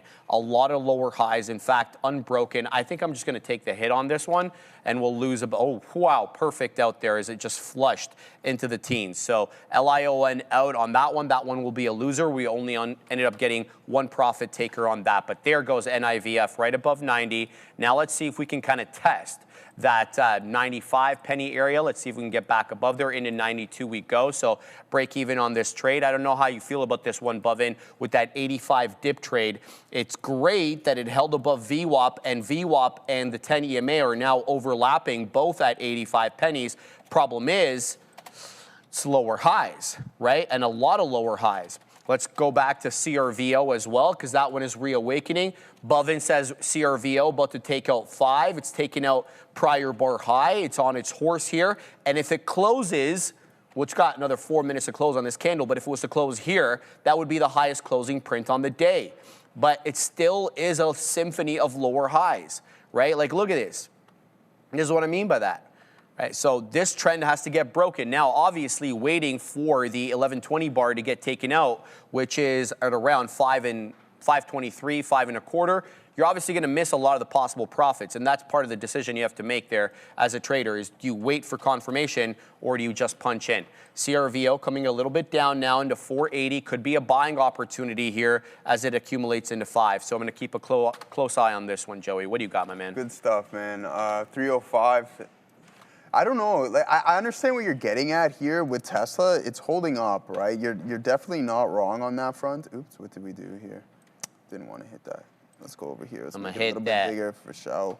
I totally understand what you're saying. Like the market's at the low of the day. You have NVDA about to establish one here momentarily. The NASDAQ and the SPY look like they want to break down and we're holding up. But don't forget, we do have this lower high and there's a trend that's been established here on Tesla. A couple of whipsaw moves here and there, but then you just come right back in. No, I mean, like, I get it. So what you want to do if your thesis is and how I would play this is that I would actually wait for the NASDAQ to find a bottom and then start to trade higher and then see how Tesla reacts from that point. Sharif, did you listen to I want to listen to the Spanish version of that, what we got going on there, guys. Make sure you go. That's all you, buddy. I'll listen to the Mandarin one. Dude, I don't know if we got that yet, my boy. I asked him. He said it was coming. Is it? Yeah, right. That's crazy. That's pretty cool. I don't even know where to find it. But anyways, aside from that. Oh, it's More Trader TV. So we rebranded the More Trader TV channel into Trader TV en Español. Yeah, More Trader TV. Let's see if we can find this. Yeah. Espanol here, baby. And see they what just we got rebranded going on. it, Joey. I think it's just called Trader TV Español. No, Yeah, go back. I got it. You got it? Yeah. Okay, anyways, aside from that, we'll listen to that here. But we have Apple starting to move a little bit higher, and then now we have the SPY and the NASDAQ putting in new lows of the days. Is this going to be the bottoming signal? Gaurav and I happen to sit in the same boat and just don't think it's going to be one of those days where they work overly well. Why? Because he was pointing this out, a gap fill to potentially 725, which I think is doable. But what we do have is Apple moving to the top side, 298. Where do we stand from an all-time high perspective? Let's see. I don't think we're too far away from it. And did you miss this dip buy? It's honestly looking like 10% to the downside on AAPL. you come back and retest this previous all-time high, which stocks typically do, and then you run and you continue and establish a new one. So let's see if this support level holds up. I like AAPL. We're going to be grabbing some of that. But what I do want to pick up here slowly is gold, as gold is up 7% off of that low. I'll grab a little bit of gold here just in case this trend line breaks. And then we're positioned relatively well. We're right back at some October of 2025 levels, especially after that big time run that we've seen in some of these precious metals. All right, man. Got a couple of prints here through the breach of 5 on CRVO. Still no continuation yet or closing prints above 5. So we're still putting in lower highs here for anybody who wants to get in. Know both sides of the equation. We're putting in lower highs. That's bearish. We are finding support at the 10 EMA. That's bullish. Whether or not this one breaches 5 decisively, I've put my orders there so I can basically take advantage of price spikes that may not hang out in any one price level for all that long. I would suggest you do the same. This one's a fast mover. It can give you 25, 30 pennies pretty quickly. And unless you're really, spot on with the hotkeys and everything else like that, you may miss it. So throw out your resting orders there and, take advantage of that. Now, holding here onto, what's it called? NMRA, still waiting for the continuation into a third. It's coming back into the 10 EMA. That's okay, that's not bad. What is bad is the volume is almost dropping off a cliff now. In fact, in the last, I want to say 20 minutes, 4 candles have closed yellow on my chart. Yellow on my chart means that the opening and the closing price were one and the same. So you're almost getting no price action here. That's not great. For a name like this, you need price action. We can't just hold this one into an oblivion. Continue to watch CRVO as it made yet another attempt at 5 and yet another rejection. So let's see how this one ends up acting. I get out through the loss of 420, holding for a bigger move. I'd like to see a high at day 543 test. Just before we go up to the big desk here, I want to mention CTM. So this one, again, really coming from a lot higher yesterday, but it is recovering, and it's got a flat top brewing here at about 80 pennies. Look, we're above it right now. We're about 80.5 pennies with the highs of 80 2/3. If this one does catch a volume spike, it could see $1 pretty quickly here on CTM. It's got a good-looking pattern, an ascending wedge, bull flag pattern. Let's see if it ends up breaking out. I don't have anything in it at the moment. We'll pack the patience. We'll see if we can get into this one. Let's go up to the big desk, though. We'll see you. Keep an eye out for USO dropping significantly right now. This is just coming in from the Wall Street Journal that the U.S. will allow Iran to immediately begin selling oil and fuel under the deal to end the war, offering Tehran an early financial incentive to wind down the conflict. People are familiar with the matter are saying on this, and the provision for the waivers of sanctions on oil sales will take effect immediately upon the signing of the agreement this week, and also covers any necessary services, including banking, transportation, and insurance to facilitate the sales. All people that know about this matter have said, keep an eye out. USO still continuing that drop down. And that's all for now. I'll send it back to the guys. It's down almost 6% on the day. Yeah, exactly. That's what I'm saying. USO down. That's what we want to see. Buy some OTM puts on this bad boy. Oh my God, I was going to at 129. Now you're at 114.26. Yeah, I shoulda, coulda, woulda on that one there, Sharif. But yeah, big time movement here on USO. 118 open, now down to 114. It's not too bad of a look. But yeah, save man, woman, peace. I respectfully disagree. I don't believe we're in the 8th or 9th inning of this at all. Again, what do I know? But that's where I stand, and I think we're still in the earlier stages of this stuff. To say what inning, I think is a little bit of a stretch.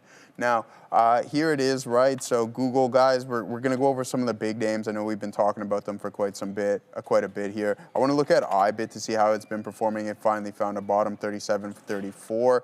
Same narrative, right? I'm just waiting for these trend lines to be broken and for individuals to re-engage in this. I was listening to a lot of stuff on CNBC just in regards to crypto and what's happening. The narrative and the fundamentals haven't really changed. It's just that I think there's some new shiny toys in the market that people want to try and take advantage of. That's obviously being SpaceX and some of the new IPOs coming here later in the year. and just the chip trade in general. So it's just like, all right, out with this, something that has pulled back 46%. I still remain bullish in Bitcoin and Ethereum. I'll be grabbing some more. We were trading ETHA last year, not as liquid this year, especially considering it's down like 60% off of the highs. Picking up coin? Like I'll always buy more, man. Yeah, I'll always buy more, dude. No, when the time is right. We were talking yesterday. You were reducing your exposure. So I did. I know you did. Yeah. I just thought you were bearish for the foreseeable future. No. I was a little disappointed. No, man. My outlook on this stuff doesn't change. You're the one that got me into this. It's listen. You can love it one day and not the next. Fair. I think that's totally fine, right? You don't have to hold a loyalty to these things because it goes down 50%. Same thing with Ethereum. I'll get back in because at one point they will be in play again, and they will be that, oh, hey, we forgot about this stuff. Let's get back involved with this, Wall Street and everyone along those lines. Right. So, especially if the efficiencies within the blockchain happen to become true and the fruition into fruition. Let me ask you something. Tom Lee has been saying, it's like, dude, don't forget the whole financial sector putting their systems on the blockchain. So why would I not? Do you think a geopolitical crisis helps Bitcoin move up? Because like I was always thinking, I'm like, maybe it needs some sort of crisis, but then we just got a crisis, and it tanked because it continues to trade as a risk-off asset. You know what I mean? Yeah. And so it's like, I don't even know what the situation would be other than, big institutional money hoarding into this that would give it sort of a bullish narrative. Like, what do we need to see other than, a sovereign or Bitcoin fund or whatever they're going to call it at that point?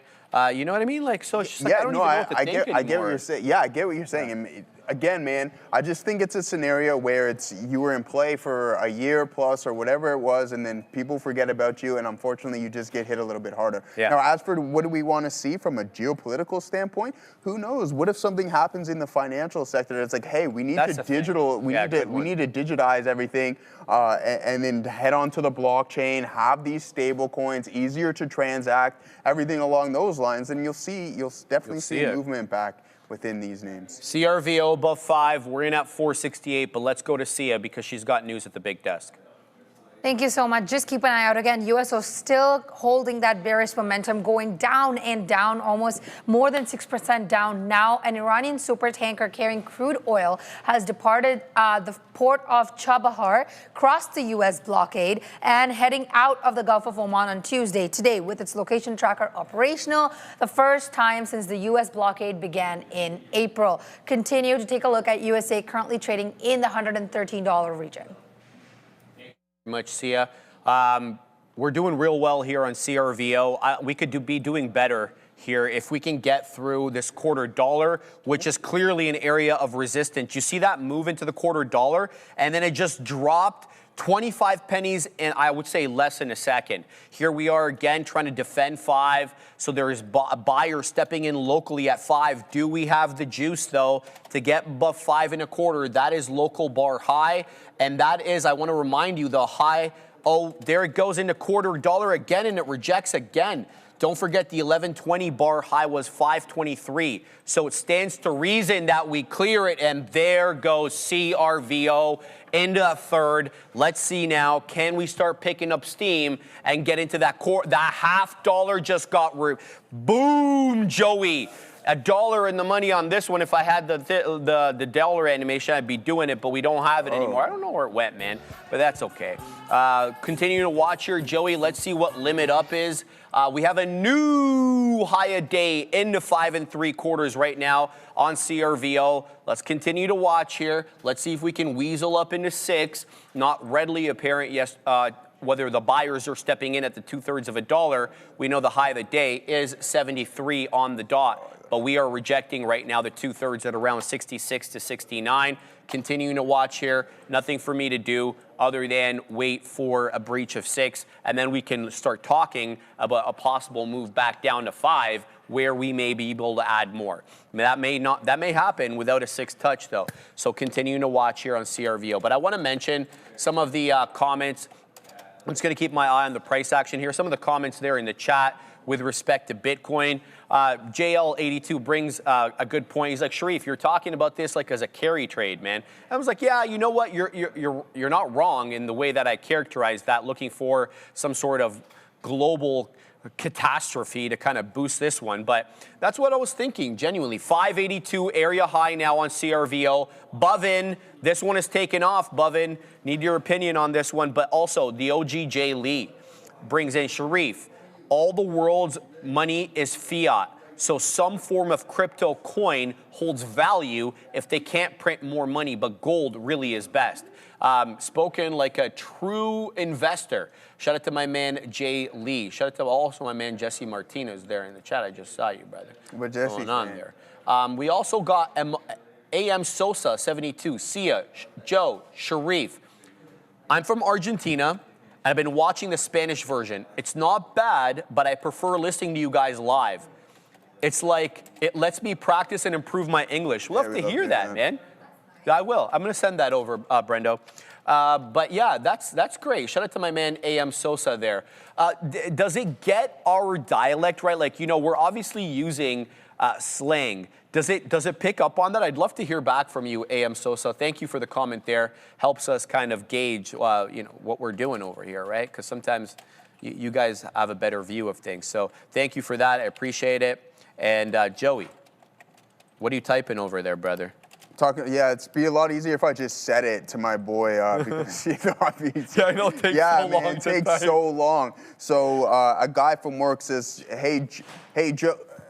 Thank you for that. When looking into get into recent IPOs such as SPCX, do you wait for certain price time chart patterns or after earnings? That's a fantastic question. It is a good question. So what I've established here, I have my orders. I already told you guys $170, $160, and $150 or $155. I don't even remember what I put that last one in.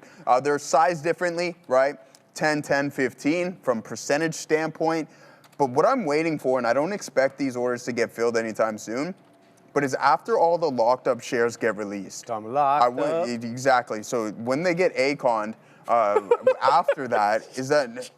That was good. You did. Okay. No, when they do get released, I wouldn't be surprised if we see a little bit of selling step into the market, right? Because after that 365-day period for the, I believe it's a large one, and then obviously the 30 days or the 90 days that some individuals have those shares locked up. But also, I don't know what happens. There was a caveat to that, 30% up, and I believe you do have the ability to release some as well too, Sharif, which I found extremely interesting. But there's still an outstanding amount within that year period that I'm going to wait and see if there's any form of selling. And don't forget, earnings.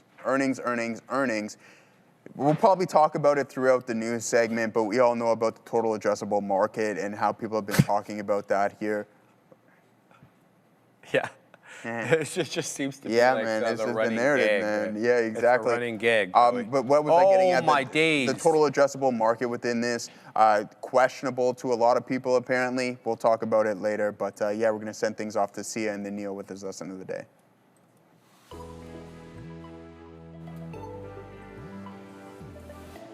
Let's start by taking a look at the three major averages. The SPY and the triple Qs are in the red. Triple Qs down just over 1%, and the SPY trading red 0.16%. The Dow, however, in the green, up almost 1%.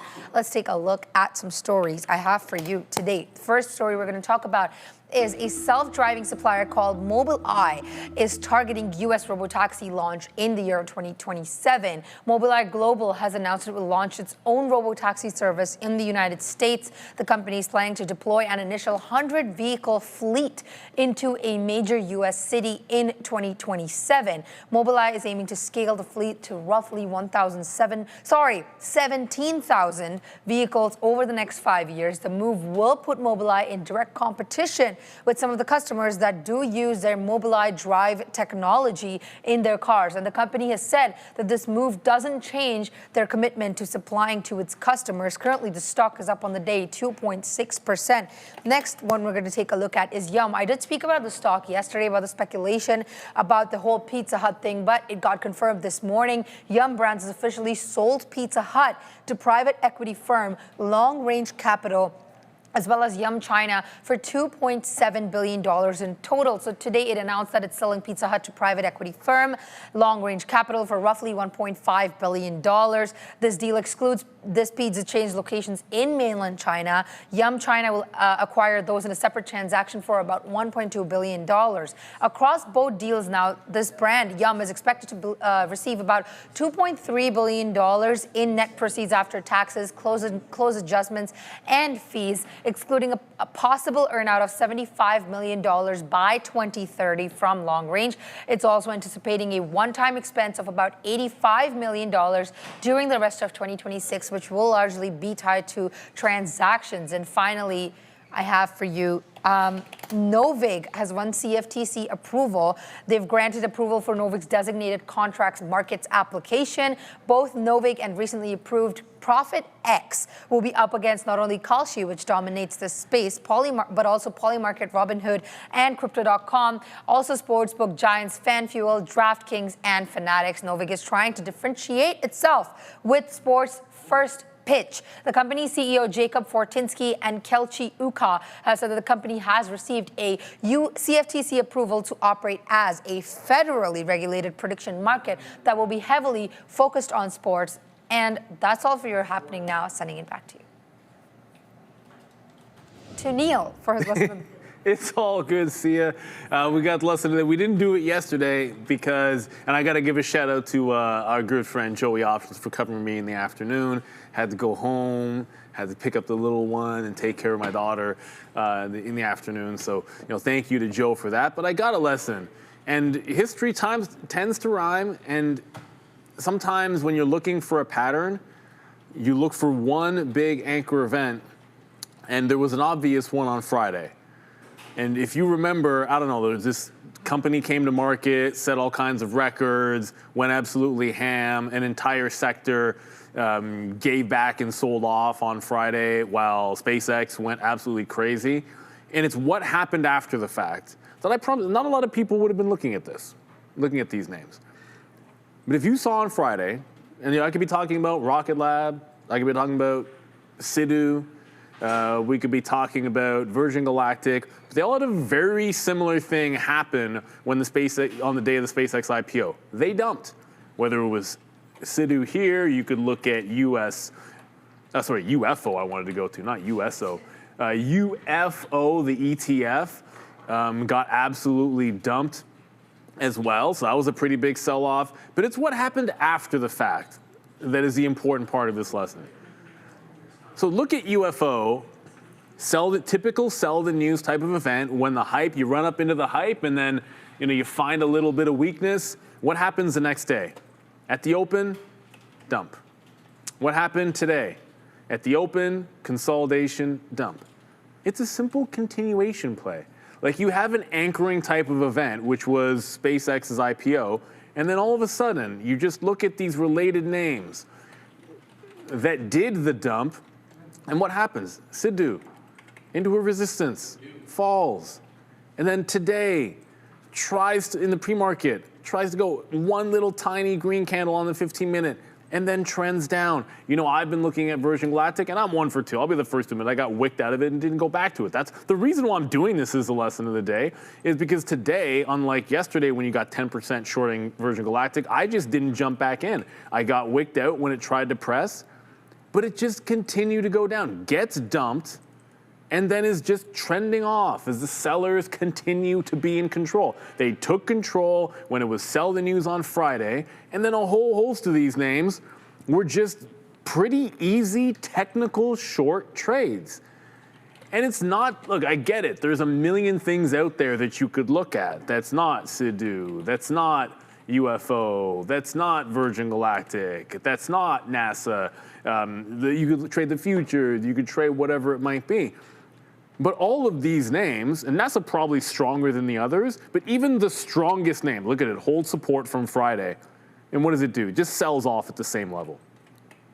Sell here at 32.75, sell here at 32.75, sell here at 32.75. At the open, what does it do? Stop me if you heard this. Pops, tries to go to 32.75 and then drops. oftentimes as traders, it's like you want to be on, okay, what's the hottest thing? What's the sexiest name out there? But you know what? What you're really looking for is the most simplistic pattern to take advantage of. You're just looking for an edge.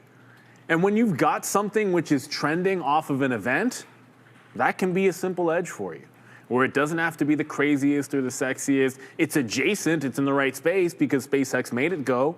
That's what made it move down on Friday, and this is what's given the continuations for 2 days in a row. And you could pick any one of those. Like if you're in NASA, that's 3275 to 3150. That's a 4% move. And it does it 2 days in a row at pretty obvious ranges. SpaceX was 10% 2 days in a row.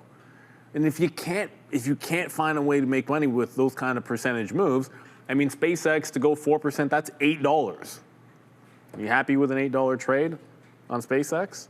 Then you should be happy with these because that's what they've been giving you and more. So oftentimes, I know we like to look at the sexiest thing, the new kid on the block, but there can be some easy patterns to play off of these big major events. And the reason it's important, because I promise you, when we get down to the next IPO, or other big names like OpenAI come to market, there's going to be some reactions on the day of, which are probably going to show you something similar in the next couple of sessions. What reacted the heaviest when we have the new issue come to market, and then look at those names for a couple of days to give you an obvious opportunity. That's why I was on Virgin Galactic for the last couple of days. I think that's why it's worth it. Anytime you have a major market event, see what reacted the most to it, and they might just establish a pretty easy pattern as it calms down for the next couple of sessions, and that's exactly what you saw with those space stocks. Good luck in the rest of your trading today. The market is trying to claw back. I can tell you the chicken was dry, but there was a lot of it. I haven't even finished it because it was basically like a little pita bread. Like, I don't want to say grilled chicken, but just like dry chicken breast there, which I have to give like a 5.8 as I drop my knife. I'll give it a 5.8. But the volume was good enough, so you're getting your protein in there. You'll be happy with that, Sharif. Let's fire it on over to the midday. Enjoy it. Thank you, VNU42. First of all, 42, that's my baseball number. Jackie Robinson, meaning of life, all that. I listen but don't follow and lose a lot. Traders, please follow the experience that Neo Sean shares. One of the reasons you see me get passionate about it, like anything in life, you learn from making mistakes. And traders learn from making mistakes by losing money. Traders learn from making mistakes by blowing up their accounts. Traders learn from making mistakes by maybe you go bankrupt. Like business people learn that way. But a way that you can learn from mistakes is to learn from others' mistakes and lessons. And a lot of what I talk about is just things that I've seen over 20 years with traders or things that I've experienced myself that we're just trying to pass along. That's the value of our community, everybody, is that you've got traders out here that that have been trading, maybe they're just starting out, you have others that have been around for years, and everything in between in our trading community. And that's why there's valuable lessons to be learned from all, and we just try to pass it along and pay it forward. So I'm gonna go get a new knife, because I just dropped it on the ground, and send you guys back over to the midday. But quickly, we're going to do a detour for Adara's mega cap minute, because we did have a couple mega cap related headlines that came out during Neil's lesson of the day and during CS Happening Now segment. One of them involving Apple, I put on the screen. AAPL hanging out near day's highs. Getting reports here that the company will be scheduled to launch a new camera AirPod, which you already heard they were going to be doing. Late 2027 is the date for this. Apparently, their AirPods are going to be debuting alongside the second-gen foldable iPhone. So some timelines here for this, as well as AAPL tries to take out $299. There's also GeoOGL on watch. They have one catalyst with Apple. Politico reporting that Google and Apple have both been questioned by House panel Democrats. But then the other aspect of this GeoOGL story here, they're launching Brazos liquid cooling system for data centers, according to a blog post. So data center headline for Google, Apple with some AirPod camera headline, and then both of them getting questioned by House panel. Back to you. All right, OBAI here. We're in this one. We're in at fives. Got a couple of beak wetters through the area high there.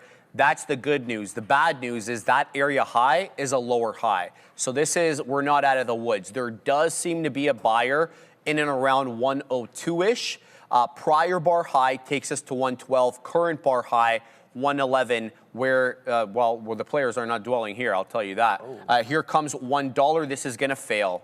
This looks, unless somebody buys this aggressively at the dollar, it looks like we are headed down. This is a lower high now breaching prior bar low. There's the dollar now, and there it goes through the area low. We will get stopped out on OBAI. So we'll give back. In fact, we'll go negative on OBAI because we did add into this position at the low, which put us in a really good position, but it ended up failing that level as well. Finding a little bit of support here at the volume weighted average price. I don't want to write off OBAI here because it is putting in a bit of a rounded bottom pattern. So it's finding support at the volume weighted average price. Let's see if we can kind of mosey on in this one and give it to below VWAP. I like the chart pattern that it's putting.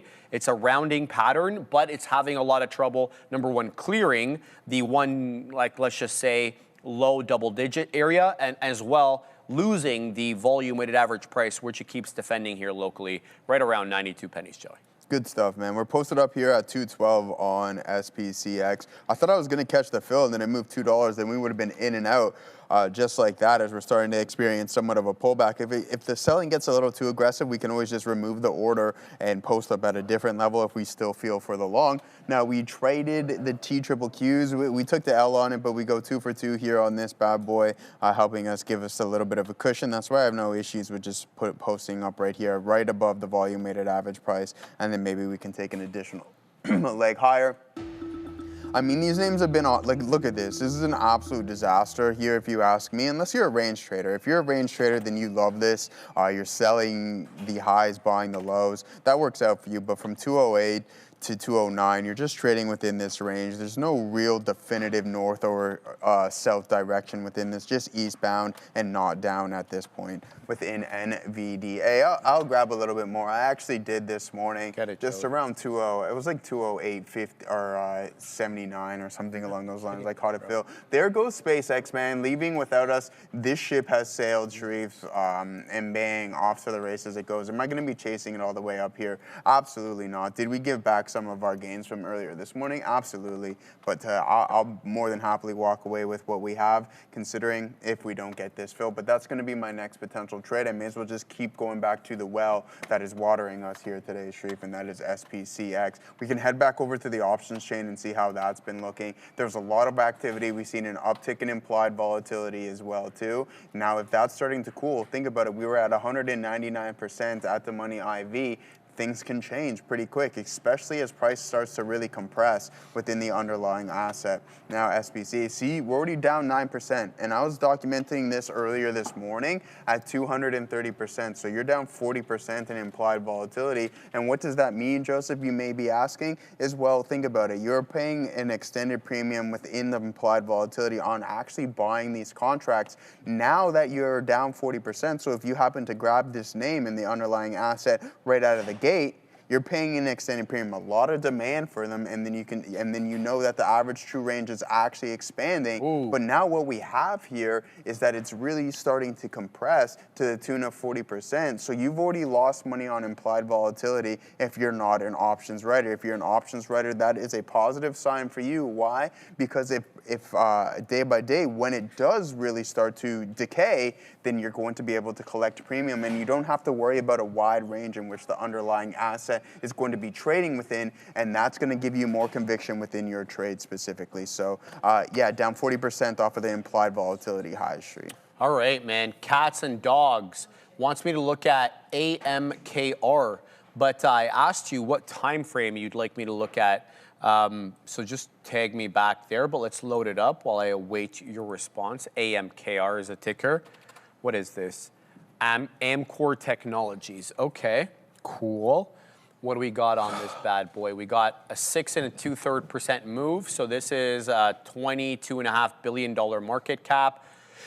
Not the name, I don't know the company. Semiconductor packaging, adding to semiconductor watch list immediately, especially with packaging being all the rave right now. Getting more expensive to have packaging, guys, because that used to be like the dumb younger child in the semiconductor industry, but that is playing a bigger part now, especially with RAM, having to work in cohesion with the GPU and the CPU. We all know that good stuff. So AMKR, this is the daily on it. It's up, what is it up? 6 3/4. Great look. Let's look at the daily. daily looks even better. Oh, I did know about this. Somebody asked me about this back in December. Okay.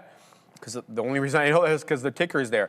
It's a good look, man, especially with that $80 decisive break. 80 had been an area of resistance for quite some time. You can kind of see that back in late April, till when we got the breakout candle, which was the 12th of this month. So, you know, a couple of months range there, and it breaks out. We could see the $100 area sooner rather than later. In fact, the high today is right around 96 2/3. So you could definitely see that. Oh my days. Oh, CRVO's ripping without me here. Up into 575. Yeah, well, you know, you got to be able to do the analysis for people. And you can't keep your eye on the stock all the time. 585 area high. There's a triple top now brewing on CRVO. If this breaches 6, we'll see how, you know, the resistance comes up. But we could see you know, 10 on this one, especially if you start squeezing out some shorts who could be getting in trouble here. So I don't think the breakout trade is the right trade on this one. I think definitely a 5 defend with a wider stop would have worked out. Now, how I get back in and what my move is subsequent to that, like, all I know is that I'll have to give it to the 1210 bar low, which is 479. So however I want to square that circle, right? That means less share size or take on more risk, whatever the situation ends up being. But we know now that there is a seller of note, and there has been a seller of note, I want to say for the last almost 25, 30 minutes at 575 to 580. Whether we can breach through that level decisively, we'll have to wait and see. But continuing to watch CRVO, looks fantastic over here. So let's try to weasel into this one somehow, Joey. Yeah, I'm doing the exact same thing, man. I like that you pointed that one out. And you know, we typically play the high of the day break here, CRVO. And that's essentially the setup that I'm looking to do. CRVO. Oh, okay, yeah, I'm running C. I'm going to work my way into this one. So small entry position, we'll look to add on dips. Yeah, I like this, right? So look for the break of that 560 level. I'll pull back here. As long as it holds $5, in my opinion, then I think we have the ability to kind of get this ball. Whoa, whoa, whoa, what just happened? I just caught a fill on SpaceX. Okay, I didn't even know I posted up there, but we'll take it. Holy schmoly, poly woly. Yeah, man, I did not know that at all, man. So we'll take it for what it is, Sharif, that's for sure. Right back to where we were with an accidental move there. Let's head over that. I was looking at your CRVO, but it looks like we have to focus. It's definitely not your fault, my brother. As this is starting to cook up for us, I took some off. I took half because I didn't even know I was in the position. But hey, man, maybe I need to do this more often. It's $1 just like that, Katina Man. But Katina Man, that's crazy that I just called you that. The disrespect is insane. We'll hit the stone cold for our being Katina Man for a day, bro. Yeah, I know, man. You guys printing on SpaceX and SpaceX. Stuff like that. Yeah, well, I mean, you got some yourself yesterday as well, too, man. So don't happy about that. I'm the only one. Don't sell yourself short. It's right, mate. But yeah, here it is, guys. We got to get prepared to get out, break even here, and just in case it doesn't move, I'll take it for what it is, to be honest with you. So yeah, bang. Maybe I need to do that more often, Sharif, is just hit buttons that I don't even know that I'm doing, and I didn't even know that order. That's how I make all my money. Yeah, exactly. I hit the right buttons, I lose money. I hit the wrong button, somehow the money finds its way into my account. Exactly. So bang, we'll do that one more time here as SpaceX is starting to move for us. We're going to send things off to see ya. Oh. The IWM currently in the downside, down almost 0.2%. Let's take a look at individual tickers for today. PTCT, PTC Therapeutics, down 5%, has priced $500 million of 0% convertible senior notes that is due in 2031, granted a $50 million option to initial purchasers as well. CRVO up 121% on the day. Sharif is trading this right now on the show. The neflamapimod is advancing towards a pivotal phase 3 trial in DLB, supported by strong phase 2 data, regulatory alignment, and a recent financing that extend the company's cash into 2020, cash runway into 2027. The company is prioritizing a strategic partnership to fund the trial and maximize value with additional clinical catalysts that are expected in PPA and ALS. That's your news for CRVO. That's up a whopping 121% on the day. Sending it back to the guys. Thank you very much for that. See ya. Yeah, I mean, listen, Sharif, I don't know. I didn't really give you too much context on the story, but you know about my UFC bet, right, the other day? Yeah. Okay, so it obviously didn't go as planned, but there was controversy into me actually purchasing the tickets. Is that right? You know why? Because OLG wants to babysit you and your money. The government does usually like to babysit They like to babysit They know better. I was like, you guys are lucky that you're babysitting me right now. But what happened? I was kind of frustrated. What happened, so what Joey? did I do? What'd you do? I purchased which one is it? A Lotto Max ticket for today. Okay. 20 schmilly. Schwimp. If the 20 How much am I going to see that if you win? Brother, I'll give you the down payment for your cribbo. You think I'm serious? Yes, yeah, I'm my dead. guy. I'm dead. Wow, I'm this dead. guy Yeah, I'll give it to you, man. For real. Jeez, but hey, if I won both, not only the Lotto Max and my UFC ticket, it would have been a double bird to OLG. Oh! And be like, yeah, let's go here, man. You tell me I can't bet more than $100 on a ticket, which is crazy. Yeah, man. No, but in all seriousness, Joey, if this hits, then it's cashola 101. Cash And the money. biggest donation of all time coming to Trader TV. That's I love for this sure, guy, man. bro. This guy That's is how we're all rocking gas, on. no brakes, man. He is all gas. I love this guy. All right, there goes CRVO. It's ripping, Bovin. Bovin, where the hell are you, man? Here we go, 585 high day. We got 38s on. Here comes the test again. This one has been staunchy at this $0.75 area, guys. I need to point that out. A lot of resistance. This is going to be a quadruple top if we don't get through this freaking area. Let's go ahead, Joey. We're going to post that double eight. I'm in it. Let's go. Oh, big move up into another 585 touch. Down goes Frazier. Here we go again. We're zigging. We're zagging right back into that $0.75. I got more to say about NMRA, but Adara has news at the big desk, so we got to send it to her.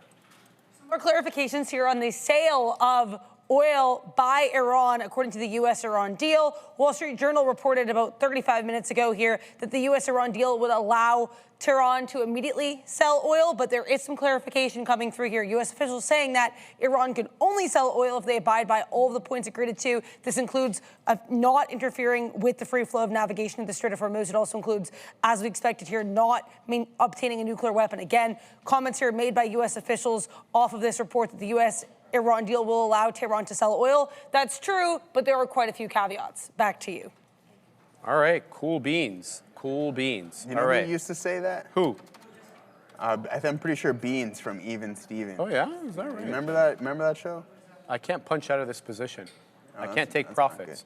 Okay. I'm going to have to flatten out. Oh, my days. It's not. Okay. Yeah, it's not really breaking right now. I think yeah, this system needs updating. Okay, if you screw around with the ticker there we go. Now we're in. There it goes, 575. Still rejecting, Joey. We're rejecting. Yeah, we are rejecting. Rejecting. We're rejecting. All right, there it goes, my man, into the high of the freaking day. That's what I'm talking about, my brother. Oh, this is really bad here. Let's see if we can really get bad. this going.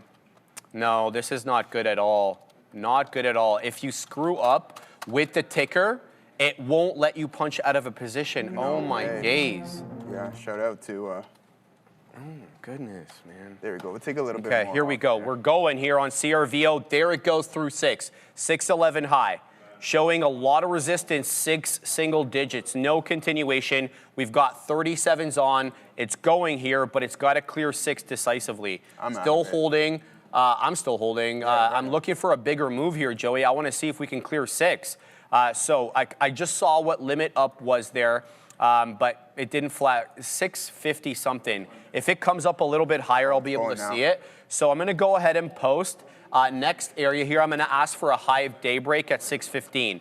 Then I'm going to go ahead and post as well at 625. This is, of course, predicated upon it holding and breaching 6 decisively. You're not getting that move. The shorts are very aggressive here at this whole dollar level in the same way that they were aggressive at the $5 level. Into 8 it goes. No continuation, sadly, through 11. And I've got to get out of my OBAI trade. This one is failing. I got this one wrong. We're going to give back a little bit on OBAI, but that's okay. We'll continue to watch. 611, still high, Joey. Rejected 10s, and there it goes through 15s. Do we get the $0.25? Still holding. 620 now, high a day. So I don't even think we've decisively taken 620 or not. Quite frankly, looking for the $0.25, and then we're going to hold. We'll see where this one ends up going. 15 showing up, 16. no continuation yet to test that 620 high day. So we'll pack the patience on that one. I'm still holding a good amount of shares here on NMRA. This one is a much slower mover. So if you're in with me on this one, pack your patience.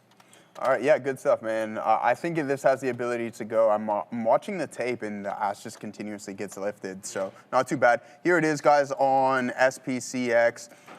We got that ghost fill that's been working out for us, putting us at the highest point of the day, and then a nice little scalp city on CRVO, which we'll head over to momentarily. 214.47. I have no idea why I caught the fill on that one. Yeah, there it goes, 625. I've seen the ass continuously getting lifted, and I'm like, it's only a matter of time. So good thing we Devin Haney hand. Oh, Joey. Yeah, I know. Good thing we Devin Haney hand this one, Sharif. But we'll take it for the scalp city. You're not always going to catch the top of it. 580 we were in at. We take some off at 93s and around $6.10. So not too bad of a look and a play there. Sharif still holding on to the bulk of his position. SpaceX coming in aggressively here. So I'm going to get out of everything. It's been a good one. Hands off for the remainder. I know we got an hour and a half left. We're going to be talking about the news here momentarily. A lot going on there. But there's CRVO. We happen to go 3 for 3. It looks like the trading gods were on SpaceX. The trading gods were looking up for your boy today because once again I just caught this ghost fill. I look over. I'm in this position. I have no idea why. I didn't have an order put out or anything along those lines.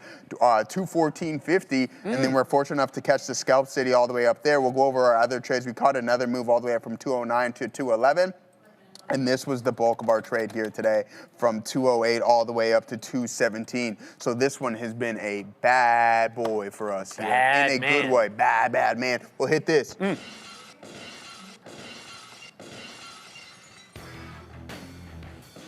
I just see beer flying around, everywhere. Expletives. You know what I mean? Like just like anger, straight up anger. Exactly. Double birds at everybody. Exactly. So it's but just you ever notice how he flipped the bird? Yeah. He'd never do it like this. He'd always go like this. Is that how he did it? Yeah. You know in England what the bird is, right? No.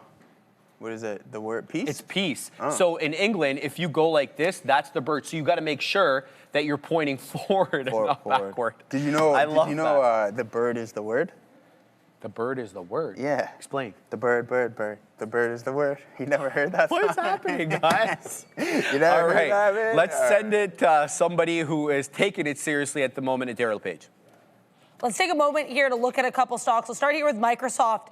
MSFT on watch here. Axios reporting that Microsoft is considering using DeepSeek for its Copilot co-work. Again, Axios reporting that Microsoft is considering the use of DeepSeek, which we know trying to raise money right now, for its Copilot co-work. Another story on watch involving a stock that we've all been looking at and an aspect of the market we know Joe watches closely, options.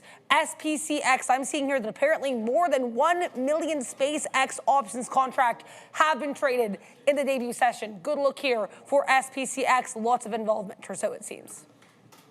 Brits call it the V's. Well, that absolutely makes sense because of the shape of the bird in that context. I had no idea that they actually called it that, but interesting. I didn't know, man. Bro, the chat's loving the bird. Dude, when I got to England, they made me watch this hooliganism 80s movie. It was essentially about how crazy soccer, football had gotten in the 1980s and how they had to revoke people's passports because they were going to other European cities and just causing riots. Yeah, right? I love that. It was all soccer related, right? Chaos. And there was like gang related. There'd be like scraps on the subway. Man. Anyway, so a very interesting British culture there. But we have to go back. You have to watch the movie Hooligans. I'm pretty sure Is there's that a the couple. one is yeah, it British? Yeah. So that's it's probably all the one, about, dog. It's all That's about probably the hooliganism, man. I don't remember the name of it, of course. But anyway, thank you for the super chat. HPE. We're going to get to you right when we get back from Adair at the big desk. We have to talk HPE, guys. They're having their HPE Discover event, and it is currently discovering a little bit of a pullback here. They did announce closer collaboration with NVIDIA with working on AI servers. Also, some other comments here coming from this event. Again, NVIDIA boosts token throughput by up to 20%. The HPE AI Factory with NVIDIA is adding NVIDIA Vera CPUs, NVIDIA Agent Toolkit. So just lots of collaboration here with NVDA. Be aware, guys, it looks like they're still speaking. Furthermore, HPE Data Fabric software broadening their data availability for agentic workflows. That's going to be available come October 2026. And then confidential computing will be available here through NVIDIA with the HPE AI Factory in Q4 2026. HPE on watch, guys. Back to you. Green Street Yeah, Hooligans. that's the movie I was We're talking pulling it about. up immediately. Sick. Yeah, let's find out if this is the one. Man, this was a movie, man. Like I was taken off guard by it. Like you got to understand, I wasn't like aware of the hooliganism culture at this age. So I'm assuming it's about the 1980s because obviously it wasn't made in the 1980s. 2005 movie plot. Looking at the plot for a year. You're not seeing it. Manchester United. You see that? You see this movie, Sia? Oh, there goes It's called CRVO, my boy. Green Street. That's the name of the movie. Called. Have you? Yeah. I guess it's about the hooligans there. Yeah. Man, can I say something to you? The hooliganism or the trolling in soccer is undefeated. Okay, so sadly, Manchester United had an entire team wiped out. It's okay. Just 1 second. All right, they died in a plane crash. It was no laughing matter. I think it was the 1950s. Oh, really? Okay, I went to a Villa United game. The Villa fans were doing this to the United fans. Yeah, it's crazy, man. That's so disrespectful. It's just next level stuff, man. I'll never forget that. Tell them bird up, man. There you go, man. It's a plane. Shout out to Noonlood. There goes CRVO into the high of the day, 664. This one's on its horse. Let's see if we can kind of pick up some more at 6. While we were getting the update from Adara, I was making it obvious to Joey that there was a buyer at $6. I didn't punch in. That's on me. Let's see if we get another attempt here. Just to give you the levels, current bar low, 586, prior bar low, 557. Keeping an eye on that. Are we going up to the big desk, Sassino, or no? Yeah, we're going to see him, man. We're going bird to see up. it? Oh, I unplugged because I had to do the airplane you had to thing do the there, airplane. Sassino. Bird up. So let's go up. Okay, we're gonna do sector watch. The SPY currently down 0.3%. Let's take a look at the sectors. Electric tech, mixed sentiment, but we're seeing quite a lot of red, maroon, you could say. Electric tech, we have NVIDIA. HPE announces this closer collaboration with NVIDIA on AI servers. AMD acquisition of the memory optimization company MEXT. We have in tech services, we have Google currently up by almost 1%, and Meta trading flat at the moment, but Meta unveiled its AI mode inside Facebook search, replacing search results with answers powered by its MuseSpark model. Microsoft currently down 2%, considering using, like Adara broke it to us just a couple minutes ago, considering using DeepSeek for its Copilot cowork. Oracle down almost 2%. Netflix down 3.5% on the day. Palantir also down 3%. Finance, bit of a mixed sentiment, but quite a lot of green across that sector. L3Harris missile arm is set to tap banks for its massive $2 billion IPO. And L3Harris's AXYV, that's going to be the ticker, is said to pick JP Morgan, Morgan Stanley for the IPO. JPM currently up 4%. Morgan Stanley is currently up 1.3%. Retail trade looking strong. Amazon, Costco, Walmart, HT, all in the green. Consumer durables, Tesla, a little bit of a weaker sentiment, down almost 2% on the day. Consumer non-durables, again, a mixed sentiment. We have health tech, really flat. Quite a lot of gray I'm seeing there. Yesterday was a lot of red. Gray is not bad. Hopefully they all get into the green today. Energy minerals also looking a bit mixed. Consumer services, process industries, all the other sectors, bit mixed. Communication, all in the red. Sending it to Adara. I put it on the screen. It's actually starting to move a bit now and actually maybe looking to break a new day low. This is Rivian, RIVN on watch. Wall Street Journal reporting that the company has laid off hundreds of employees. The cuts are specifically going to be impacting its service and customer organization. This includes sales staff and marketing. Apparently, this is going to be less than 2% of Rivian's workforce, so not a massive workforce reduction, but a 25-cent move here, which for a stock like RIVN, not necessarily insignificant. Just be aware, Rivian at day's lows. Back to you. Thank you very much for that. It's never a good thing when anybody's getting laid off, obviously. But my first thinking there, are we getting layoffs from the factory floor production line? I'm thinking Georgia, right? Because we're going to live and die by this Georgia plant for the R2, right? So I didn't want to see layoffs there. There goes CRVO, Joey frickin' options into another high, into the 80s. We added into the 30s, and boom, into $7 we go. CRVO ripping up here, 108 185%. So I added into 6 1/3 here, and it wasn't readily apparent whether this was going to be a good add or not because I had missed my spot with 6. So I was like, look, if I'm going to ride trend here, ride on prior bar low, and that's exactly what I did. Good trade on this one, but continues to go. 734 high right now. This one's ripping up. This is the one we need to focus on now. It's got ample liquidity, over 130 million shares traded. We're defending key levels once they're breached. We're at $7 now with 7 1/3 high. My bias is immediately thinking $10 here. Now, if you're a newer trader, $10 doesn't mean 10 on the dot. You know, it could mean 960, it could mean 1075. So let's continue to watch here CRVO as it zigs, it zags, it does its thing 25 here at $7, Joey. All right, good stuff, man. We got a couple of super chats here. I got my eyes on CRVO as well, but SpaceX has been good to us. Oh, it might go again here, Sharif. Let's see what we got going on. I want to be patient on this bad boy. We had a little scalp city on it, so yeah. I mean, no need. All right, no, I'm not going to do it, man. Don't scratch the itch, Sharif. It's already been a pretty good day, so we'll walk away at that. Now we have a super chat. Pull that bad boy up, Assassino. Pull up. We have one from Deep Cheeks AI. Chief Sharif. Deep Cheeks AI. Headline, Microsoft considering using Deep Cheeks. Yeah, nice. We like that one. It's jokes. Now $2, £2 there, so that's $4 there almost.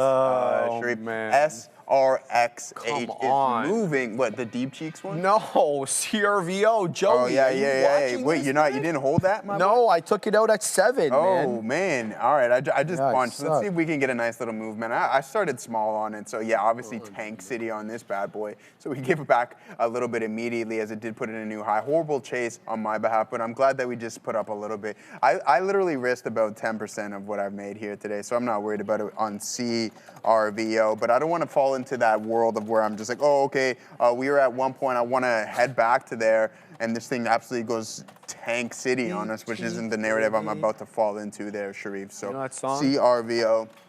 It's like deep sea, baby. That's the. What's that? That's I always used to say bro, deep seek, baby, because it was like around deep seek time that song That's a came Drake out. track, no? I forget the Yeah, name of that's it. like a It's new one. Deep It's sea. like No, deep is it? baby. It was from I Follow Rivers by Deep Leaky Sea, Lee, and then baby. Drake ripped it off for that stupid Janice song. But yeah, that's a good song. That's pretty crazy to say that, but I don't think that Janice song is very good either, to be honest with you.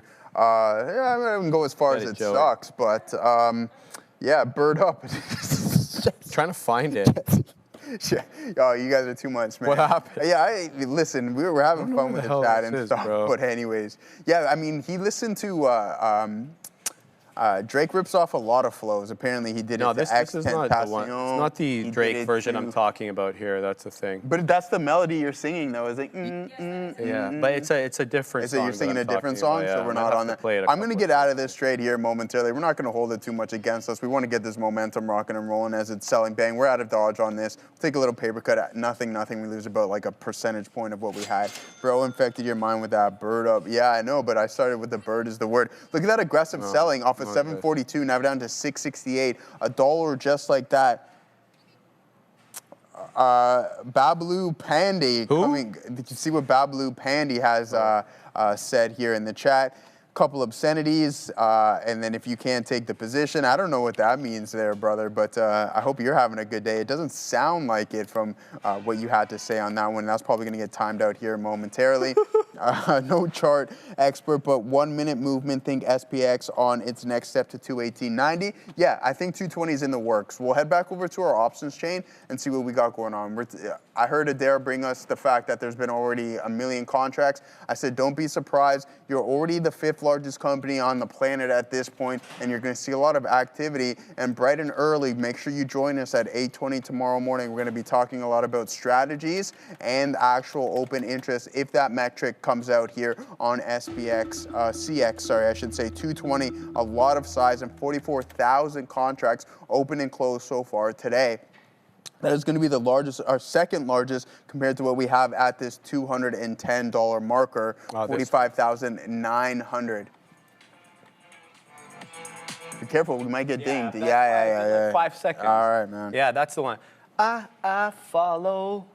Da, da, da, da, da, Yeah, that's the deep yeah, sea, Jake. baby. Oh, yeah, Drake did that one as well. Yeah, So this dipped it. one is by a different artist. It's not Drake. It is Tiesto. I should have Tiesto. known that. All right, Oaks all right. and Tiesto, featuring Oaks. So it's Tiesto's song. Okay, shut up. Tiesto. I Follow Rivers is what it's called. I follow the didn't know river there or was something like that. All right, good stuff, man. Yeah, other than that, please don't swear in the chat. And there goes, let's head over to SpaceX, the new hot toy of the stock market. And I mean, I wouldn't be surprised New if it's hot in play. toy, Yeah, exactly. Is it well, it's is 3 it days available old for now. all ages, or is it, you know? I don't know what time, how old do you have to be to open up a trading account? 18? No, it's a new toy, because you know how on the toy it says 6 and up, 9 and up. But that's what I'm saying. How old? That's What is actually a the? good question, How bro. old I is don't know.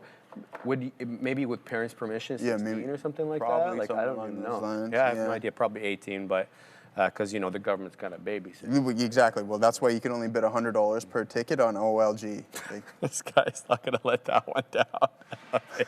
So just go into the prediction markets. Why are you not into the prediction markets? I thought that would have been. hold on, let me ask you this. Do you think Yeah. I need to have any more of a gambling addiction, even though we're not going to classify it as that? Even though I don't I gamble don't that even much. think you have a gambling I don't. addiction. If I so, don't. Then You're you, right. The premise is. But I could get one if I were to. I don't think you get one. I think you got good Oh, self-control let me tell there. you this, Sharif. So on There. Thread, so during that UFC event, it was Poly Market. So right before the main event, a headline on Threads pops up: Poly Market, 150,000 put on Justin Gaethje to win 776,000. But Okay. anyways, the way that they phrased it is more or less, hey, this trade pays $176,000 with a $150,000 wager. Okay, and did a lot of people take it? Well, that was just one individual who put the $150K I on, understand, right? So I understand. they were phrasing it as a trade. This trade pays $776,000. So is that, so you're talking about the characterization of it, like the yeah, fact they're that like they're calling it a trade now, right? That's interesting. That's interesting. Let's take the super chat. 5 Canadian. Thank you very much. Career Crawlers. Love the name.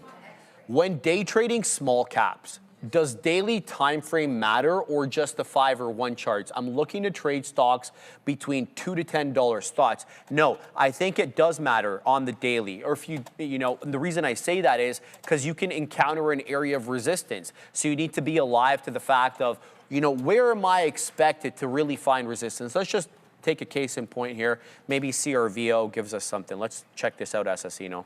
Let's go to the daily on this. This is CRVO, so this is the 5-minute. All right, so right here, 745. Does this level feature at all? Well, a little bit, not much. But what I would be looking for, the case that I'm trying to make to you is why you should look at the daily on small caps, is areas like this. Like I bet if we were to get into $10, that would be likely as good as it gets on the day. That's not a hard and fast rule, and I've been proven wrong many times thinking that the top was in. But you need to be alive to the fact that we've gotten into 10 before and we rejected, and not just on a day basis, but 1, 2, 3, 4, 5, almost 6 days in and around that 10 area, right? So if we do breach 745 on CRVO, I was just thinking 10 because it's a whole dollar level and often an area of psychological resistance as well as support. But now you have the price action to sort of back that thesis up. And then that would factor into your trading because then you'd be taking profits into that $10 area. Now, having said that, let me tell you that, you know, when you think you've understood everything is when you're really going to be surprised. So what do I mean? Hold a piece for the dream. Should it continue to go through 10, you've earmarked that $10 level as an area of resistance, but it may continue to go. And you don't want to be without, should it continue to go. So I would say yes, absolutely. Look at the daily on the small cap gappers. A lot easier said than done, mind you, because when things are trading super quick and you're trying to scalp and put out resting orders and take out profits or whatever you're doing, it oftentimes becomes a tedious and laborious task to go and look at the daily and earmark areas of support and resistance. So I totally understand your perspective, but if you do have the time, I would say certainly look at it. There goes NMRA into another high of day. We're an entire 10 pennies in the money on this one. No, but that is good because this is $1.33. So we've got 123 on. We just took out 33. That is the high of the day. We're going to pack the patience here to see if the third of a dollar presents us with an area of resistance, or whether we're likely on the way to the half dollar. There it goes again into another high of day into 34. So NMRA here closing up on 50%. Another high of day, Joseph options. Into 35 it goes, where I'm going to wet the beak. So we're going to take off into 39 it goes. Joey, 40. The breakout right now is on NMRA. Get it, Bovin. I know you're long at 25, so I know Bovin's printing as well. Shout out to my man Bovin. There he is. He's so good. I love it. He's talking to Zion Lala. Shout out to my man Zion. How's Zion doing, man? I haven't heard from you in a minute, Zion. He was taking me the other day, man. Was he? Was he yeah, up to? He's just chilling, man. He's doing his thing, making cashola. He's cashola. I like that. You know, your boy Gorev's printing cashola as well. Yeah. They're all doing their thing. 25. All right. Here's the deal. I'm keeping an eye here on CRVO, and ironically enough, despite that very red bar we just got on the 5-minute, we're still holding prior bar low. So the details are as follows. Oh God, this thing again. All right, we'll have to switch screens, CRVO. Sorry guys, give me 1 sec. So the prior bar low on the 5 is 637. Current bar low, 643. We're holding prior bar low, but we're not exactly rocketing up. So I am a little bit interested in getting into CRVO here for another attempt at that 7.5. So far, so good on this one. And there goes NMRA, Joseph, into 42. This one's on headed to the $1.50 area or so, it seems. Big breakout candle here, manifesting on the 5 on NMRA, blowing through 130 where we had a lot of resistance and into 43. Good look here. Get it, Bovin. Bovin's printing. So that is a good trade on NMRA, but my intention immediately shifts to whether or not I should be working in here to CRVO. We've opened up a new bar now, so prior bar to give you 643, current bar low 664. So the bid is on right now on CRVO, up 169%. Good. Are you're done? You got sorry, Blicky Spears. Over? Get it to my man Blicky. What's Blicky saying? He said the analysis helped him. Shout out to my man Blicky. Shut up, Pathic. Boys, what's SoFi's breakout level? Is it 18? Say less, Pathic. We're gonna have a look right now. Let's look at SoFi. You still on that SoFi train, Joey? I was never on that train. You were never on the train, my bad. I would say 20, brother. Just a lot of resistance here at the 20. Case in point, your mid-April area high into 20 reject. Then again, late May, in fact, exactly May 29th, area reject and drop. Now, I would say 20 is an interesting area, but I also want to point out the fact that the 200 exponential moving average on the daily is in and around that 20 area. I do really happen to like that 15 buy area on SoFi. So if you do get an opportunity, Pathic, to pick up some in that 15, let's say 16-ish area, my suggestion would be that you do, because we're defending that area multiple times, Joseph options. Now, if you do get that 20 break, Pathic, I think a good area to wet the beak would be 25. Take a look at this area support. A lot of 25 touches and bounces there. So I would expect resistance at 25 should SoFi make it back up there. As I always hope for all our viewers, I hope you print up multiple storms. Sharif, Blick is a gun. What did I say, Blick? Yeah, you didn't know what a blicky is? No, I didn't. So you're just saying it the whole time? With that, Blicky Spears, man. Oh, I thought he was trying to Britney Spears. No, I had no idea. I had no clue. You didn't know it Not Blicky? a clue, brother. That's crazy. Oh no! What was that? Where's Porous? Was that SpaceX there, Assassino? What was that? Hit that one again. Hit that again, Assassino. Yeah, you can test it again. You can't do it again. Oh. But you just did. It looked pretty ready to me, man. That's okay. Well, we have to go to Adair because she's got news. All right, I want to talk about Google here right after we get back from Madeira. We talked about the HPE Discover event. There's another conference on watch, and it's the All event from Snapchat. Snap Inc. with its All 2026 event, during which they apparently unveiled their specs, augmented reality glasses. They can actually already be pre-ordered for $2,195 with a $200 refundable deposit. These new glasses will be shipping in the U.S., UK, and France as of this fall. So new glasses here for SNAP. This thing, massive recovery from the lows and currently trading near intraday highs. Back to you. Follow, bro. I don't know what this girl at the gym said to me yesterday? What'd she say? Oh my God. Okay. So she showed me a workout. So I'm like, okay, I'll listen to this. Yeah. Right? It was great. And you know what she said? Yeah. She said, it's teeth, bro. It's teeth. And she went like this. And I was like, what does that mean? It's tea or teeth. I had no idea what the hell she was talking about. And she went like this. So, Sia, when she went like this, I was like expecting her to say to clock it. And then she said, it's tea.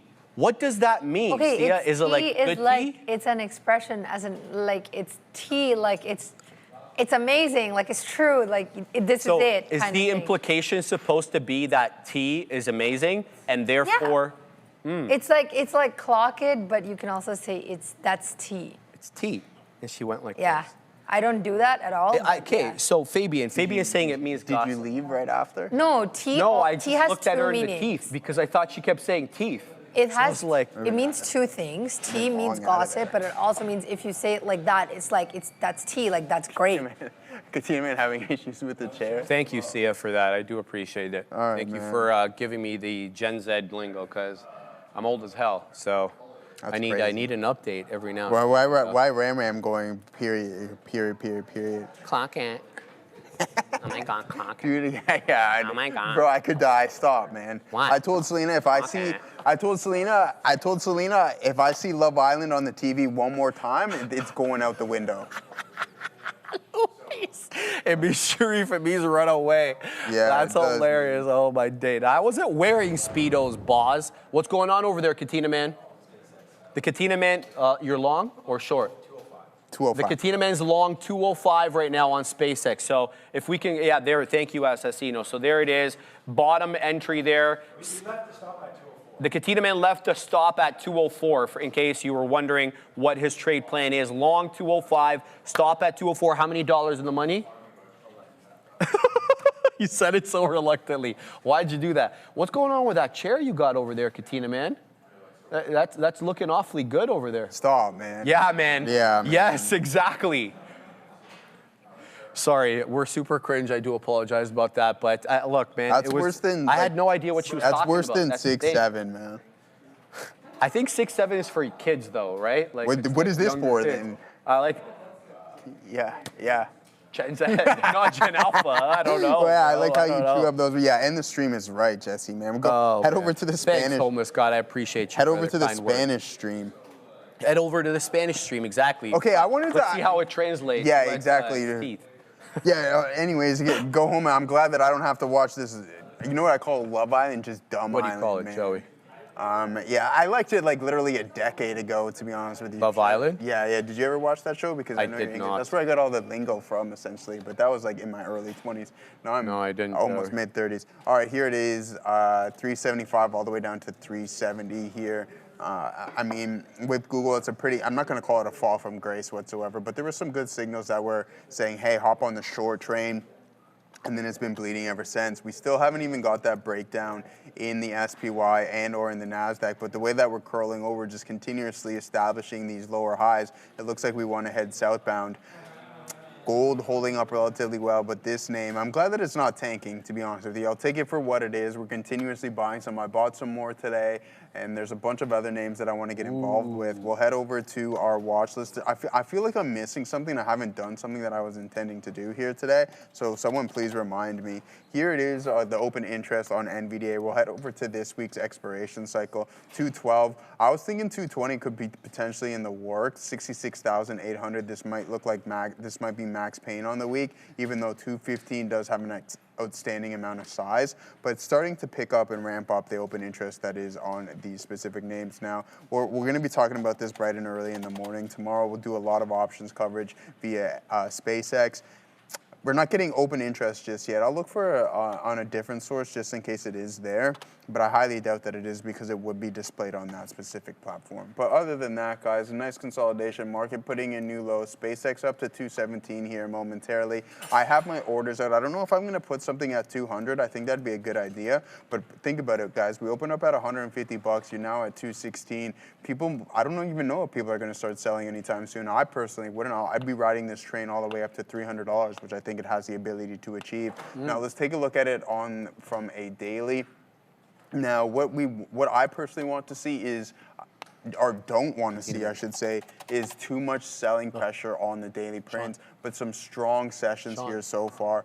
Boom, bought up, yesterday being the strongest, and then I think we'll have the ability to climb up into this $300 marker at some point in SpaceX, especially as it remains in play. I'm not getting OI either, says MF Dangerous. All right, thank you. Just in, every dollar increase in SpaceX adds $6.3 billion to Elon Musk's net worth. Yeah, man, I mean, that's insane. Every dollar move in SPCX is adding. Billionaire shouldn't exist. This guy gets another 6.3 billion. No, well, you know, I can do I think he does, though, to be honest with you. I can do the math. Well, let's double check it. So let's load up the old LLM over here. Let's see if it's he has a lot, man. So. No, what's the price of SpaceX? Based on $216.30. Based on SPCX's current price, what's it at? You said 216? Yeah, $216. $216. Is it true that every $1 move in SPCX adds another? Why don't you just ask how many shares Elon has? Adds another 6.3 billion to Elon's net worth. Let's find out. And he owns 849 million shares. I know he has about 43% of the shares equity. The math is actually way off. Though it is easy to see how massive numbers get thrown around. Well, the stock is trading around 216. $1 move does not add 6.3 billion to Elon's net worth. The actual number is much closer to 5 billion. Oh no, down from 6.3 to 5, which is still an eye-watering sum, but the viral math doesn't quite hold up, the real math. So he owns 5.493 billion shares. That's how many he owns. Total shares, 13 billion, give or take. He owns let's just say almost 5.5. Because he owns roughly 5.5 billion shares, $1 move in SPCX changes his net worth by about 5.5 billion. That's insane. So not 6.3, but 5.5. Where did the 6.3 come from? Rumor likely came from someone confusing a dollar move in the stock's price with a 1% move in his total net worth. Or okay, that's fair. I can get behind a $5.5 billion net worth increase on a per dollar move, man. I can get behind that all day, but that's eye-watering there, huh? Is it though at this point? Like it's, the guy's hella rich, man. He's a trillionaire. He is hella rich, brother. He gets hella rich by the dollar. There, by every increase in the dollar. Yeah, all right, I'm still holding NMRA. I still like the buyer here at around, I say, the third of a dollar. It's at the third of a dollar right now, and it seems like the buyers are stepping in here. So the question I'm thinking is, do I add into this 1 1/3 for an attempt at 150? Recall the high of the day is 145.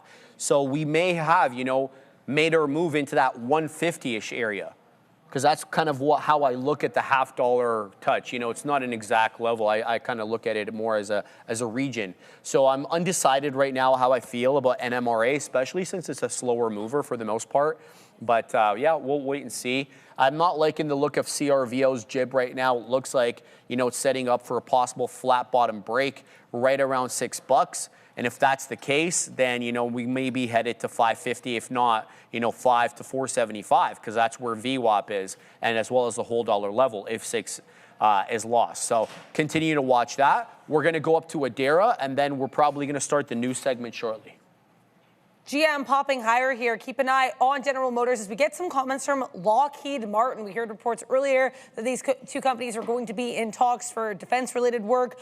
Lockheed Martin now saying the president of GM Defense has said that over the coming weeks, the companies will be working together to identify initial projects to pursue in tandem. Apparently, GM Defense and Lockheed Martin collaboration will be strengthening America's manufacturing and defense industrial base. This is also going to be facilitated by the U.S. Department of Defense. So DoD, Pentagon collaboration here with GM and Lockheed Martin for some defense work. Interesting look here for GM. LMT was not really moving on this, but as you saw, GM did spike higher. Back to you.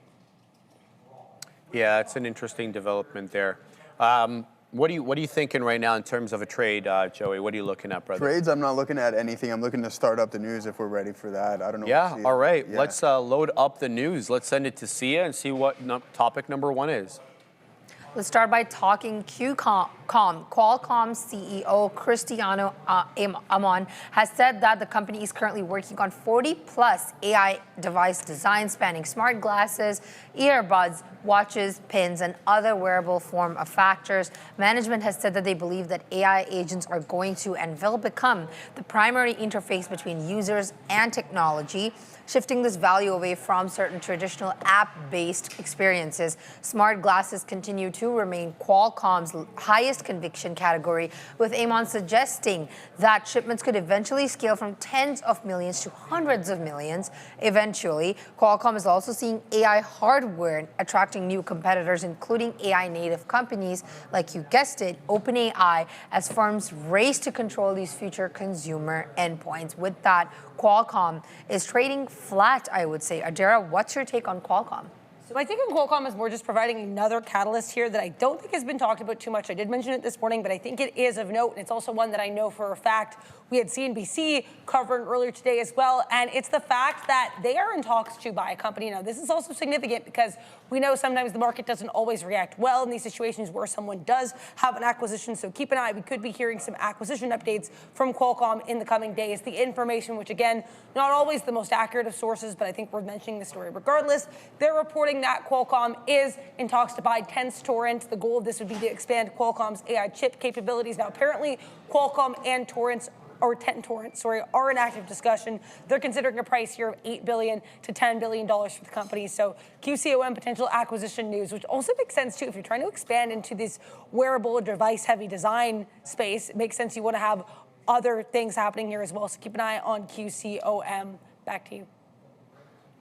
Yeah, interesting look here. So let's talk a lot about this. So this is a move that we've seen a lot of other companies try to take a shot at. Meta, chief among them. We're talking about other AI-related or AI-enabled, devices other than the smartphone. We're talking about earbuds with cameras, rings, pins, watches, pendants, who knows? The point of this move, though, is to shift from an app-centric system like the one that we have on our cell phones into an AI agentic system. So the theory here is that AI agents will entirely replace the app sort of ecosystem. Whether you believe that or not, I think reasonable people can disagree, but that's kind of the push here that Qualcomm is trying to enfranchise. Now, let's talk about this. So how are they gonna do this though? They've silently launched a new type of processor because they're alive to the fact that these are very energy demanding wearables. So they've created a new Snapdragon Wear Elite sort of chip, and that's supposed to have a lot better battery efficiency. It's built on the 3-nanometer Taiwan semi wafer, and it's going to have about a 20 times smaller power curve than most of their mobile chips. So immediately you're seeing kind of like the logistics of this. It's going to be small, the battery has to be small, therefore the chip has to be much more energy efficient. I like that thinking from Qualcomm. Let's talk about the camera in earbud sort of network congestion possibility. So a lot of the video or a lot of the data that's going to be sent from these wearables are going to be video. And so what the concern is it's not just going to be mobile phones now that are transmitting and receiving video over I guess 5G, but it's going to be all these other wearables, and a person could realistically have, maybe 2 or 3, who knows, a cell phone, possibly some earbuds that also have cameras, maybe a pendant, a ring, I don't know. But the concern is here that you're going to have a huge amount of data find its way onto the 5G wireless network. And the position of some of the analysts, Joey, is that they don't know that there's enough capacity to be able to take on all that. So some food for thought. Yeah, I mean, Qualcomm is a name that was underperforming for quite some time, but then finally found its way. What I find interesting is the fact that they're looking to buy this company, as Adira was talking about, Tensoren, but what they can recognize is $3 billion worth of data center revenue by the end of 2027, and that's looking to 10x by the end of 2031. So that's some big time growth. And that's what I would look and I would personally want to see within a specific company. Now, as for the technicals, you get the breakout and then it fails a little bit. But when you're looking at data center revenue growing at that clip rate in this stage, that makes me like the stock a little bit more. That's some pretty strong guidance, or at least increasing it anyways. Cool. See ya. Let's talk about SpaceX's $60 billion deal. So we'll acquire AI coding startup Cursor, AnySphere, for $60 billion, one of the largest software AI acquisitions till date. Cursor is a leading AI coding platform competing alongside offerings from OpenAI and Anthropic with a stronger developer adoption. And the acquisition will strengthen SpaceX's AI ecosystem following the earlier Grok integration, and gives the company a larger presence in the enterprise software. Management is expecting this transaction to close in the third quarter of 2026. And as of today, we also saw that SpaceX's skyrocketing share price that briefly pushed SpaceX's market cap past Microsoft's valuation and crossed Amazon's market value. Adara, I know you have some comments about this. So the logistics of this were actually really interesting to me, and this infographic is not yet live. It's going to go live on XTV Research at around 1:45 p.m., so check in about 35 minutes. But when I was doing research for this, I found really interesting the fine print of this deal. So you've got SpaceX and AnySphere, but you also have X67. This is apparently a wholly owned subsidiary of SpaceX. So technically, X67 is the merging party. So it's going to be merging with Cursor, and then at the end, the surviving company, as they put it in the official agreement, is going to be Cursor or AnySphere. So that's what's really interesting here, is just the way this deal is taking place. I found to be quite fascinating. We'll have to wait and see how much of a difference maker this is for SpaceX, because we know SpaceX has a lot of eggs, every kind of basket imaginable. Many of these baskets fly, but regardless, we're gonna have to wait and see. I think it's an interesting deal, and the way this deal is actually going to transpire in terms of the moving pieces is quite fascinating to me. All right, so let's get right down to it. So SpaceX feels, well, I don't want to say feels, but they had two choices here based on their agreement with AnySphere, which is the parent company for Cursor. They could either buy out the company, which they're doing now for $60 billion, but if they chosen not to do that, they were actually legally bound by a previous contract that they had signed to actually take them on as a partner and pay them $10 billion. And it doesn't say exactly how often, I'm assuming on a yearly basis, but I can double check for you guys, for the collaboration. So they would be able to license the product directly from them, but for a fee of about $10 billion. In this case, they chose, obviously, to buy them outright. I like that look. But as Adira mentioned, X67 is the acquiring company that is going to be a subsidiary for SpaceX or of SpaceX. I'm assuming it's going to be for accounting purposes. It's also going to keep a lot of the assets operationally separate. So your operational data, your core engineering teams, they're all going to bypass the consumer-facing tech loops. And that's kind of why they've chosen to set up under X67. But here's the other deal here. This is not just, SpaceX feeling like they have to catch up with, the likes of Claude Code and Codex now with OpenAI. This actually makes sense from a financial perspective. In February, Cursor had $2 billion in revenue. In late May, for all of May, it had $4 billion in revenue. So that's a quick doubling up there in less than a year. So I think, if they had waited a little bit longer till maybe it was 6 or 8 billion in revenue, if it gets there, that $60 billion price tag may be a little bit higher. But this was a crushing defeat as well for OpenAI, who had fought with SpaceX to actually be the acquirer of Cursor. In fact, Cursor considered and rejected OpenAI to the much to the pleasure, of course, of Elon Musk, and that kind of reignites the duel he has there with Altman and company. It should also be mentioned that Microsoft's corporate development team also considered a buyout. They evaluated it, and they felt that they wouldn't have as good of an offer as SpaceX, so they kind of bowed out. But Altman was just outright rejected. And then why did they choose Elon over Microsoft, for example, which was another participant? And the reason was they wanted access to the 1 million H100s that Elon has under his disposal right now at the Colossus supercomputer. The engineers were very pumped to be able to get that kind of compute, under their fingertips, so to speak, of course, so they could get plugging away, Joey. So an interesting deal here, and one that they wasted no time doing. Yeah, absolutely. And I think it's really important to know, Sharif, as you mentioned before, leading into the IPO, is just breaking down Tesla's total addressable market and where the majority of that revenue can come from. And it's not from space expeditions, to be honest with you. It's the AI infrastructure and XAI where you're going to see the majority of that come in. I believe it was like $21 trillion that they have the potential to obtain here from a total addressable market standpoint, and the other 3 or 4 trillion coming from what is it? The space. What's the space cell phone service there? The broadband. The low Earth. Oh, you're talking about Starlink? Starlink from the broadband aspect and the also mobile aspect as well too.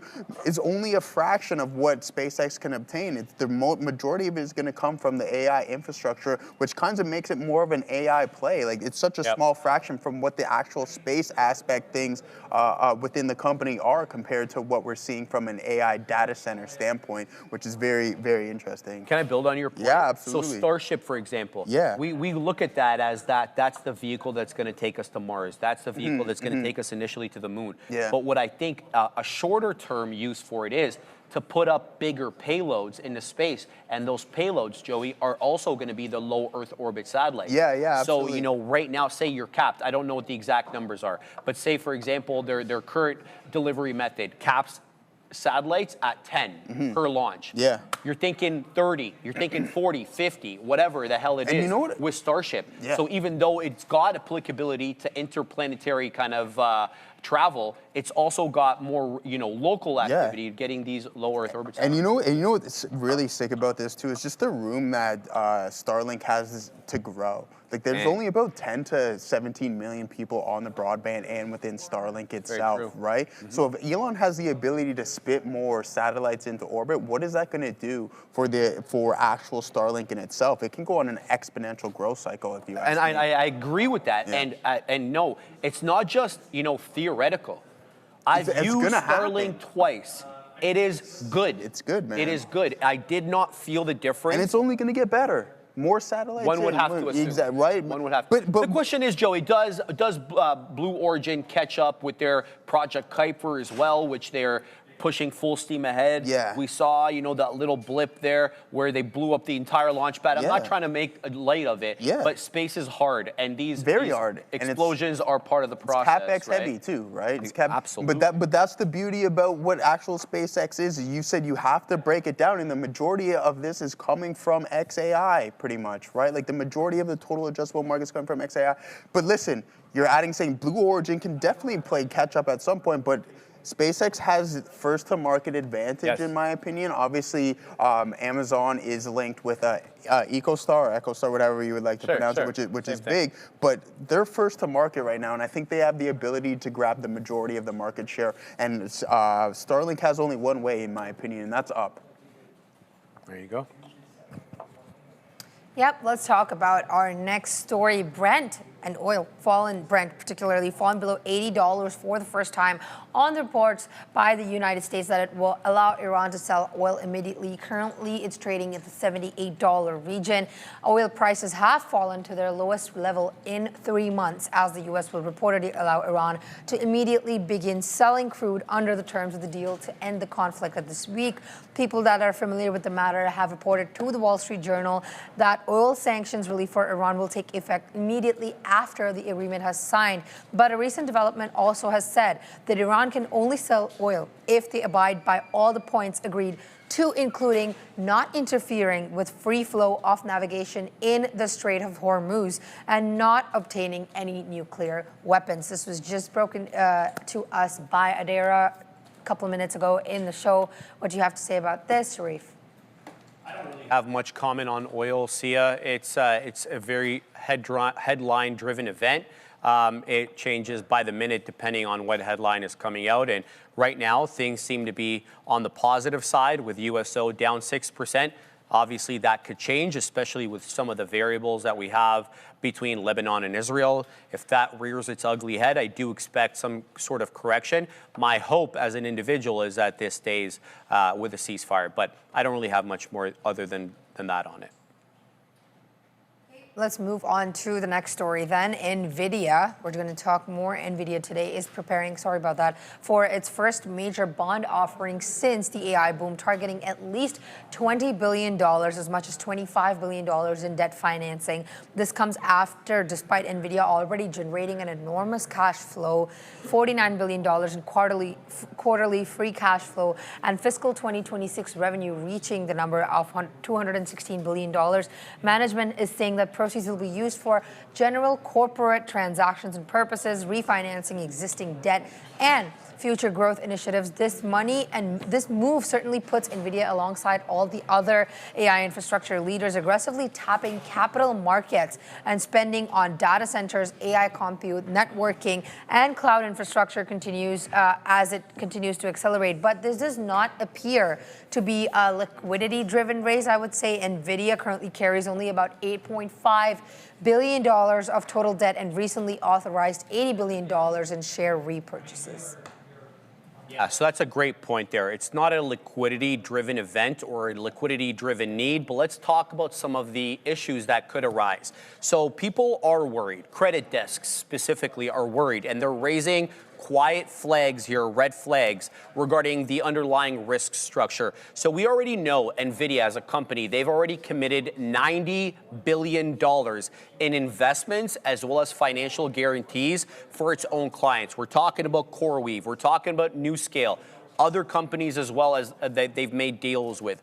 Bond investors, they're starting to realize here that if one of these players has financial trouble, that is likely going to end up some way, somehow on NVIDIA's balance sheet vis-a-vis the investment that they've made in them. So something to think about there, and we've talked a lot, I think going maybe on a year now, Joey, we've been talking about the circularity of the AI trade, where, you know, the chip makers finance the new, what are they called again, neo cloud providers, who then also finance some other tool makers, chip makers.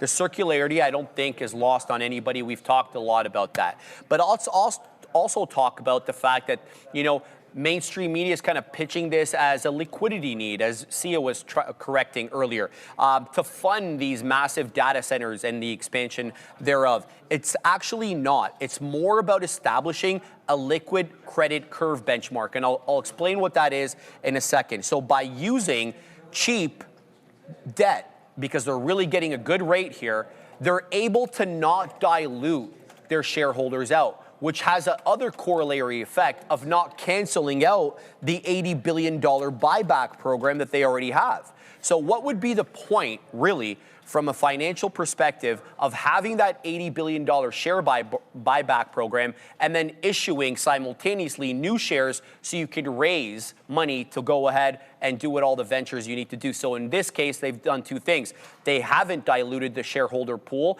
and canceled out their the buyback program, and they've taken advantage of what is a very good rate because of their credit worthiness. So I happen to like this. I don't think it's a canary in a coal mine. Last but not least, prior to Monday, now this is kind of the bad part about this raise. They only had about $8.5 billion in debt on their balance sheet, given how much assets they had, how many assets, pardon me, as well as the amount of revenue they're bringing in. $8.5 billion was chump change. But it's not $8.5 billion anymore. Now we're talking about $33.5 billion, right? So this, I'm not saying it's the end all and be all, but it is something to monitor, right? Especially with the fact that we've seen these hyperscalers, I know NVIDIA's not a hyperscaler, but they're a Mag 7 name, raise using debt, which is something that they typically don't do a lot. This didn't start off with all this debt raising, right? Like Google being one of the latest names to start issuing debt. Good point. Right? So, I mean, I don't think it's a narrative change at all, Sharif. And like some of the expiration or the maturity of these bonds here are, it's like 2056. So that's literally 30 years from now. I mean, the spread between this and the bond market isn't much, but that later dated maturity note is 5.6%. 6%, which I mean isn't horrible, and there's a 65% spread on that one. So I mean, hey, you pick and choose, I guess, at the end of the day. I'm not going to worry about it too much. They're stating that this is more or less used for general corporate purposes. These guys are cash flow heavy. I mean, obviously, it's starting to dwindle with the amount that they're spending. But one thing that I'll point out is that, hey, you wouldn't be... See, now, I don't know how you feel about this, Sharif, because as I think about it, would it have been a smart thing, considering the stage that we're in, to increase your dividend, so you're essentially paying shareholders, or go to the debt markets here, which the NVDA has done? I think it's a good question, in my opinion. So I didn't quite understand that. So go into the... So, pay a dividend, but that would be increase. So do you think it was smart for Jensen to increase the divvy from 1 to 25? Exactly, right? And then go to the debt market shortly after, point. right? To go to the debt market. I think right that after. the question you would have, the answer you would need is, if he didn't increase the dividend, would he have the current shareholders that he has right now? That's okay. Yeah, so that's a great question, right? Which would give him the ability to raise the debt as well, too. No, I think that's a pretty good question. But if you're in this thing, I don't think you're in it for the quarter dividend, to be honest. I don't think. It's nice to get paid. It's nice to get paid. Again, you talked about the increase on it. It went from a cent to 25 cents. But like, I don't know how attractive that is to people. I don't think people flock to it, and we've seen that within the earnings report. Remember, I used the example of when Meta increased their dividend or started to issue one. What happened with that name? We didn't see that necessarily with. No, we didn't. But we saw Meta drop after that by a little bit. But it had nothing to do with that, though. Yeah, it had nothing to do with the fact that they issued a dividend. It had a lot to do with on that report, right? Crap. Yeah. No, I'm saying because this was a while. This was a couple years ago when they. Yeah, when they issued it. Yeah, when they issued that dividend, and it was like, oh, the stock just went absolutely parabolic at that point. Yeah. But we didn't see that necessarily here with NVDA when they increased it, right? All right, see ya. Let's talk AMD's next acquisition. So AMD shares have continued higher after rallying almost 7% Monday, but currently I see that AMD has made a reversal down almost 5% on the day. MEXT, however, MEXT, develops an AI-driven memory technology that is designed to make flash storage behave more like DRAM. That's interesting. Helping data centers access larger memory pools without sacrificing their performance overall. This deal targets a key bottleneck, memory efficiency in the industry. As AI models grow larger, moving and storing this data efficiently, the keyword being efficiently, is becoming almost as important as raw compute power. AMD, however, believes that the technology can improve infrastructure utilization, lower total ownership costs, accelerate AI deployment for enterprise and also hyperscale customers. The acquisition also brings MEXT's engineering talent into AMD's AI and data center organization. And like I said, with that, AMD is down on the day almost 4.9, almost 5%. Yeah, but it was up big yesterday, so you're absolutely right. But it was up I think, about 7% at the highs yesterday. So I want to mention one thing. Sia explained it very well, but I really want to punch this through. This is a software-only design, what this MEXT is doing, MEXT or whatever. So essentially what it's doing is it forces kind of that cheap, non-volatile NAND flash storage to run with what they're saying is near identical latency with premium RAM. So in a live demonstration, what they were able to show was that the software slashed the required physical DRAM footprint by exactly 50% with zero application accuracy or performance loss. If you believe that, that's, this is kind of what is being said. So what would be the motivation, though, for them to want to get into something like this? I get the technical benefits that you reap, but there are also financial. And the reason is because RAM is getting so expensive that analysts are now predicting that it's going to be 30%, just RAM is going to account for 30% of the hyperscaler data center capital expenditure. I find that hard to believe. That's insane. 30%. Here's what it says. Wall Street quantitative desks estimate that memory hardware will consume an unprecedented 30% of total hyperscaler data center capital expenditures. That's a 4 times price explosion than what they were paying in 2023, all within 3 years. So I can totally see what the motivation behind this acquisition is. Yeah, I completely agree, and especially if you're starting to follow the money, right? Where's the money actually going? Increase of costs. AMD also making a deal with Rackspace to deploy 30 megawatts of artificial intelligence computing power. So, I mean, listen, this stock has been on an insane run, and if you just play the trickle-down effect, who's spending the cash? Right, you go through all of the hyperscalers, you're going to be looking at Google, Amazon, Meta, and there's another name out there, right? So these guys are spending immense amounts of cash, and it's just falling right into AMD, NVDA's, Broadcom's, and Marvell's pocket. Now Qualcomm getting a part of it, but this is an extremely smart play. And then also AMD starting to deliver more compute power is big-time moves, man. That's why you're seeing these stocks go on these insane runs. So Rackspace stock soaring approximately 18% in the pre-market, so that's a big deal as well, though. But 30 megawatts, that's a great deal for AMD. All right, see ya, let's get it. Meta has unveiled AI mode inside Facebook search, replacing search results with answers powered by its Muse Spark model. So this move marks Meta's most direct challenge yet to Google's search business by turning Facebook into a massive content ecosystem. Groups, reels, posts, comments, all of that, communities into an AI-powered search engine. So AI model is part of a broader strategy that is to embed Meta AI across Facebook, Instagram, WhatsApp, and Messenger, while making AI agents the primary way users discover new information. CEO Mark Zuckerberg's long-term vision is that AI agents eventually will become the main interface level between users and apps, reducing the need to navigate traditional software. And Meta announced AI-powered content creation, which is launching new editing tools for photos and videos alongside this search initiative. With that, Meta, how are you doing today? Flat on the day. How you doing? So a lot of people are trying to make the comparisons between Google, their AI overviews, and this kind of move by Meta to base this AI search, for lack of a better term, on MuseSpark. But look, I haven't used it yet, so I have no idea whether it's going to be good. We'll find out. Morgan Stanley, though, is thinking that if they can at least get about 1 billion people using this, and they have a lot of monthly active users. I think we're in the 2 or 3 billion, something like that. Fact check me, Chad, I don't remember, okay? But if you can use, or if you can monetize about 10% of users, not directly, of course, but obviously through ads, one of the options here being spoken about by Morgan, they're saying that's gonna add about $10 billion in high margin annual recurring revenue right on Meta's top line.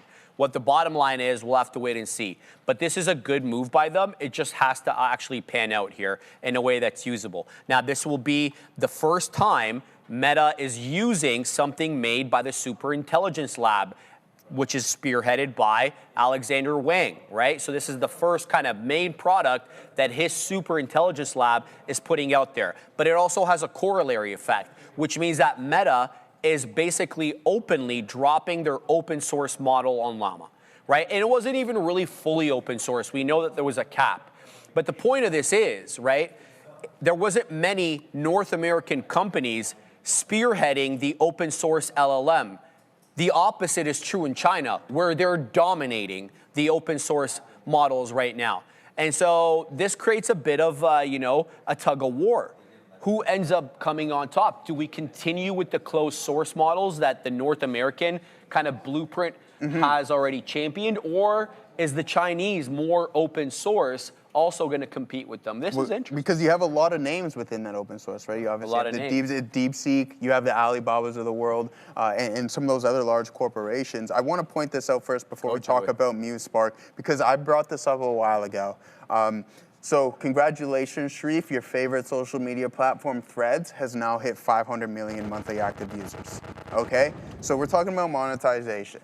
This guy's got to figure out a way, and all of this grabbing talent from Anthropic and all these other big names, and then creating your own super intelligence team.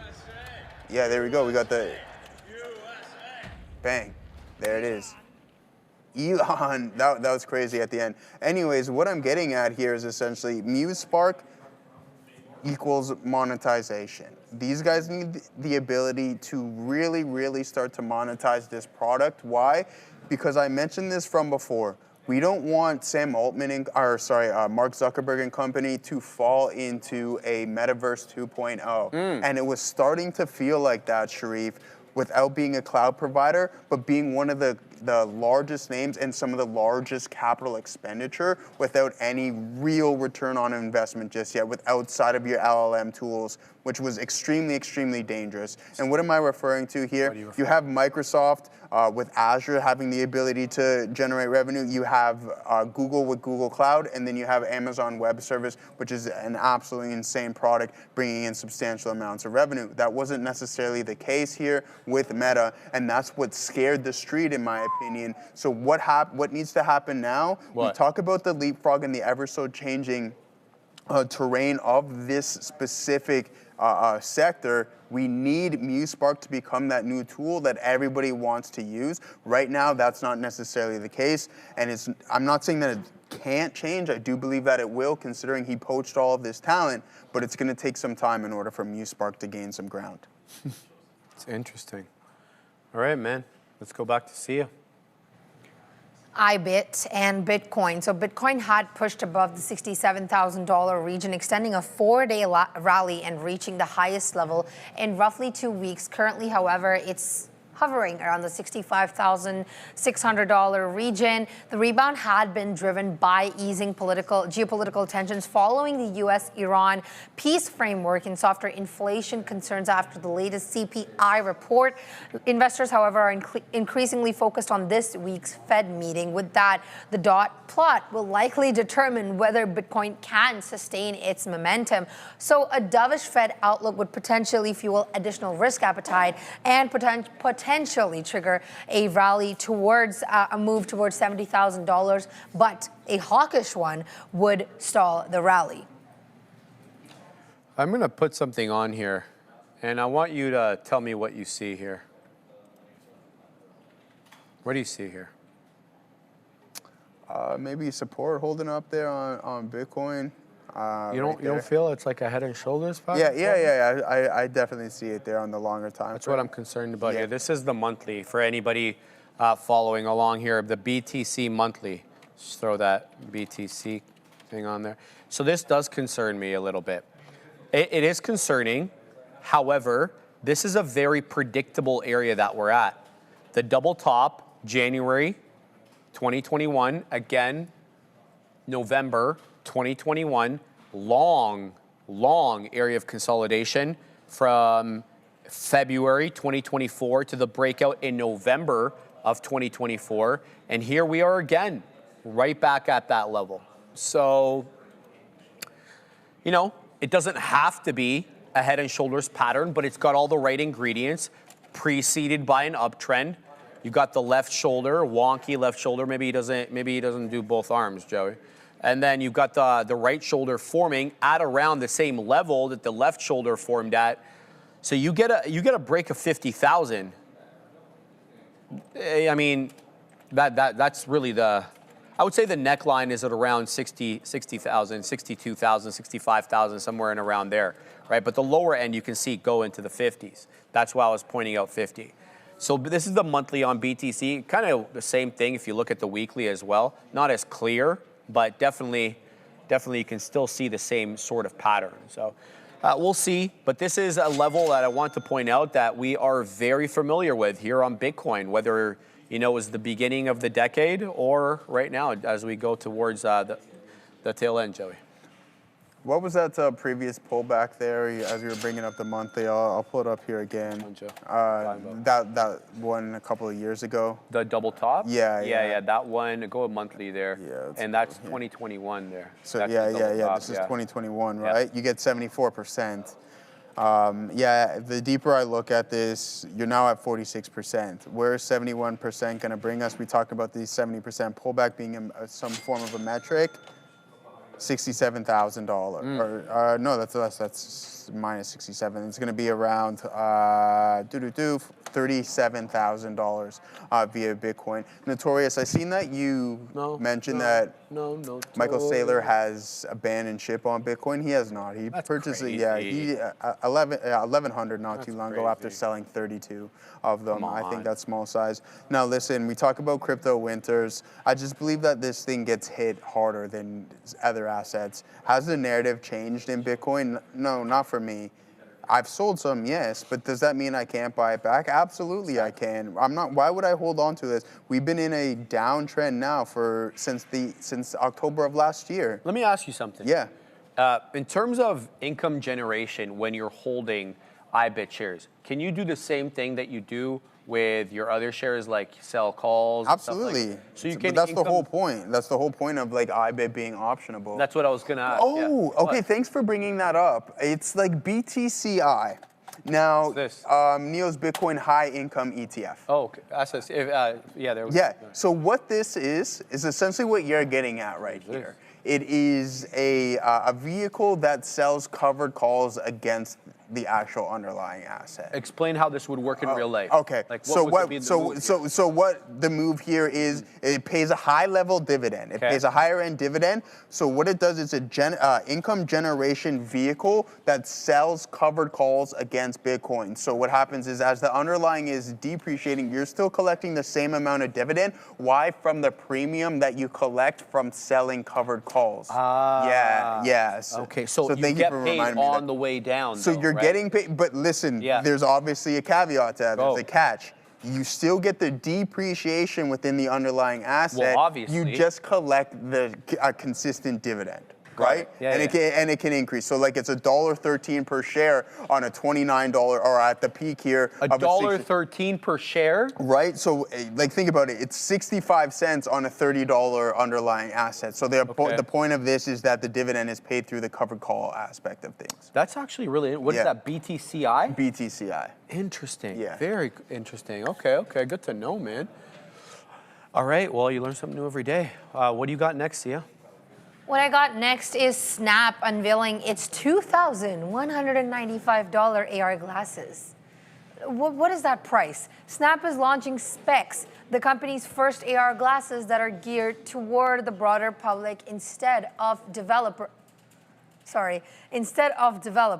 The glasses cost $2,195 with a $200 refundable deposit and are expected to ship later this year. So, CEO of Snap, Evan Spiegel, has said in an interview that almost 20 years since the launch of the iPhone, people are ready to think about computing differently. At $2,100, I repeat this again because I need you to listen to this number. At $2,195 with a $200 refundable deposit, specs are more than 15 times the price of Snap $130 camera-only spectacles that made its debut in 2016 and never became a hit.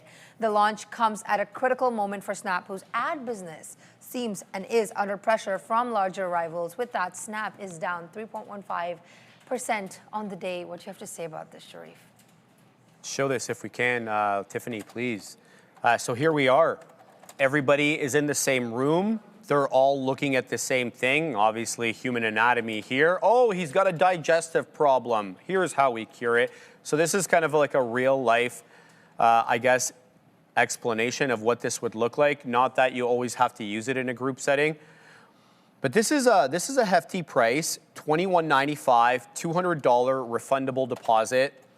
I'm not saying Snap can't get this right, but if you're asking me to pick a horse in the AR wearables, I wouldn't be, that would not be my first choice, Snapchat, right? I don't know if they have the deep enough pockets to get this done.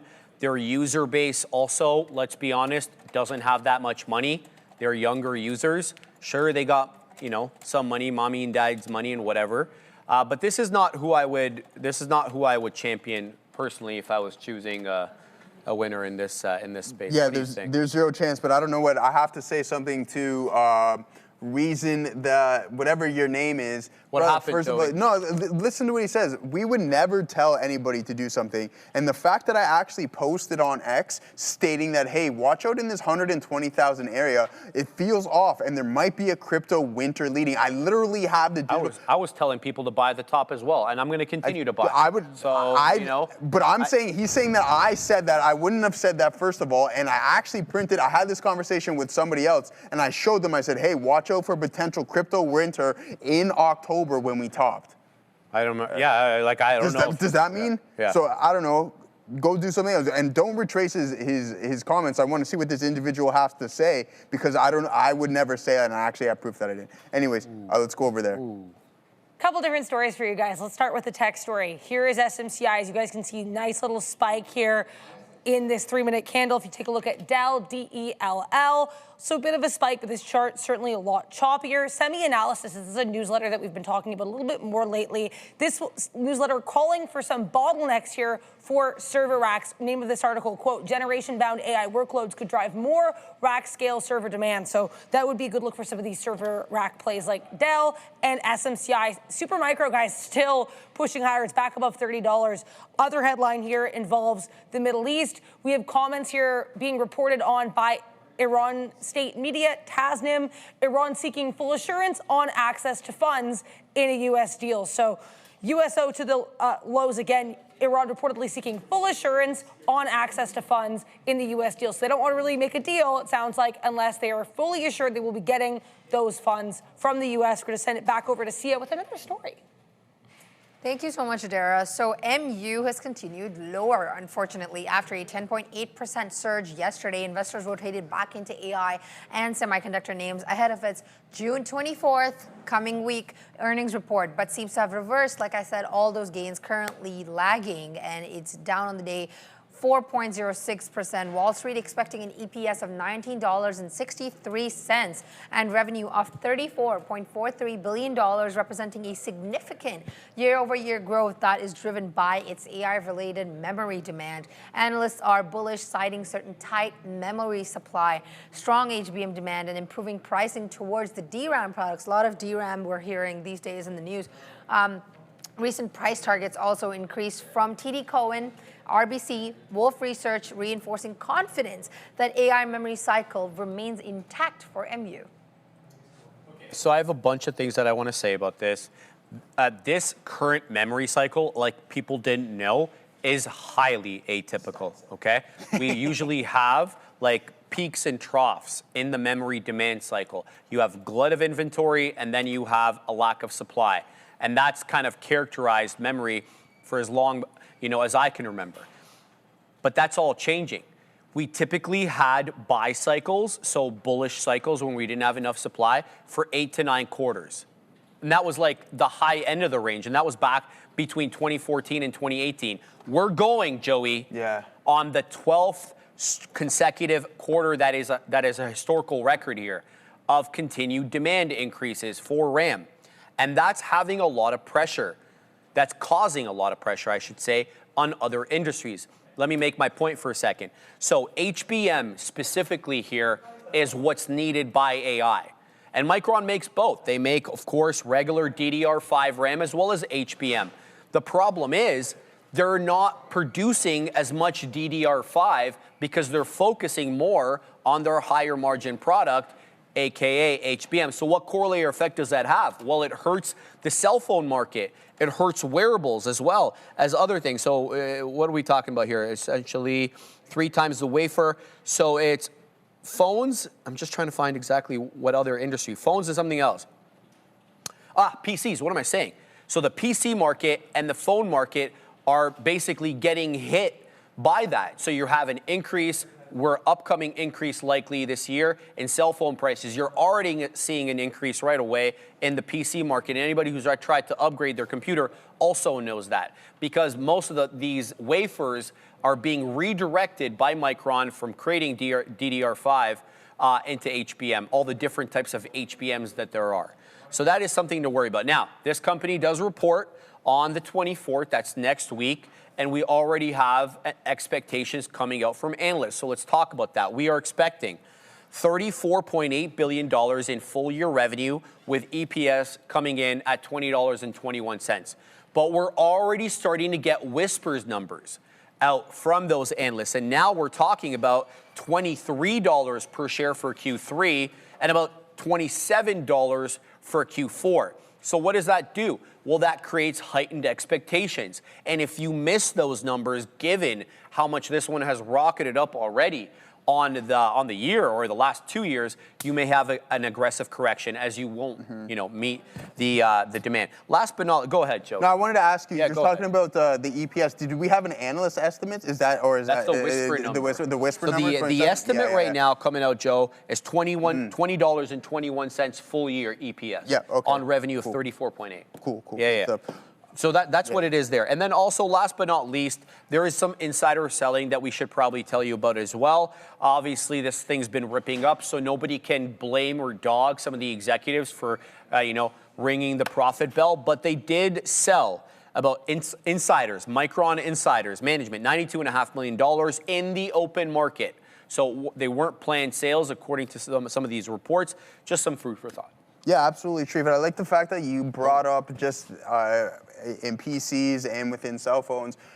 What we do know is that 13% of the actual construction of the iPhone, 13% of that is going to memory. So, I mean, you might see a little bit of that increase, but we know that Apple has those long-term agreements, which allows them to lock that in. Now, I think there's something really important that we need to keep an eye on, and that is going to be at the rate that this company is growing. If we start to see on that report that triple digits start to hit, the market's going to be pricing that in. And it's like when you have NVDA report such insane numbers, but the market almost non-reactive, we're forward-looking within this stuff. We're forward-looking. So what happens when MU beats by triple digits? Because they will, right? They will. How is the street going to react to this? Because we've already been on such a big-time run.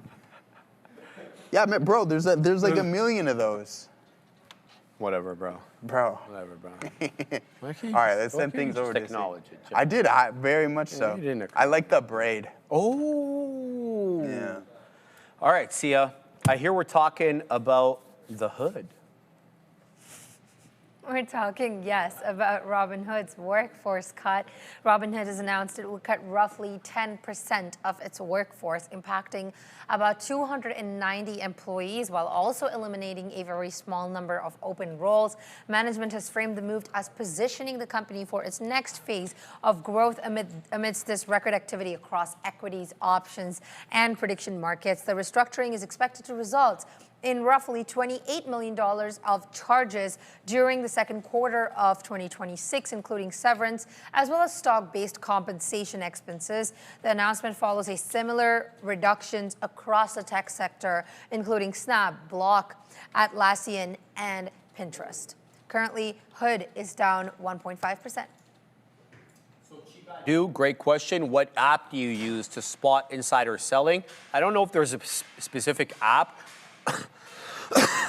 Pardon me, but I do have my news blotter, which also gives me insider selling reports, but the company's filings. If you want to do it the old-fashioned way, you got to look with the SEC, you got to look with the company specifically what they're filing with the exchanges, with the SEC. A lot of times those are disclosed in there. So sometimes they'll be planned, sometimes they won't be planned, sometimes they'll be on the open market, sometimes they'll be a bit of a different distribution. So that's what I would say. I don't personally know of any specific app, perhaps there is, and if you do find one, I'd love to know about it. Thank you for that question, and great question, by the way. Let's talk about some Hood here. 10% workforce reduction. We never want to, celebrate anybody losing their job, but they will also slash roughly 290 roles alongside the closure of remaining job openings as well. Those are going to get the kibosh. So 10% workforce reduction, usually you're thinking the company's in trouble. That's not the case. We saw them do quite well in their June quarter. Average trading volumes for equities was higher, options was higher, and then what the point I want to make next, prediction markets also higher. In fact, prediction markets revenue jumped 15%. Their quarterly revenue jumped 15%, largely due to their prediction markets. But when you look at how the prediction market business operates, you need a lot lot less human capital. A lot of it is automated.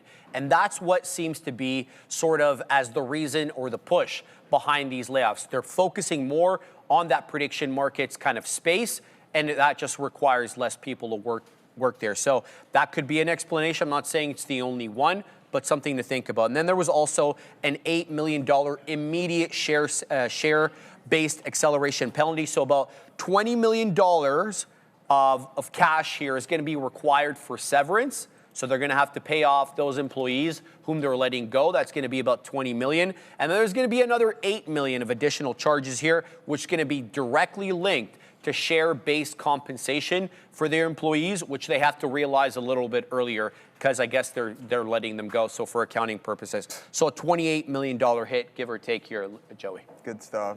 Yeah, I mean, same thing with Sharif, like with Sharif said, it's never good. We'll start things off when we start seeing people laid off. But we're starting to see it more and more now. We know that Oracle's laying employees off. Block has laid employees off. Amazon continuously doing so. So expect this to be the norm here relatively soon as companies become more AI efficient.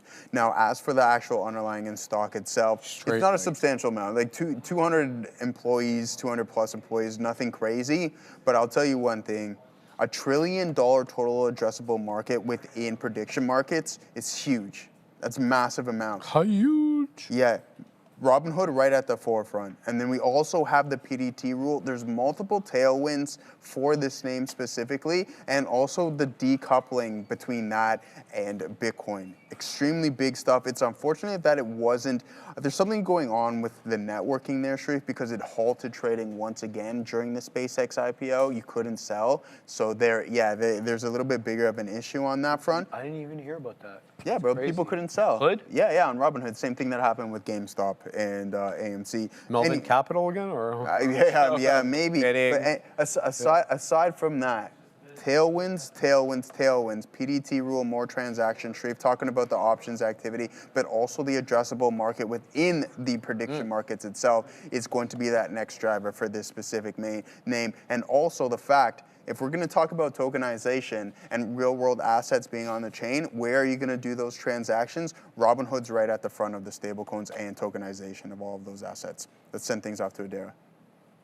Keep an eye on USO, guys. We've got a little bit of clarification, it sounds like, over some headlines that we've had going on, I think going back to yesterday at the very least, involving a potential $300 billion private fund that would be planned to boost Iran investment. Now, when these were first reported, President Trump more or less denied them, saying that the U.S. would not be giving Iran money. However, these reports from Reuters suggest that the U.S. actually would not be giving any Iran money from this fund. So President Trump was correct in that aspect, but apparently this $300 billion amount that's being talked about would actually be an investment fund, a private vehicle without any government money. Now, I am seeing some countries that are attached to this. None of them are the U.S. So it sounds like, long story short, this $300 billion number with regards to Iran and investment is seemingly accurate, at least being reported on by Reuters, but the U.S., as President Trump said, will not be investing in it. Apparently, Gulf, Asia, South America, and Africa are involved. And again, apparently the U.S., some companies might be involved here, companies across these countries, but no actual government money is going to be in this fund. If I get more details, I'll let you know. Back to you. Yeah, it's the exact information that we gave you guys yesterday, that this was not going to be taxpayer money. It was going to be more investments, likely from Gulf countries and big companies. That's one thing he was trying to make very clear, because he's trying his best, President Trump, to distinguish this from the money that President Obama handed to Iran during their sort of negotiations. I think, well, wow, man, it's been a minute, man, almost 15, 16 years ago, or whenever that was, whenever that deal ended up going through. But that's interesting there, because you've seen so many different reports about what's going to compose, what's that $300 million is going to be composed of. I don't mind this too much, Joey. The thing is, you don't really want to put unattached, or what's the word that I'm looking for here? You don't want to put cash in their hands with no strings attached.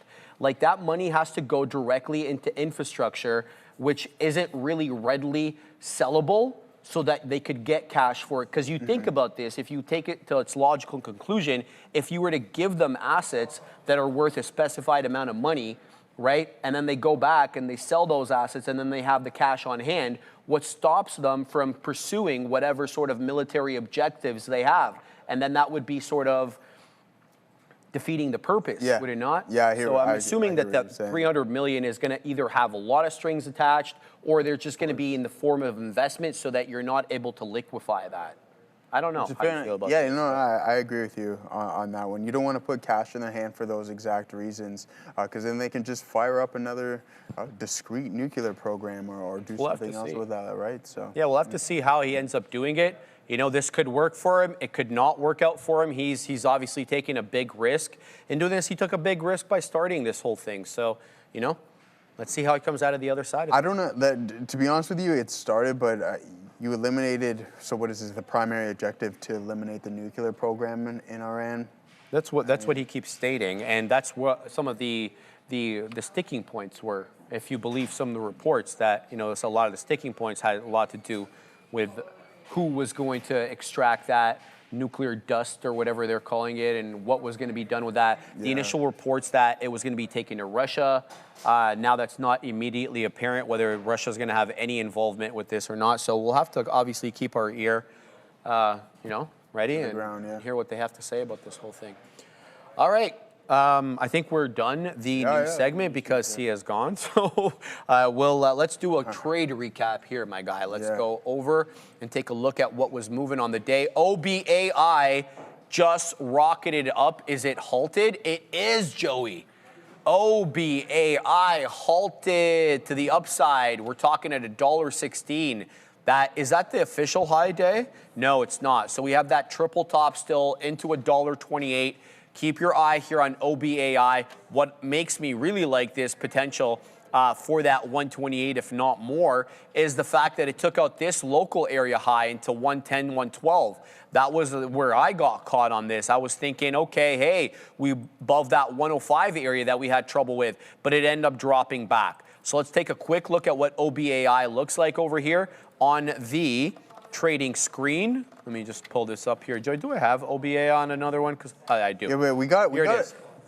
Yeah. Oh, just give me Neil one sec. Yeah, Neil said that one's halted up. It is halted, homie. $1.16 halt tap showing 120. So we're already slated to open up. Halt time 1:55:40 current time. Come on. 1:55, 1:59, 1:59:26. Okay, so 1:59:26. This one will be open at the earliest in about a minute or so, minute and 10 seconds. I think we can hold off and let the big boys have a little bit of time there to see what this one opens at. The current time is still showing $1. We're shot. I have no idea, brother. Yeah, it's a quick question. So still showing tap 120 here, Joey. While we wait for that one to open, I stayed in NMRA as long as I could. I tried to hold this through the news segment. It dipped down into 130, so it lost trend, so I got the hell out of there. It's putting in a good pattern. I mean, it still hasn't touched that 145 area that we wet the beak at, but keep your eye out on this one. CRVO is losing trend. It's losing 5. It's losing VWAP here. I'd have nothing to do with CRVO unless it can get back above 6. That's just my opinion on that one, but I wouldn't be touching that. Continuing to wait here for the open. We're about 15 seconds or so if this is going to be a 5-minute halt. Tap is showing 125 here above in. So now we're 9 pennies above the closing print, the halt level of 116. Let's take a quick look at this one. Let's see if it opens up at said 40. There we're open. High a day 128. Seller at 26 right now. So 27, 30, Joey. Oh no. Here we go. High a day breach. That is a new high a day. 130. Current bar low 122. Prior area close 116. So keep that in mind. Current bar low on the 5, 122. Halt level 116. So hope everybody trades OBAI pretty safely and they print up storms on it. But you know what? These ones are around for a good time. You getting in one of these? Considering I thought we were going to talk about it. Yeah, we didn't talk about that. Yeah, man. Are you gonna hop in one of those? Joey, can I say something to you, brother? Yeah. I'm interested in robotics for practical, real-world uses. I probably won't be interested in them as toys. As toys? Really? Yeah. No, I won't. Are you interested in them as toys? Yeah. Why? Why not, man? You think about where you can go in this suit. Like, think about from the cool terrains and stuff. So am I going to be able to sit in this thing? Yeah, that's the objective of it. I thought that was like a little pig that they were just demonstrating it's a toy. No, That's no, what but my this is understanding legit. was. Bro, I'm pretty Like sure the you Mech brought some- Warrior? Dude, like the Mech Warrior, like what they have in I take Avatar. everything I said back. Yeah, that's what I'm getting at, dude. Like, this is like, don't you think that this is the next potential? Like, listen, I'm Brother, not talking if next you can week. pet Mech Warrior? Like you can go on need to different terrains. You can go to multiple different places in this thing that you couldn't as we are right now. Mech? Hold on, Joey. Yeah, pull up the Mech Warrior. man. There we go. Yeah, just, so look, there it is. it's just for war, clearly. Yeah. But the point is very well taken over here. Let's load this up. That one sucks, absolutely. man. Pull up the Avatar My one. bad, Yeah, that man. thing looks like the same Which thing. one do you want, Joe? Avatar. Go to Avatar. Avatar? Bot thing, whatever it's called. Where am I Anyway, we clicking? don't know what it's called, man. It's 202. We're at it Warrior here. Avatar. When robot. There Yeah. we go. Hold on, Joe. Yeah, So this is bad what you're boy. talking about over here? Okay, okay. No, I mean like Avatar the movie. Anyways, that's not it. We're not going to get too complicated into that. I wouldn't stuff, mind but that. Those. Yeah, what do you mean you wouldn't I wouldn't mind that, mind dude? that. You could go anywhere at probably 3 times the speed, and then you're just controlling the robot in this suit. Can it fly? Put boosters on it. That's the upgraded version. All right, guys, had a great show today. Hope everybody stayed green. Neil is at the big board. Katina Man is at the desk, and they're ready to take you into the afternoon show. We'll see everybody bright and early tomorrow. Take care. Hey, what's up, everybody? Yeah, good show.